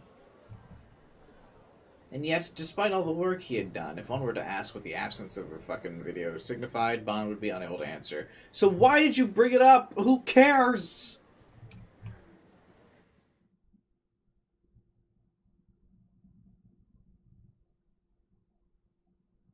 It's all a delusion. It's not real. We're all in the Matrix.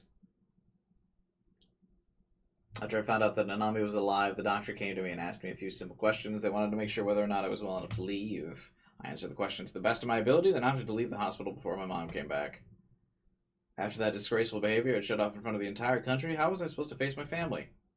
If Nanami were to come back, I knew that I'd be so happy I'd immediately burst into tears. And then, since she wouldn't know why I was crying, Nanami would then take it seriously and start yelling at me not to worry about her, probably while calling me an idiot. When I thought about that, I nearly fainted from the sheer embarrassment, and so instead of letting that happen, I decided to employ a strategic retreat. A nurse brought me the most disgusting breakfast of all time, and after chipping away at it slightly, I snuck out of the hospital room, made my way down to the first floor and into the lobby.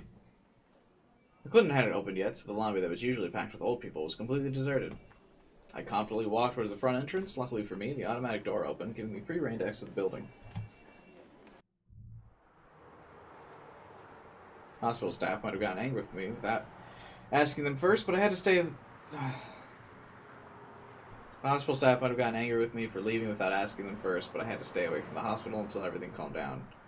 As for the medical fees, I left my mom a note telling her to go ahead and pay for it, so it should be fine. What a fucking douchebag. Despite the fact I stayed overnight at the hospital, I wasn't exhibiting any actual symptoms, and my mental state was doing much better after I learned Nanami was alive. Making sure to keep an eye out for any ambushes by Shogun or Yua, I quickly made my way back to the base. Fuck, I forgot about Yua. I'm just trying to speed up to anything happening.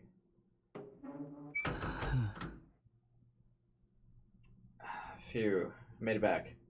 My mental state had done a complete 180 since I'd last been at base. Of course, I was feeling a lot better now. If only I'd let my past self know that. You let yourself get baited far too often, mate. I rate 8 of 8, me. Something along those lines. Thinking back on it, yesterday had been really living in hell.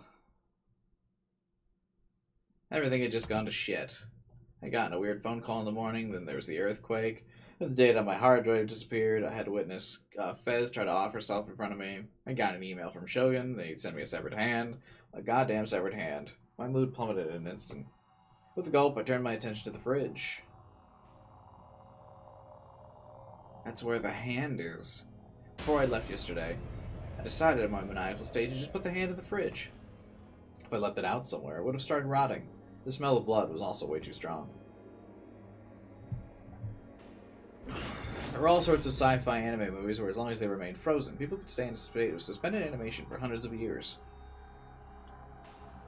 How'd they get that picture of my room? I don't know, Eddie. Cool, you got all those anime figures, though. So that was pretty much what I was going for. I figured my fucking slightly above, or slightly below room temperature fridge would keep a fucking body part from decaying. I thought that if I could keep Nanami's arm fresh, she might have been able to get it surgically reconnected once she was back home safe. But if that wasn't Nanami's hand, who did it belong to? And how would that explain the cell phone and the bangle?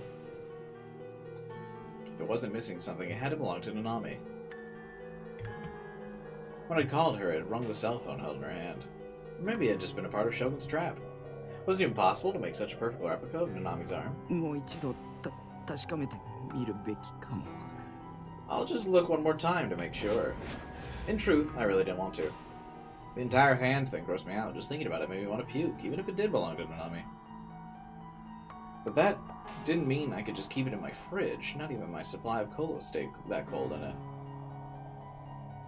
I considered asking the police to come take it, but then I realized they'd just suspect me of being the new-gen culprit even more than they did. Practically be suicide to dial 110 and go, hello, yes, please come take this person's severed hand off my hands, thank you. What should I do? Throw it away? But supposing it was Nanami's arm, it really didn't sound like a good idea to throw it away. Well, good thing we didn't just fucking wait at the hospital for her to show up. Jesus. I'm gonna grab a beer.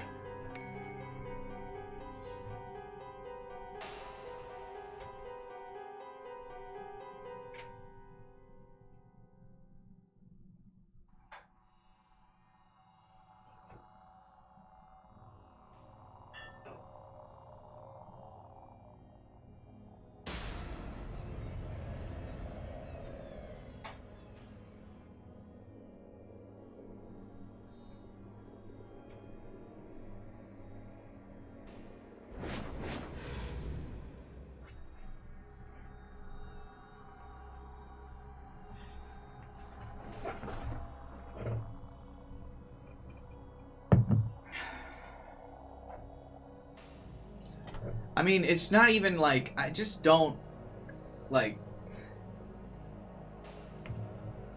I'm supposed to be, like, waiting in suspense for something that was, like, it just has, like, such a clearly obvious solution. Like, I'm really glad we didn't just wait at the hospital so we could sit in his fucking room and be anxious about the Nami's arm. The nurse already said she didn't have injuries, and maybe that was delusion or not, but, like, either way, we could have just waited at the hospital. Because we know she'd been routinely visiting us. It's, like, really frustrating. Are you even allowed to throw away human hands? Did they constitute as burnable or non-burnable trash? I tore up my hair. There was no point continuing to torture myself over it. Just go ahead and check one more time that the bangle was on her wrist and that she was holding her cell phone. Was it Nanami's or was it someone else's? That was the question I hoped to answer. What a really dumb way to do it. I'm so mad. I stood in front of the refrigerator and gripped the handle. What are your predictions so far? That nothing will happen. I don't really have any predictions. My prediction so far is that it's all like a simulation. And that the reason why Nanami, it's a simulation imposed by that Nozumi company. And like, there are people trying to rebel against the organization, and that's why they've got the swords, so they can fight against the things, and then,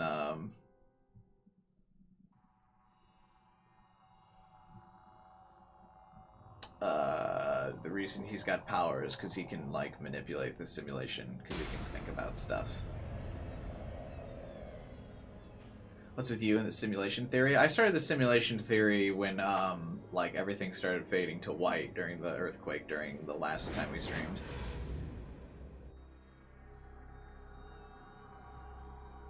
I stood in front of the refrigerator and gripped the handle. I closed my eyes, and then I took one, then two, then 3 deep breaths. Unsurprisingly, the temptation to just call Remy and ask her to do it for me crept into my mind, but I quickly shook it away. If you have the temptation to call Remy, why wouldn't you have the fucking instinct to then try to call Nanami? I mean, I guess that you think that's her phone, but then call your mom? And be like, hey, does our sister still have both fucking hands?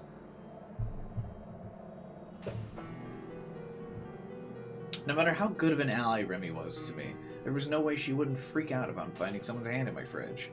And then if I managed to fuck up the explanation, she'd fall out of love with me and turn me into the police. Okay, she's not in love with you, but I was gonna have to do this on my own somehow.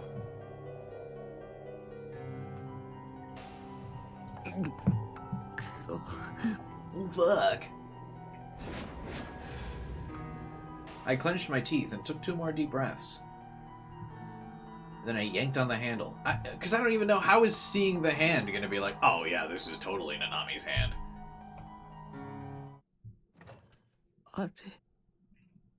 Yeah. It was empty. Entirely empty.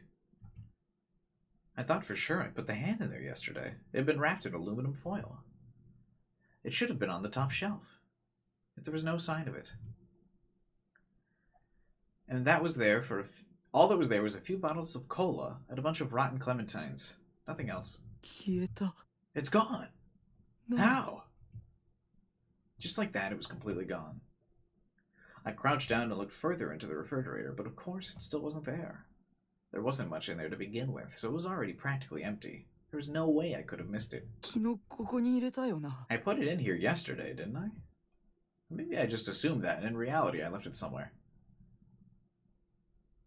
Close the fridge door, then look around my trash-filled room. 段ボールも。 Cardboard box is gone too. The large cardboard box with a hand inside of it. What had I done with it? I felt like I just tossed it into the corner of my room or something, but... Either way, my memory of last night was very unclear. More things had happened yesterday than my poor brain could handle, and everything was made all the more brutal due to the utter chaos of it all. Calm down. Just calm down. Get your thoughts together. Think of why it might have disappeared. Gotta hand it to him. Get it? Hand it to him. Because it's a hand. You gotta hand it to him. I booted up the word processor on my PC and wrote down all the possibilities I could think of. My base had been unlocked ever since yesterday, so if someone really wanted to, they could have come in and taken it without much trouble. That would also be consistent with how Shogun had been able to put that hand in my room in the first place. Or maybe it was number 2.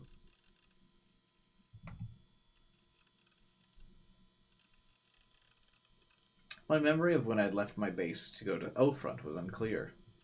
The feeling that I had to save Nanami, seeing her severed hand, how terrified I was of Shogun, all those emotions swirled around me, invading each and every corner of my mind. I couldn't calm down. So this is his reasons why the hand disappeared. Number 1, my mistake, I put it somewhere in the room. 2, I myself took it outside yesterday and threw it away. 3, Shogun took it back. 4, the police searched my house and confiscated it. Okay, well, if the police searched your house, they probably had found a severed hand. They probably would have done more than confiscating it. They probably would have come to the hospital and placed you under arrest. The mass media broke in and stole it. The hand never existed in the first place. Do a poll? Okay. Can I have 6 options? No, I can only have 4 options. Let's see. Okay. Let's combine 2 of these. Somewhere else slash threw it away.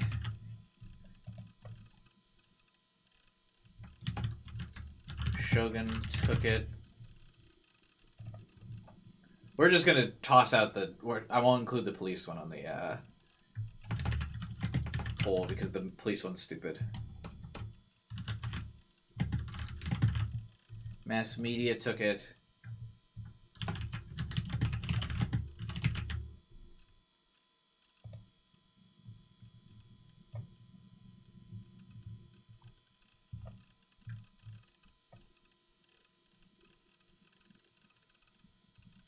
Wait, don't do a poll? Oh, you meant no, probably because you can't have 6 options. They might be in the process of going to arrest him? Why would they be in the process of going to arrest him? He was just in the hospital overnight. They would have found him.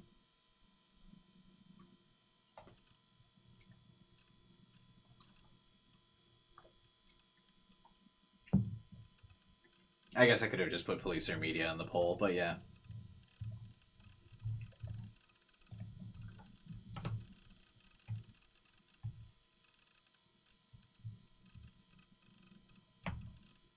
Maybe I just left my base and tossed the hand in a dumpster somewhere without knowing it. Or maybe the whole hand thing in general had just been a delusion and it didn't actually exist. But I went to check my email. I found the one email I'd gotten from Shogun yesterday did in fact exist. And in fact that email, he clearly stated that the hand was present. Not to mention that Shogun himself had talked about it yesterday. I just couldn't believe that it had been a delusion. Okay, then what about the possibility that the police or media took it? Those people looked like otaku freaks like we were... Those people looked at otaku freaks like we were no better than shit smeared on the bottom of their shoes, so it wouldn't surprise me.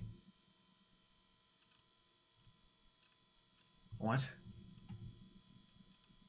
Why does he have such a complex about the otaku freak thing? If you're so self-conscious about it, have you considered touching grass and stop being an otaku freak?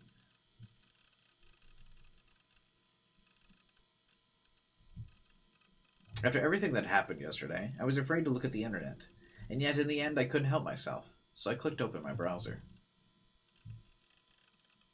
First, I typed in the news section of Taboo, as well as some of the news sites I would typically go to.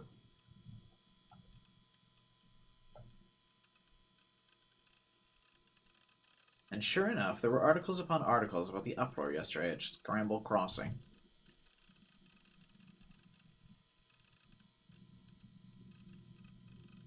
Oh my god, hentai anime.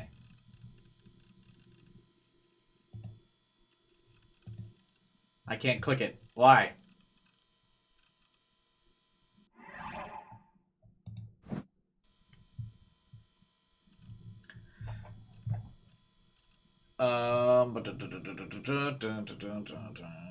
Something about the TV broadcasting simultaneous coverage of the earthquakes and the Esper show starting at 9 p.m. Following this, the two stations were immediately flooded with call after call protesting the decision. When faced with the disappointing end to the show, nearly 5,000 fans that had crowded in front of Shibuya Station all began to boo loudly for over an hour, with some fans even fighting amongst themselves. The situation resulted in 13 separate arrests. The commotion began with a prank email sent by a boy, hereby referred to as N, living in Shibuya Ward. At first, news stations were skeptical of the email, which claimed that the boy was a clairvoyant esper who could see the culprit behind the new generation madness, the popular name for a series of brutal incidents taking place in Shibuya. However, when American psychic detective Yuri Brightman, age 43, informed Today TV that he would be willing to become the boy's legal guardian, both stations immediately took him at his word, or so the story goes. The ratings for both Today and Fushin TV were extraordinary, with the highest simultaneous viewership exceeding 40%. These are astonishing figures, surpassing even that of Kohaku Rin in the new year. Although these figures may only be for simultaneous broadcasts with the earthquake report, the broadcast was obviously a huge success in terms of viewership. Can't relate. However, the boy starring in the show N did not turn out to be an esper. He repeatedly riled up the audience by motioning like he was going to jump off the building. But his performance did not extend beyond that. Undeterred, the media companies dared to go up to the rooftop to report on the situation and attempt to get a comment about the new-gen incidents, but they were unsuccessful. The boy was found collapsed on the rooftop, holding a moe anime figure and a costume from a popular Hollywood film.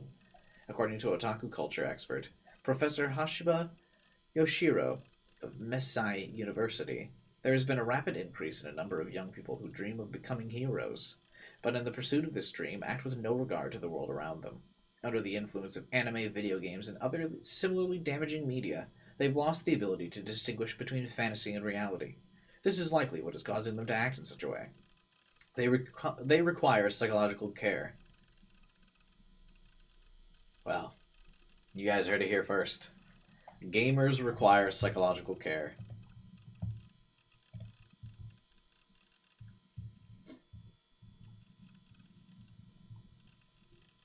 Hands aren't real, won the poll.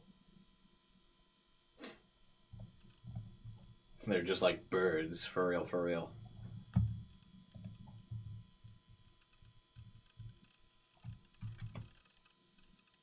I hadn't sent any emails to the media. Man, if only there was one quick way to verify that.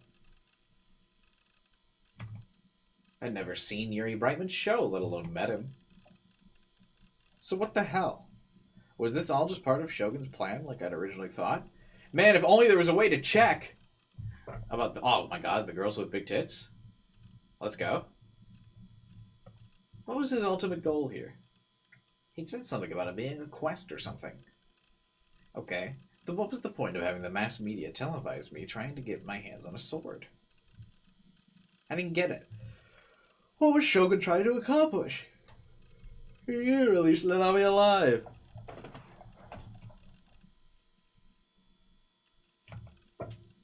Man, What was he trying to accomplish? I followed the links to various articles, but even after reading through all of them, not a single one of them mentioned Shogun. Man, if only there was a way to verify.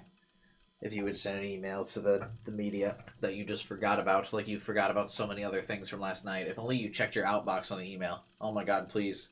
Please just check your outbox.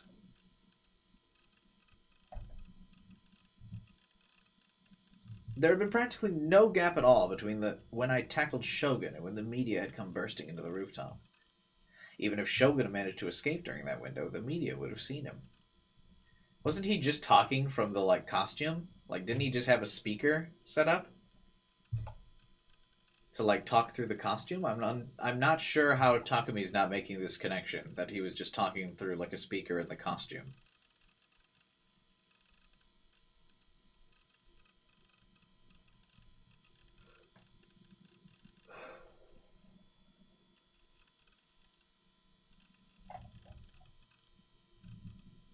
Not only that, but Shogun was supposed to be stuck in a wheelchair. He was supposed to be paralyzed.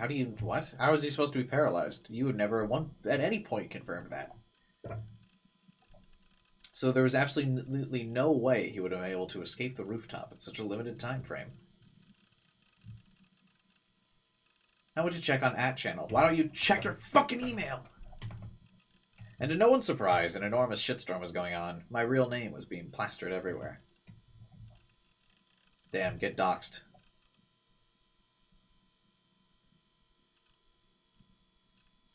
Social. Esper that took over Airways, now the nerd who cried wolf.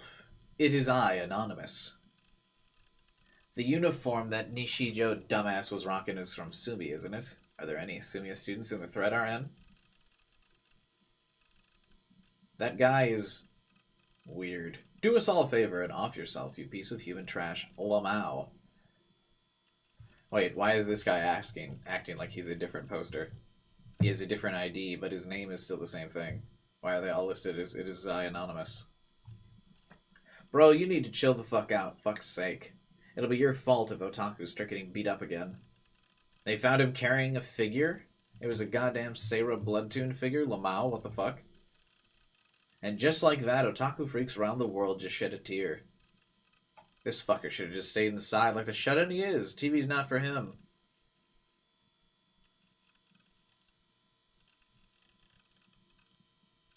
Seira would be like, you big dum-dum, time for me to kick your fat butt with my awakened form rocket body blow attack.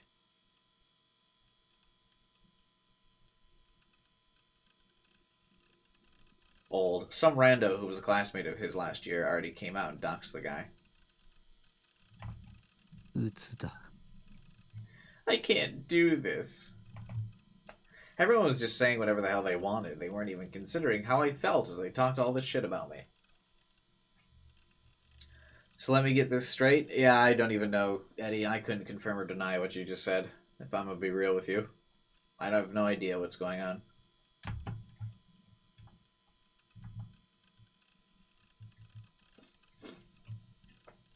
Everyone was just saying whatever the hell they want. Oh yeah, I didn't care. Whatever, fuck it. Having @channel as your enemy was a scary thing. It was all Shogun's fault I was in this mess. I was wondering if anyone had leaked any sensitive info on @channel. The stuff that couldn't be aired on TV, but I couldn't find anything that fit that criteria. I hadn't been alone on that rooftop. There had been one more person. And yet, not a shred of info had come out about them. It was almost like the being known as Shogun had never been there in the first place. It's so hard to read this text over the, 4chan thing. Maybe the Shogun that appeared on the rooftop was just an illusion. Maybe even if I had known for a fact that he exists, there's a possibility that the Shogun I saw at O-Front was just a delusion I created. I think I'm losing my mind. There were so many things happening that shouldn't have been possible in real life. It was more like a video game at this point. Wink. There were two worlds. One where Nanami was alive, and one where she was dead. I don't understand how you think this is a split, but okay, sure. And the two options were running parallel to one another. Meaning, I got to choose between them, just like a choice you'd find in Eroge.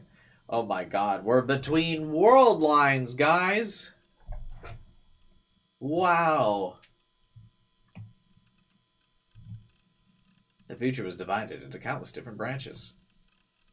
And what made me different from normal people was that I could simulate what story events might occur using my delusions, and I was in the middle of simulating the route that would lead to the bad ending. Like the one where Nanami died, or one where Fez jumped to her death, or one where I fell off Ofra and died. In other words, for some reason, all these things that you normally find in the bad ending route would be coming after me, almost like they were hunting me down due to a trap I myself had set. A world where she's alive and I didn't call her, yeah. Maybe I just had the desire to leave behind my boring, uneventful life and go to a more exciting world, like one from a game. And because of that, I've been unconsciously showing myself what that would look like. That couldn't be it. I didn't have any desires, even remotely like that. Or at the very least, I would never want to make myself go through anything that made me feel sad or scared, simulation or not.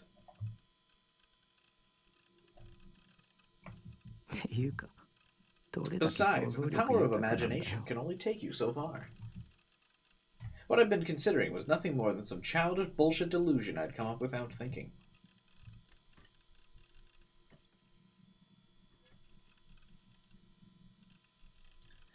I sighed and leaned back in my chair and looked up at the ceiling with a blank stare on my face. And he's gonna be like, oh my god, I see a face in the ceiling. Reality isn't set in stone. Anything and everything just felt fake. And the world I was living in was completely hollow.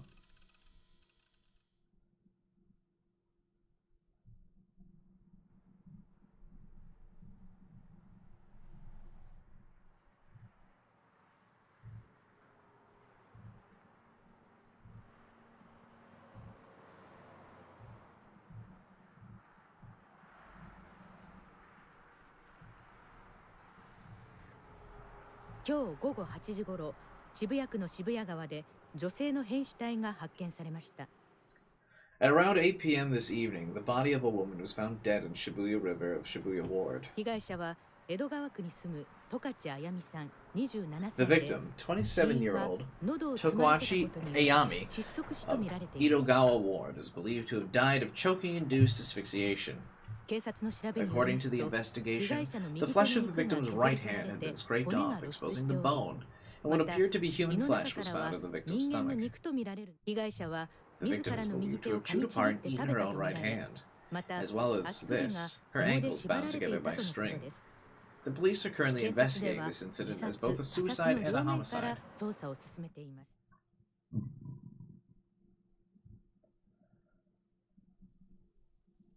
Finger food. Ever since the seismic intensity 5 earthquake, the city of Shibuya had been overrun with an air of pure bloodlust. The sense of order in the city had been visibly deteriorating. This decrease in security was not just regarding fights among young people, but the increasing number of store windows being broken, as well as a large surge of theft. The media continued to use the term New Gen in order to establish a feeling of crisis and entrapment, and in response to such fear-mongering, a handful of stores had abruptly ceased operations. How did number 6 die? Choking. Choking to death on their own bone. Or I guess we don't know for sure that it was their own, but they choked to death on a bone.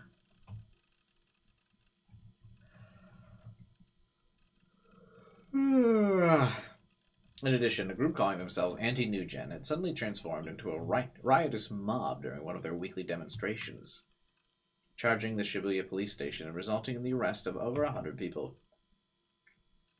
Much like the Esper Boy riot, which we still don't really know why the fuck that happened. Thousands upon thousands of onlookers gathered in the area in order to enjoy yet another shitstorm. There was a striking difference in excitement between those who were visiting the city and those who lived in it. The former expected Shibuya to be more brutally eventful than ever, while the latter condemned the lawlessness of their home and insisted on strengthening police authority. Then, as if to mock all the uproar, the 6th New Gen incident occurred, and of course, the perpetrator had yet to be apprehended. Wild.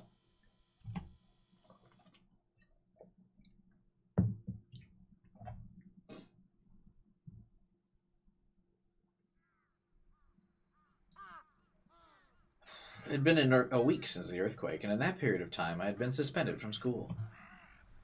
Even if I hadn't been suspended, I wouldn't have been in the proper mental state to go to school anyway. The day immediately following the earthquake, another new gen incident had occurred. That incident, just like the murder of Dr. Takashina, was obviously supposed to send a message to me.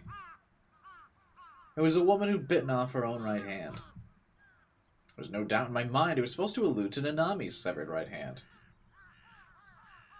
Nanami was clear bait from Shogun to lure me out, but even though I knew that, the thought that Nanami could have been the one killed sent shivers down my own spine. And since I had become famous in Shibuya, in the worst sense of the word, I was now more terrified of going out than ever. I don't know how he became famous, but whatever. If I had a hole to crawl into, I would have done it with no hesitation. Even going to the convenience store to buy food for myself killed me, and there had been entire days I went without eating. It was impossible for me to walk outside with my head not glued to the ground. It always felt like someone was laughing at me. The gazes of other people terrified me. I didn't want to talk to anyone. To see anyone. People from the mass media had been trying to bother me constantly, but I ignored every single one of them. I hadn't called my parents, nor had I talked to Nanami. Good thing, too. We'd rather just be freaking the fuck out than just sorting this issues out. Why would we resolve anything in this story?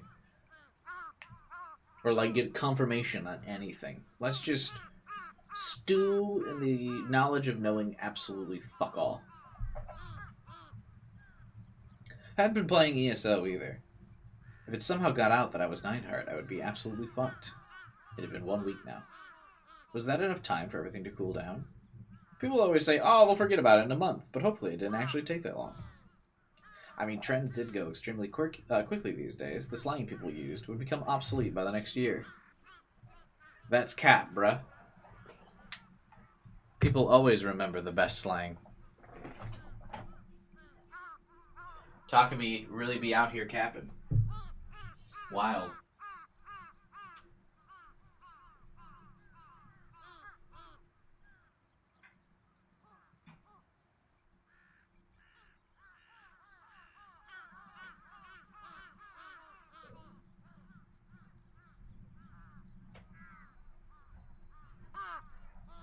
I was like sitting here freezing, and I didn't really understand why, and then I just realized at some point I turned off my heater.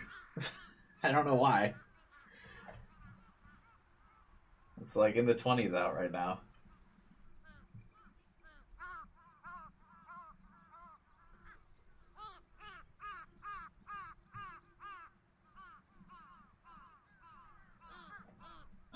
Wild. YOLO swag, indeed.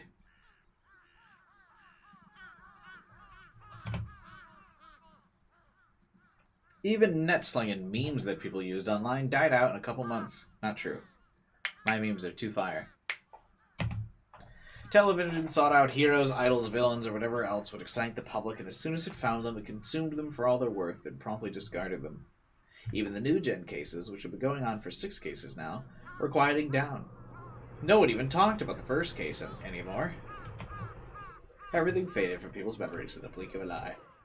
This truly says a lot about our society. Which was why I was hoping that in the past week, everything that happened to me had already faded from the public consciousness like some passing trend.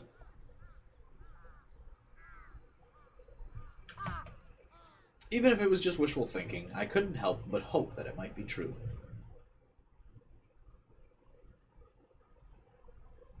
My head and stomach started to pang.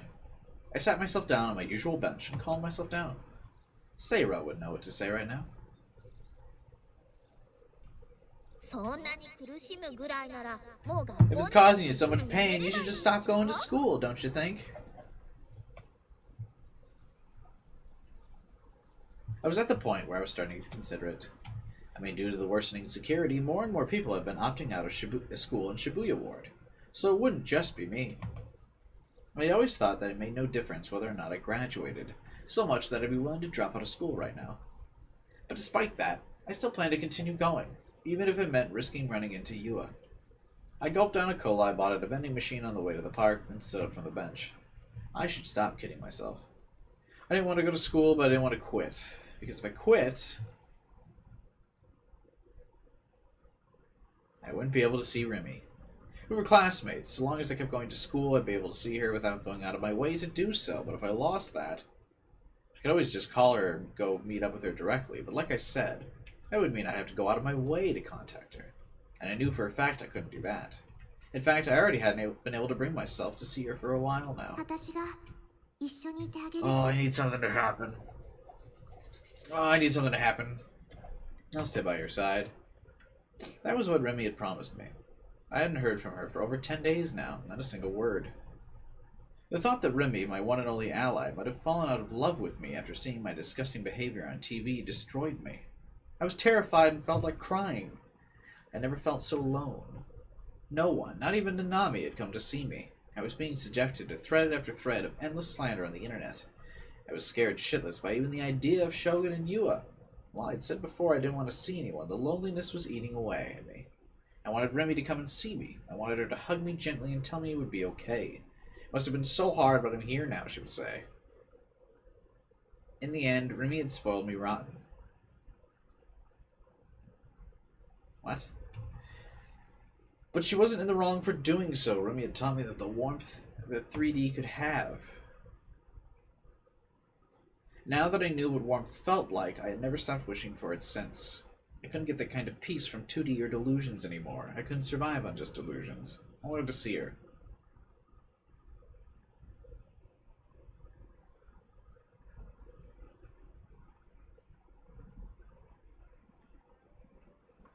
When I passed through the school gate, I hadn't noticed any particular change in the atmosphere. That is to say, no one noticed me. I entered the building and started up the stairs. A girl I didn't recognize went to pass me. But just before she did, she let out an audible "ah" and looked at me with pity in her eyes. I walked into the hallway where my classroom was located. Several windows were broken, and I could feel people's gazes mercilessly burning through me as they whispered. At that moment, I was hit with a bad feeling. My wishful thinking was already on the verge of shattering to pieces. And even so, I opened the door to my classroom, fueled by my one desire to see Remy. The silence lasted 10 seconds. Everything was frozen, and they all stared at me. I kept my head down as I walked through the quieted classroom and took my seat. Is Von Q? A DQN sitting in the last row, whose name I didn't know, spoke up. Hey, can you show us your psychic powers? No, we're going green. Buckle up, boys. With those two sentences, time started moving again in the classroom. Why are you even bothering? He's just an attention whore. Yeah, the kid who always stares at the fucking ground and doesn't talk to anybody is a total attention whore. Didn't Yuri say he was legit? Right. How could I forget that Yuri guy? I've seen him on TV before. Real awesome show and all, but his psychic powers are total bullshit. Yeah, so Takumi would have to be a fake too, right? Totally. All he knows how to do is bang his big blow-up doll and his small plastic one. Haha. It'd be nice. I heard he can fly. He's got this other power. What's it called? Clairvoyance or something? What if he uses that on me? He'd see right through my clothes. You're such a perv. Oh fuck, he's looking over here. Quick, look away before he turns you to stone. Don't worry, he's just some otaku. He can't hurt us.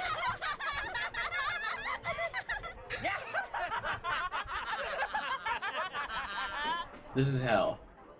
This is exactly what I'd feared most. The DQNs had their eyes on me now. It'd been a week, but no one had forgotten about the uproar I'd caused. I was now the laughingstock of Japan. The boy who, after trying to show off his special powers to the masses, went home and slept with a figure. There was no point in protesting, saying that I'd never call myself an expert. The truth was meaningless. Bro, I really don't know what the fuck is going on. Holy shit.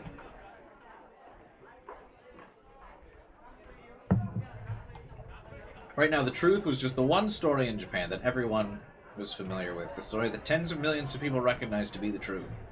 There's no fixing that. Not me, not anyone on TV, not even Shogun. I was a self-proclaimed Esper who no one was associated with. I was an absolutely revolting male otaku, the biggest freak anyone had ever seen. Fuck me, man. Not a single person would ever look at me with anything other than disgust. I'd always hated TV shows that made fun of otakus, and now I just added fuel to the fire. I didn't have psychic abilities, I couldn't fly, or have clairvoyance, or telekinesis, or a D-sword. I'd given up on trying to save my sister just so I could save myself, like the complete piece of shit I was. I was just an otaku that had nothing to show for his life other than knowledge of anime, video games, and whatever other media, so it only made sense that I couldn't do it.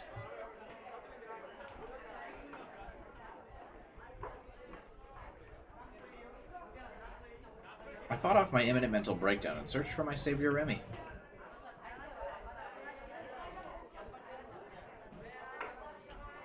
I agree, AK. When I did, my eyes met Mitsumi's, only for him.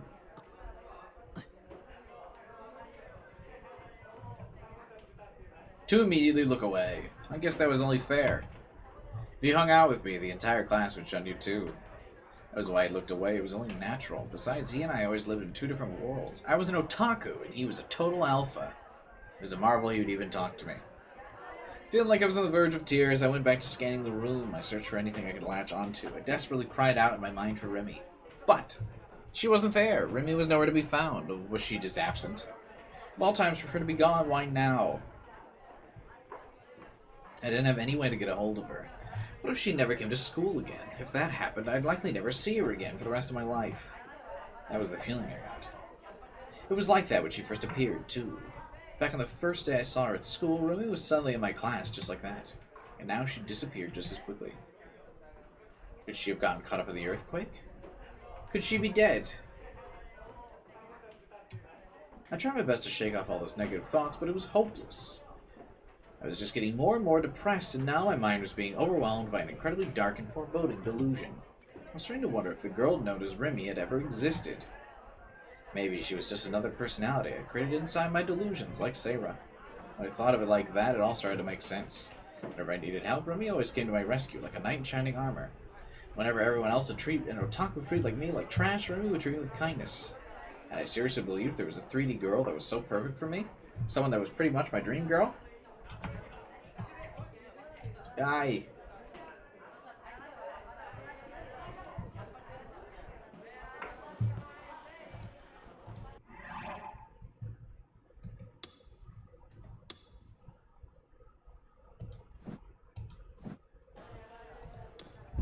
Buckle up, boys. Something interesting has got to happen. I had no reason to come to school. My one and only reason was gone. I was really completely alone, just like I'd always been. I'd always been completely and utterly alone. I started to cry. I took everything I had to keep myself from crying in real life.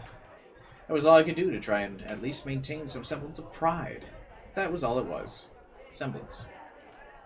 I tried as hard as I could to keep my head down, grit my teeth, and stay in my seat. Even though I didn't want to hear them, I could hear all my classmates talking. I wanted to run away, but I was too afraid it would only make things worse. Every last one of you should just die. I had nothing left to lose, so why not just die doing what I love to the end?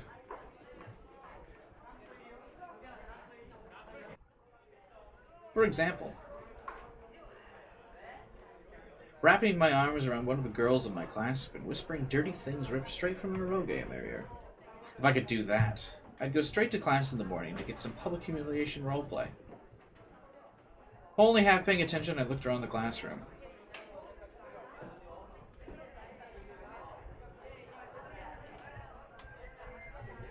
Who would be a good target? A cute girl that wouldn't put up much of a fight, sounded ideal. Oh my god. The DQM bitches were already out of the question, even though they were all mere high school students. They all wore way too much makeup, rendering them not even remotely attractive. I know, maybe the transfer student. From a glance, she looked to be quite docile, and her entire body gave off the aura of a lolly, who was typically the #1 target of bullying. Additionally, she also had the clumsy girl attribute, which was super moe. Really, she was already virtually a 2D character. Perhaps she would be a good choice.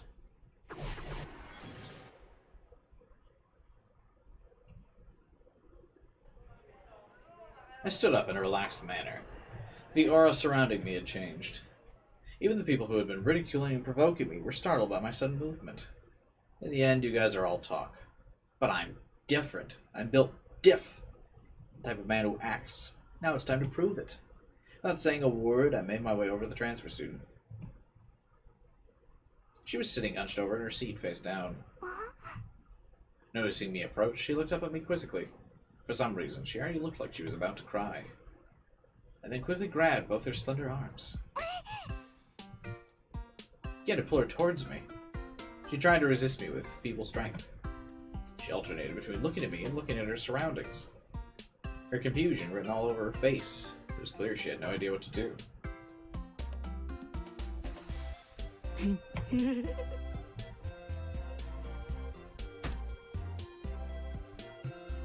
I brought her in close and wrapped my arms around her forcefully.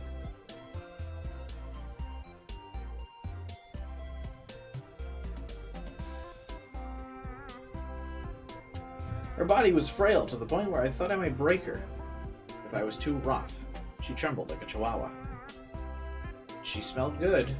I nuzzled against her head, the top of which barely reached the bottom of my chin, buried my nose in her soft hair and sniffed.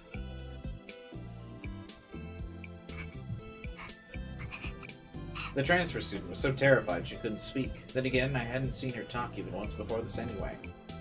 She was struggling and wriggling around in order to try and escape from my grip, but the strength she put forth was pitiful.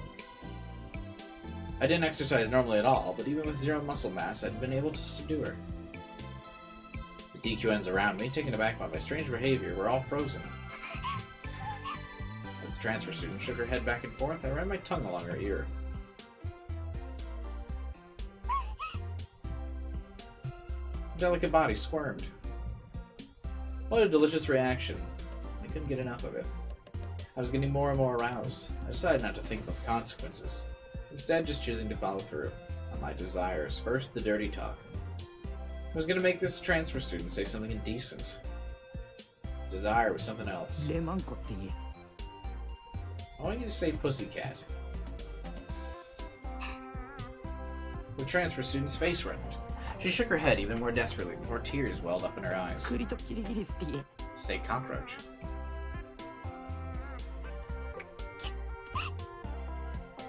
Her reluctance only served to feed my sadistic desire. Say cock-a-doodle-doo. Cock-a-doodle-doo. I don't even understand how that was that bad.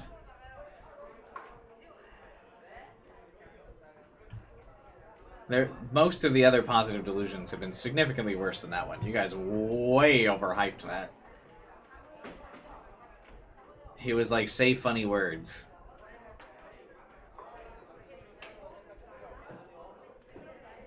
There was an actual incest scene earlier. What? That was way overhyped as like really bad. What?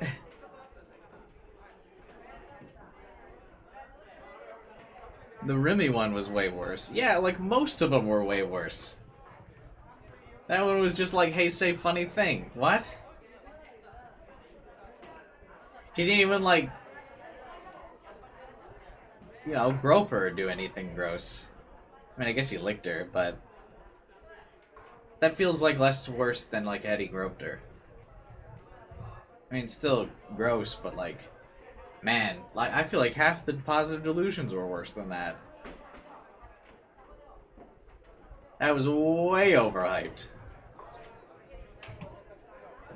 As I slouched further and further into my seat, I tried to make the transfer student perform a number of humiliating acts in my head.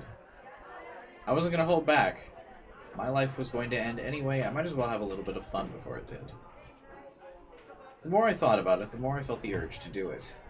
Maybe the moment I did something reckless like that, the simulation of the bad end would end and the world would reset. I would then return to the original world where I could make different choices. Remy would be there, Misumi would be talking to me in his normal, overly friendly manner. Everyone would have completely forgotten about my shameful behavior. No one would make fun of me. Maybe I should try it. The center of my head felt fuzzy. It felt feverish. Was this the fever you got before obtaining some new knowledge or power? Or was it some delusional fever? I didn't have a specific name for it if it was. Well, not like it mattered. Maybe I should try it. Even if I couldn't return to the original world, people would just think I was crazy. They probably already thought that, so it didn't really matter. It wasn't like I had anything to lose.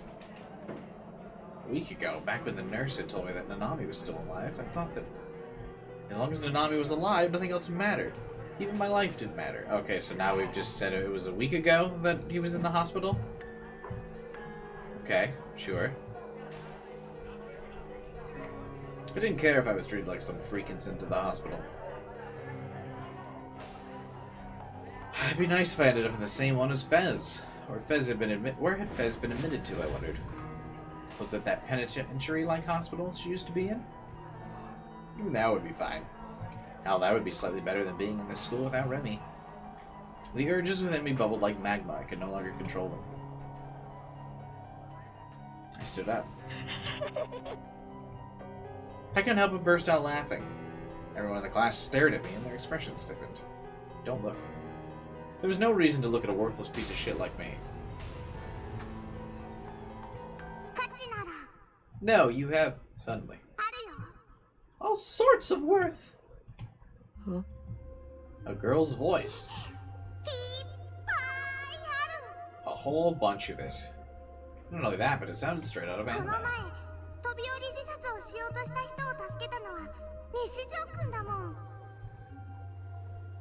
Who's the one who saved the girl who tried to kill herself by jumping off the roof? You! Which is why you have tons and tons of worth. Who was talking to me? I looked around the room one more time. Everyone was all frozen in place due to my odd behavior. They all kept their mouths shut. I couldn't find a single human being who was talking. That voice. It was such a strange sensation. Felt like it was coming from directly inside my head. Was it an illusion, or had I just crafted yet another delusional girl inside my head? It's not an illusion at allsies. Not a delusion, either. What was that? Responding to my thoughts. Was someone reading my mind? No. Kozupi is right here. The hell is Kozupi? Where is here? Who are you?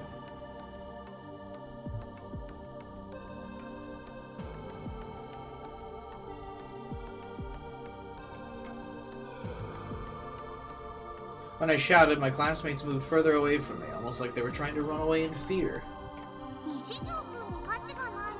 You said you were worthless, but Kozupi knows what's wrong. Super duper wrong.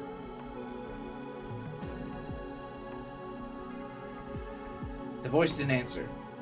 All the voice did was continue to talk to me in a strange way. Instead, all the other people in the classroom, the ones that talk bad about you, they're the ones that are worthless. A shudder ran through me. Goosebumps sprang up on my skin. In an extremely tearful tone, the voice said, Kozupi thinks killing them would be a good thing. Please, no more.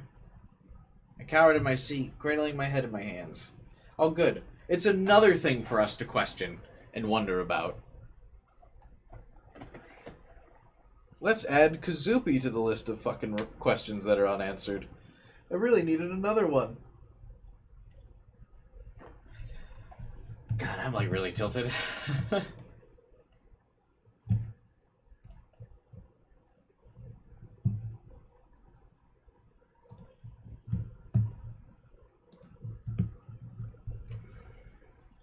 I should make a list.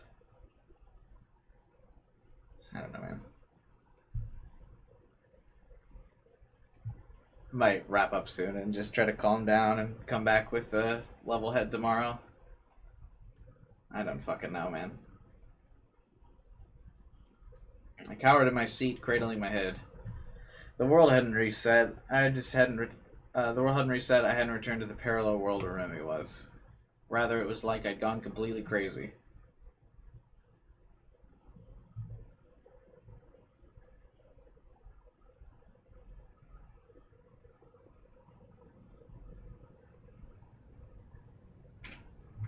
It had been a week since Bond had last visited the Frieza office, and things were a little bit different than he remembered. The seas of papers that are piled high atop each and every desk were now completely absent. They had all likely come crashing down due to the earthquake, Mose had ordered it to be cleaned up. Because of this, the place looked quite tidy. Staring at it with a sidelong look, Ban let out a sigh, then sat down in an office chair when he wheeled from beneath a desk. He restlessly fanned his face with his favorite fan. Mose had been tapping away at her laptop's keyboard on her desk, took one look at Bond's dismal appearance and scowled. Did you come here just to sigh at me? Hey, Momo. Have you ever seen a magic trick where a sword pops straight out of thin air? Can't say I'm all too familiar with magic. Okay, what about teleportation? What, like something teleported into a box? Quite. What on earth are you getting at? You trying to pick up some new party trick? No, you don't really need to know. It's probably got nothing to do with you. You're a piece of work, you know that? Mostly shrugged her shoulders.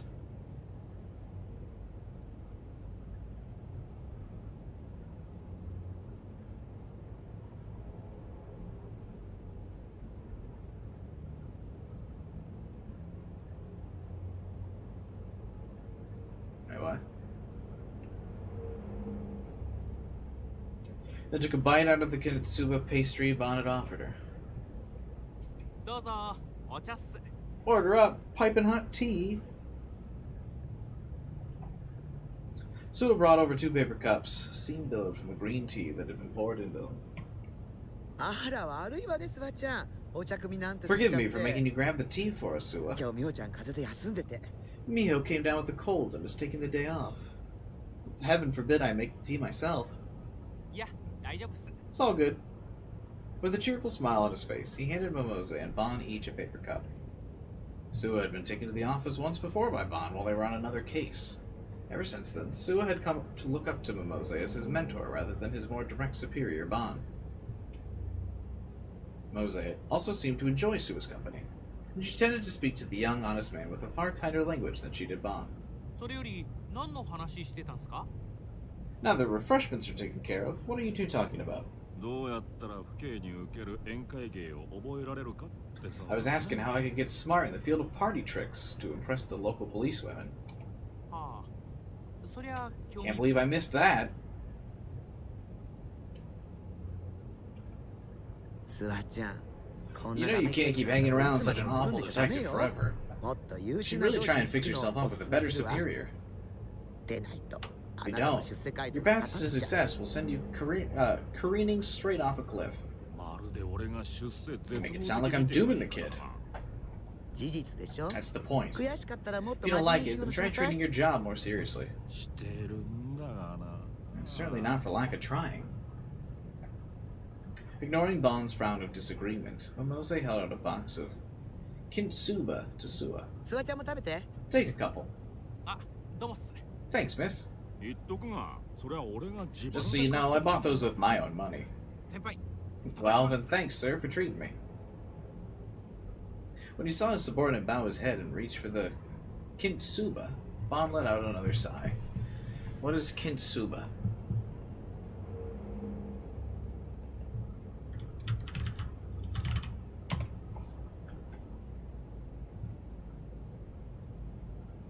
That looks really gross.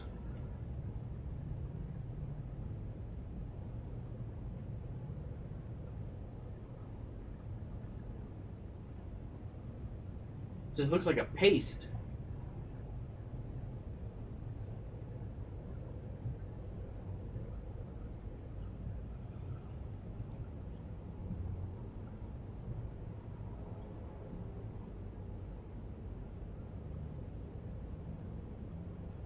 It's apparently kind of like fried ice cream, but less sweet.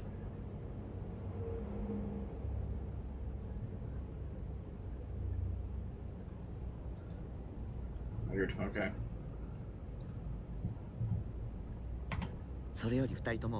Tea time aside, I need you two to look over here. A line graph appeared on the laptop screen. It had a gently undulating curve that rose and fell like the tide. Sua, who had circled around Bond, peered at the graph and cocked his head. What's with the graph? It's the GE rate of the general Shibuya area over the past year. Don't you think it's odd? I don't know enough about GE rates to really give you a solid answer in that.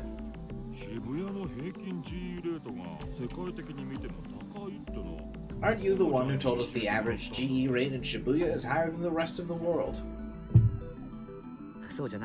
That's not what I'm referring to. I'm not sure if it's just my mind playing tricks on me, but I have this gut feeling that someone is manipulating the GE rate. How the heck would that be possible? Not sure, but when I look at the graph, I just can't shake the feeling that there's something unnatural going on here. That numbers fluctuate far too much in all these small increments. We went back about 10 years to investigate, and it's only been doing this for about the past 5 years or so.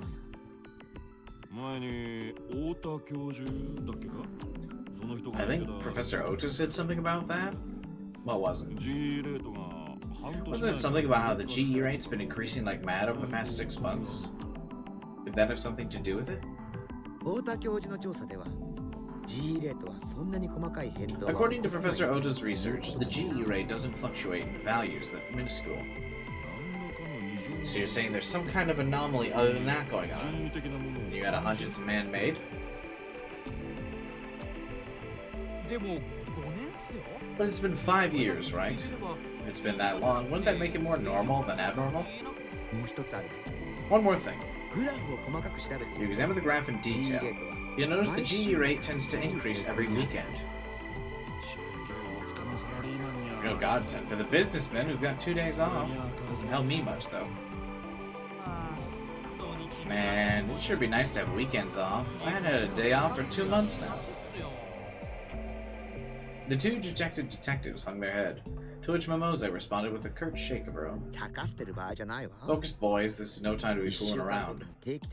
Anyway, the line fluctuates at fixed intervals every week, but as soon as New Year's vacation, the Bond Festival, or other similar holidays come by, fluctuations stop right on the dot.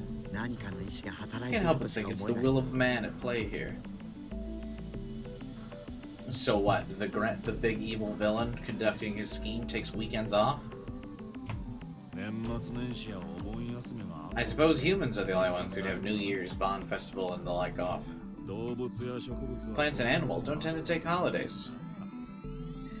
But evil organizations do? Why'd you join the bad guy? Well, you see, the Joker and Two-Face offered such a comprehensive 401k plan and health insurance for my family, I just couldn't help it. And then with the added bonus of guaranteed weekends off, I just really couldn't help but sign up.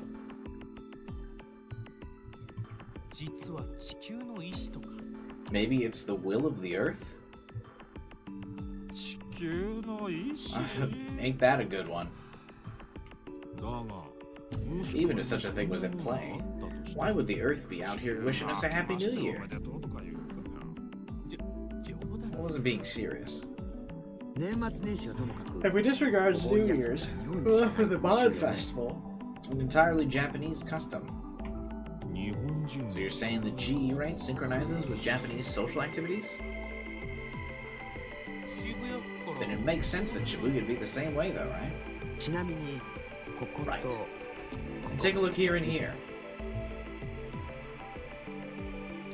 Jose first pointed at the center of the line graph, and then to the right, where the most recent date was situated. These two areas are awfully high, aren't they? The rightmost one looks like it's setting a new record.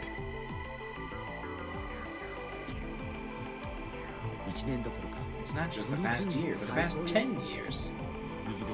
What are the dates? Weekdays.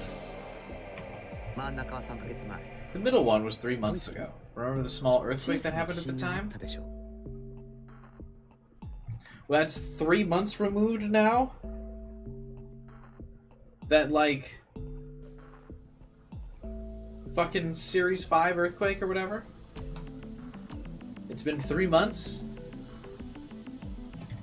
No, this is a different one. The seismic intensity 3-1? 8 people died in it, if memory serves right. Were they ever able to pin down the specific cause of death for the victims? I don't know, did they? Ignoring the exchange between the two detectives, Mimosa continued talking. As I was saying, the rightmost one is from the day of the earthquake. Oh. I assume you've heard of the large-scale electromagnetic waves that were given off on that day? I heard through the grapevine that all the computers in Shibuya were completely done in, but I don't know. All that tech stuff's Greek to me. Ever since then, the laptop I keep at home has been shot. I haven't had time to restore it. You're right, a calendar would have been useful. Yeah, just for like sense of reference. Doesn't even have to be like interactive or anything.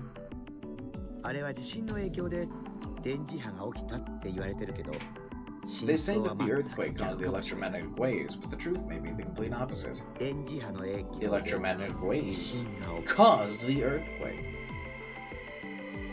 Okay. They didn't say nothing like that on TV or in the papers. It's only speculation on my part, but I'm strongly considering it, you know, because of my degree and knowledge of things electromagnetic waves. Or whatever she's supposed to be educated in. I just can't help but feel that these two earthquakes aren't natural. They're both man-made. Why, though? Aren't, like, earthquakes such a common occurrence in Japan? Like, really? Is it that unusual that you'd be like, oh, they're man-made? Right? Like, how many earthquakes in Japan per year?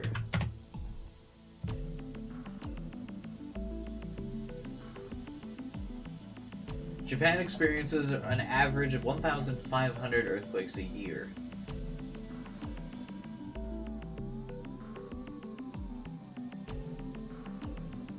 She's able to nail down that these two specific ones are man-made.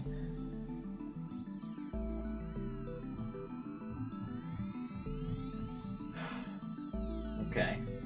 Sure. The difference is the casualty number. But only 8 people died in this earthquake.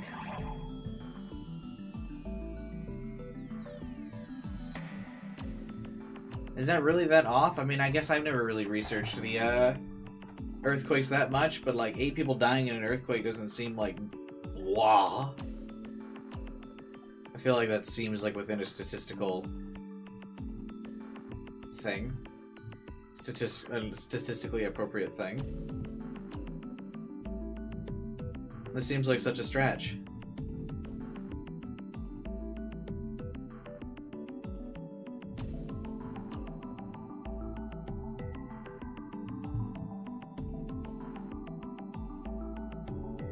She's questioning that one retroactively due to the other one being weird. I guess.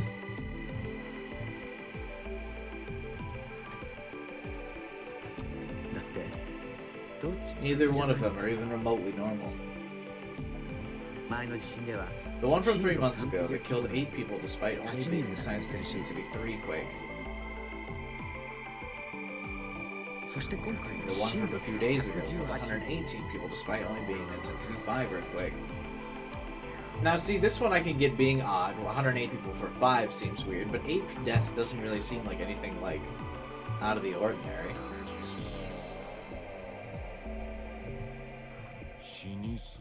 Are you implying there's too many deaths? It's like you two were talking about earlier. The causes of death for the vast majority of the victims are still unclear. That's incredibly unusual. Well, I suppose. Top of that, there's a rumor floating around that says the sky turned away. Now that you mention it, once a bit of time passed, there was next to no coverage of that at all. Maybe there was some kind of pressure being placed on the media.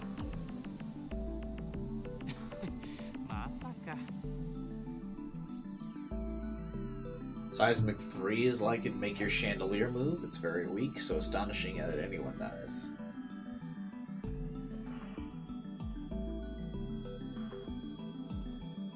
I guess.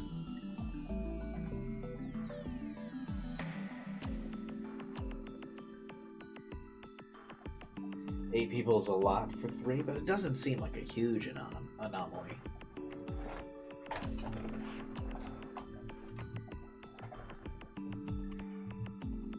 The Miwa party? That'd be my first guess. You serious? It'd be a good idea to start looking into companies who've got links to them. Way ahead of you. No surprise there, Momo. You're always quite the busy bee. What you got? Momo raised her hands skyward and stretched far and wide, tilting her head slightly to the side. A satisfying pop sounded from her bones. No such luck. I've already thrown in the towel. Man, I would love to be able to just crack my neck on a whim like that.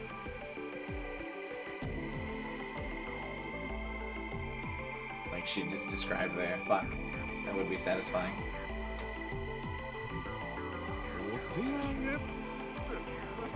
You thrown in the towel? I'm shocked, Momo. So your guess turned out to be wrong? Perhaps. I can assure you I put in the work when it came to researching. I haven't placed my actual job on hold for it. But I'm at the end of my rope. I'm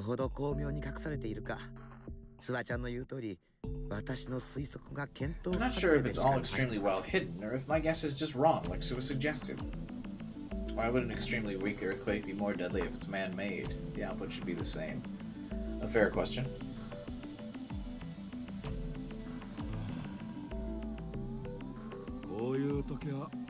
For times like these, there's an ironclad rule of the Detective's Handbook.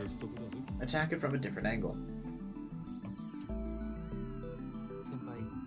Sir, do you have an idea what might be going on? Bond stopped the hand that he was fanning himself with, then wet his lips with his tongue. Ah, gross. Who do you think might benefit from the GE rate being higher on weekends?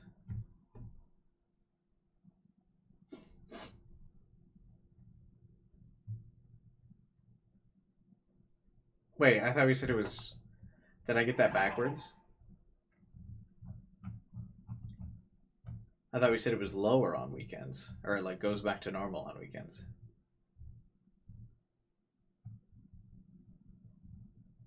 Whatever. Okay, we'll just assume I read it wrong.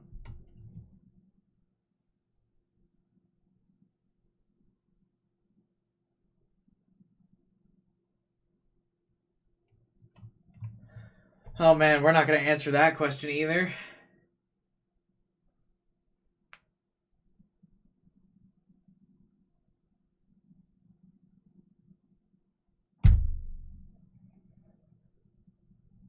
I really thought we were going to get an answer to something.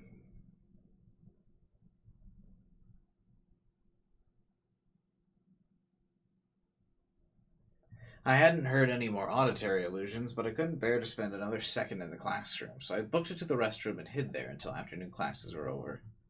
The reason I hadn't immediately headed back to my base was not only because of my lingering regret, but also because I still hoped that I'd get to see Remy. So after school, once everyone left, I snuck back into the classroom. And there she was, all alone in the room, smiling at me as I walked in, Remy. I've been waiting for you. Where have you been? I'm ready to head home if you are. I was hoping you'd say that. This is exactly what I wished for. But I was the only one in the classroom. No one was waiting for me. I made my way to the courtyard. It was here Remy had told me I'll stay by your side. But now there was no one. My only companions were the purple flowers in the flower bed, swaying lonesomely in the breeze. I grabbed the vermilion handkerchief out of my bag, the same one Remy had given me. I sniffed it, hoping to smell her familiar floral scent, but the smell never came. I had likely washed it once before, and in the process erased every trace of her. It was just a regular handkerchief now. The memory lingered, but Remy did not. Every part of me crying out to see her. I simply wandered around the school grounds. There really is no hope for me, is there? Holding her handkerchief to my mouth the entire time. I disgusted myself so much I felt like I was going to vomit.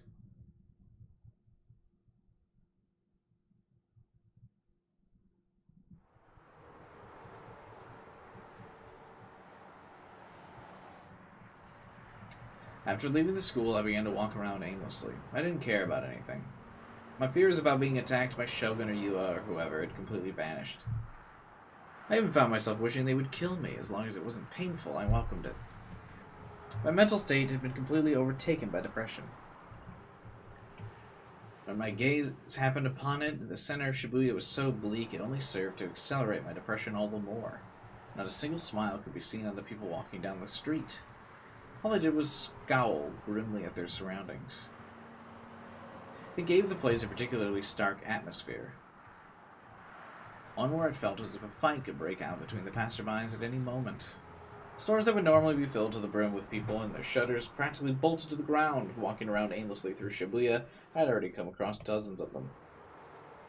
I also noticed there were less cars on the road. The jumbo-chons that had always blared through the streets were now silent, and in their place was the incessant sounds of sirens, car horns, and various cars screeching. There wasn't a single trace of the mess I'd crossed in front of the station a week ago. Even if I had disappeared from the people's memories yet, these memories may have long since driven me into obscurity. How nice it would be if I, too, could wipe away my memories. To know nothing. To be ignorant, to remain a fool. I'm sure a person like that lived in a full life. As full of sunshine and roses.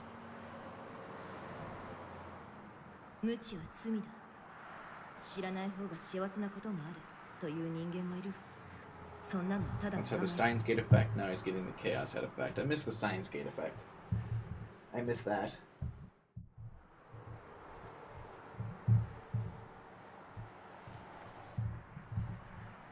I missed it a lot. Ignorance is sin. People claim ignorance is bliss, but that's naive. Okay. I had a feeling she said that to me, but was it really so wrong to be naive? People, me, none of us are strong. I was always wishing for someone to save me. I couldn't do anything on my own. I didn't want to. I stood in the middle of the road and closed my eyes. The most agonizing thing about all of this was that I barely understood what was going on. Relatable. Things like Shogun and D-Swords were things I didn't want to know, but I'd ended up learning about them regardless. What have we learned about them?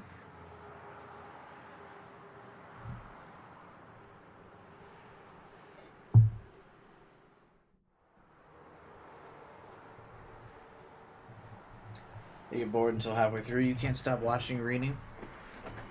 I feel like Steins Gate didn't have this long of a build-up, though. I feel like I started to enjoy myself much earlier in the Steins Gate experience.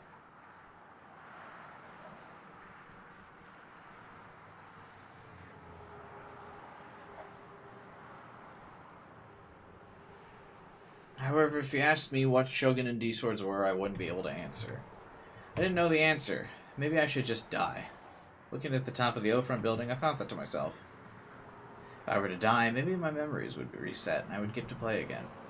Hey, person controlling me, what do you think? This current playthrough is a complete and utter failure. You made a mistake by allowing your joke of a character to grow in levels. Yeah, I definitely have been fucking up, I guess. You should have made me more like a hero. You should have made me cool. You should have made me more sociable, respectful to women. You should have given me a passionate sense of justice that would allow me to empower the weak. Why, yes, I would like you to have been an interesting character.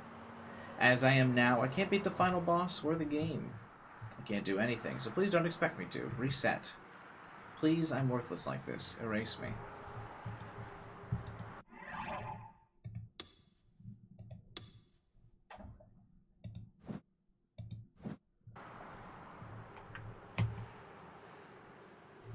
It's meant to be confusing since it would ruin the mystery. I don't...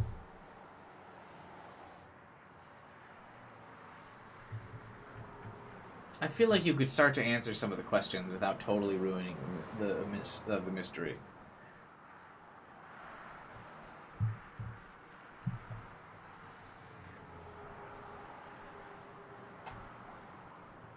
I mean, I like mystery. I love mystery. I guess I just don't find the mystery in this super interesting yet. I'm really waiting for the payoff, but it's just...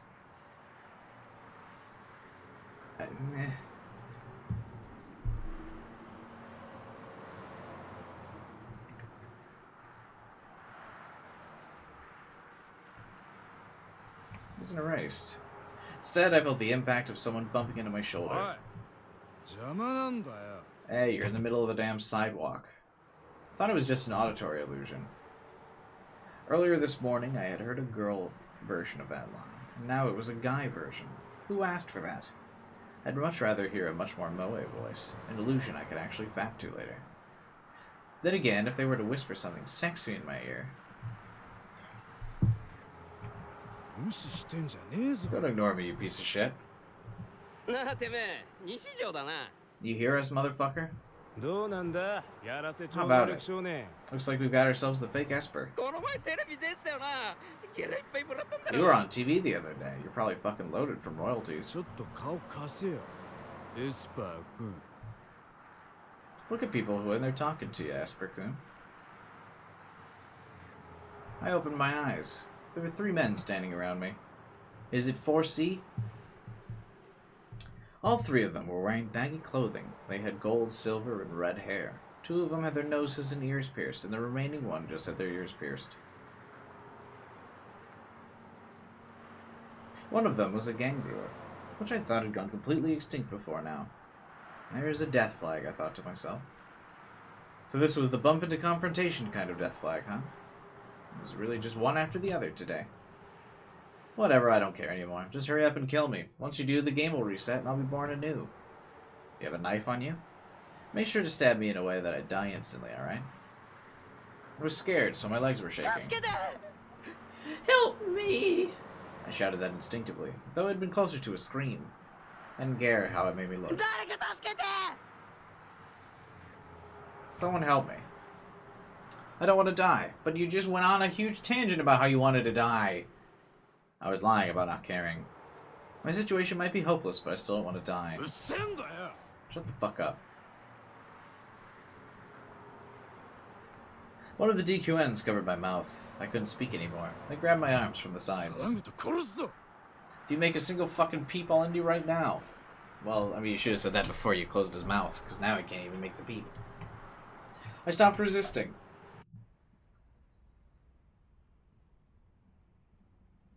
They dragged me to a deserted alleyway no one would go anywhere near, grinning the entire time. So I decided to launch a preemptive strike. I'm sorry. What a strike. You got him, bro. I got down on my hands and knees and apologized. I'll give you all the money you want. So please, just let me go. I held out my wallet to them. They snatched it from me. Well, what do you know? You are fucking loaded. You're the Esper boy that keeps on giving.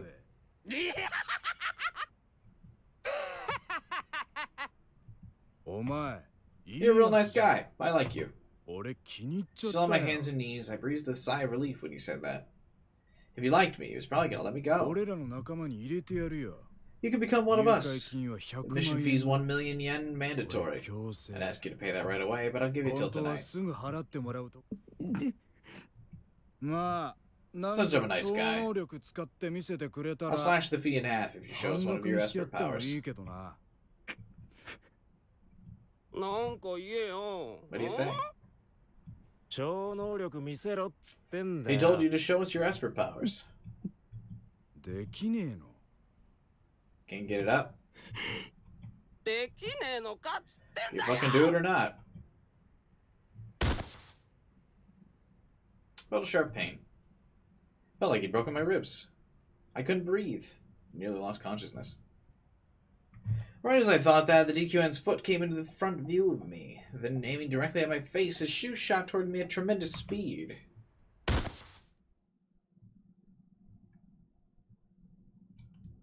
What just happened? I thought I felt an agonizing pain radiating from my face, but it might have just been a delusion. Oh my god. I tried to open my eyes, but my eyelids refused to move. The darkness wouldn't go away. The fuck? You out already? What do we do? Do we just leave him and take off? Oh, do you think we should rough him up a bit more? That's what that Darth Spider guy told us to do. Yeah, he wanted us to beat the living shit out of him.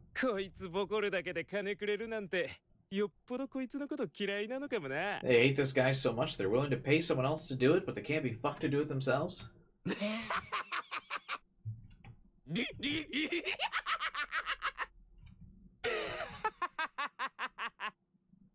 Ha ha ha ha ha ha ha.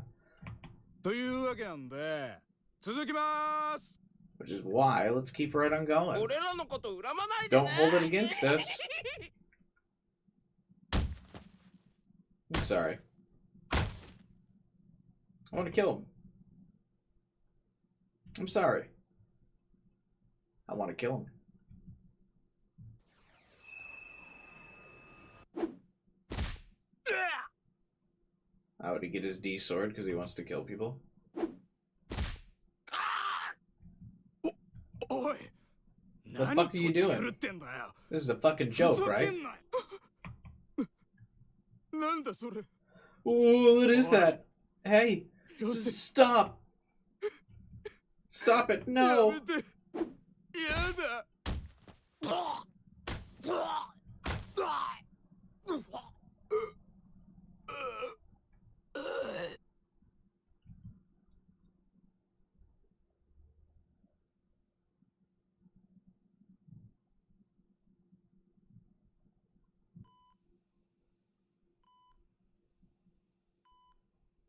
Hey, it's that guy.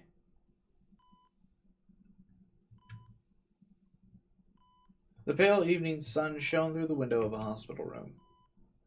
The light, singed red by the twilight, divided the room into two distinct parts, one captivated by light, one dominated by darkness. What was illuminated by that light was a bed adorned with pure white sheets. On the bedside table sat a handheld video game console. A number of academic books lined a nearby shelf, neighbored by the muted pink petals of an arrangement of cosmos flowers resting in a vase. The room was neat and tidy.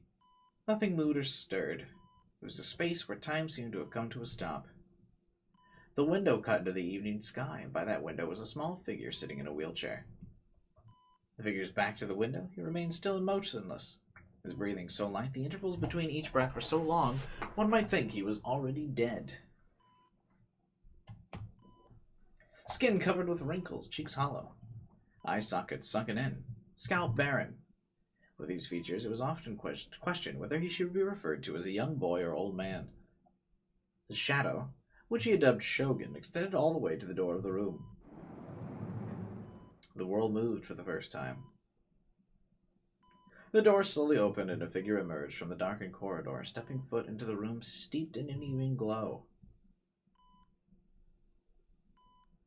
Rimi did not fully enter the hospital room, instead choosing to remain at the entrance. Her expression, illuminated by the setting sun, detailed how the girl had been deep in thought. Can we stop now? I'm sorry to say this, but that boy Takumi should just be erased. Lamau XD. Yeah, you're probably right. Shogun remained motionless in response. Why do you think? He's dangerous. Emi's voice was laden with grief and sorrow. Her eyes appeared slightly moist. Can I erase him? No, you can't. Emi was unable to confirm whether or not he was actually moving his mouth. There's something he must do for me. Do a poll, should Takumi be erased? Rumi hung her head, then gently ran her fingers through her hair that dripped down before her. Can you remember your dreams? Don't let your dreams be memes, Shogun. Yes. Oh. I forget them soon after I wake up. できる人と Some people できな remember い them, 人がいる some people can't. できる人はきっとロマン People チ who ストな can んだ must be ね real romantics. Are you すごく hitting on 長い me? 長い夢をよく見るよ I often have very long dreams. 見ている間は They can feel like several 何年も years have 感じられ passed る as I dream them. 私も I そうだ used to った have ones like that. そうだった Or at least I feel like I did. でも But that's just そ an れは illusion. 幻実際の時間としては Reality dreams only take 寝 up て 2 い or る 3うちの seconds of your ほんの time as you're 23秒 sleeping. 程度のものなんだって夢心の歌方 They're な like の bubbles, floating to the surface of your mind. だから That's why you need to hurry 早 and く wake 目 up. 覚めて出ないと If you don't, いつか then someday, あなたは Takumi is going to 一 kill 子 you. 城匠にそれでも構わないよ Even if that were to happen, I'd be at peace with it. 夢から覚めるわけにはいかない This is a dream from which I cannot awaken. この夢は I must see it through. 完結させなく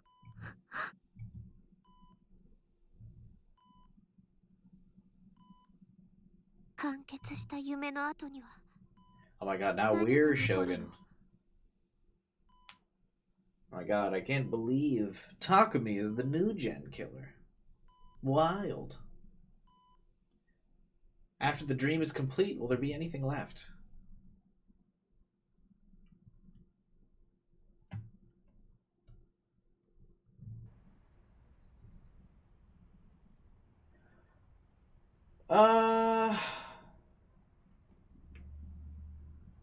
Do we wrap up for now?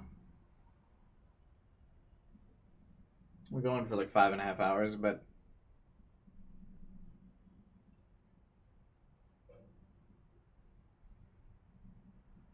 I am the Noah. That's big.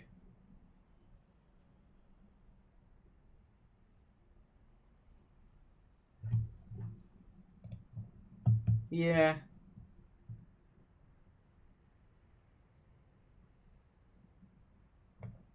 I don't know. I feel like we just come back to this tomorrow.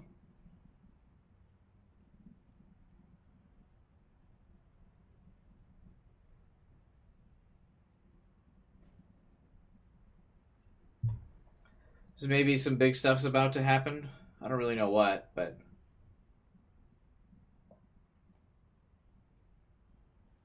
I don't know.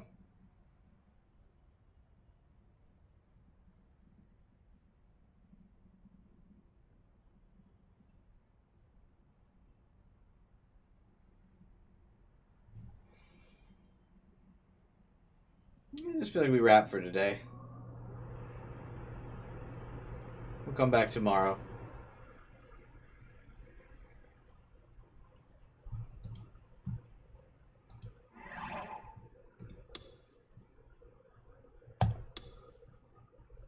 So I'm starting to not even put the voices into it. We've just been like plowing through. I don't know. This part just wasn't very interesting. I like the stuff we've done so far, like the chapter 6 to 7. I just So maybe if 7's about to start explaining stuff and pick up, we'll come back. I can be more enthused and put my effort into putting voices back into characters and stuff again. I feel like I've just been speed reading for like the last 2 hours of pretty much all the dialogue. So let's take a break for now.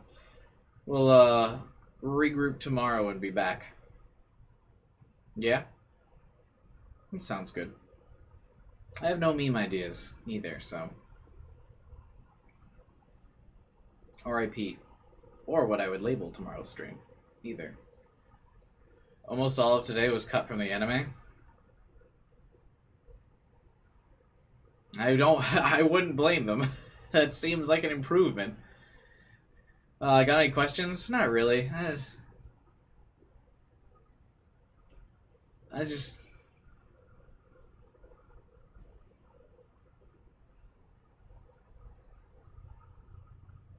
you know...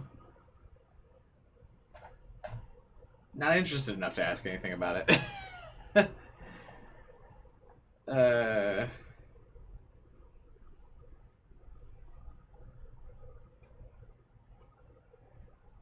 That's alright. Well,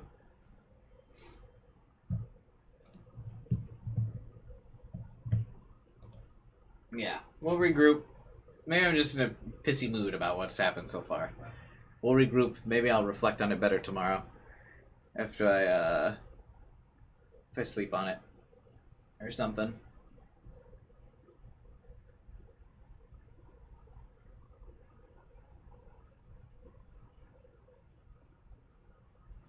Yeah, maybe. Alright. Chapter 6 gets good in 5 hours.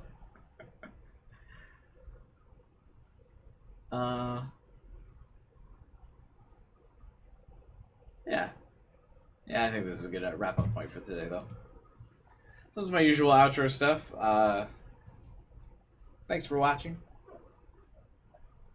Hopefully I didn't annoy anyone, but I got pretty annoyed this stream, so I do apologize for that. Hopefully I didn't annoy you guys too much. You'll come back tomorrow, so be sure to subscribe, hit the bell button, like the video, join my Discord channel, chat with us after the stream.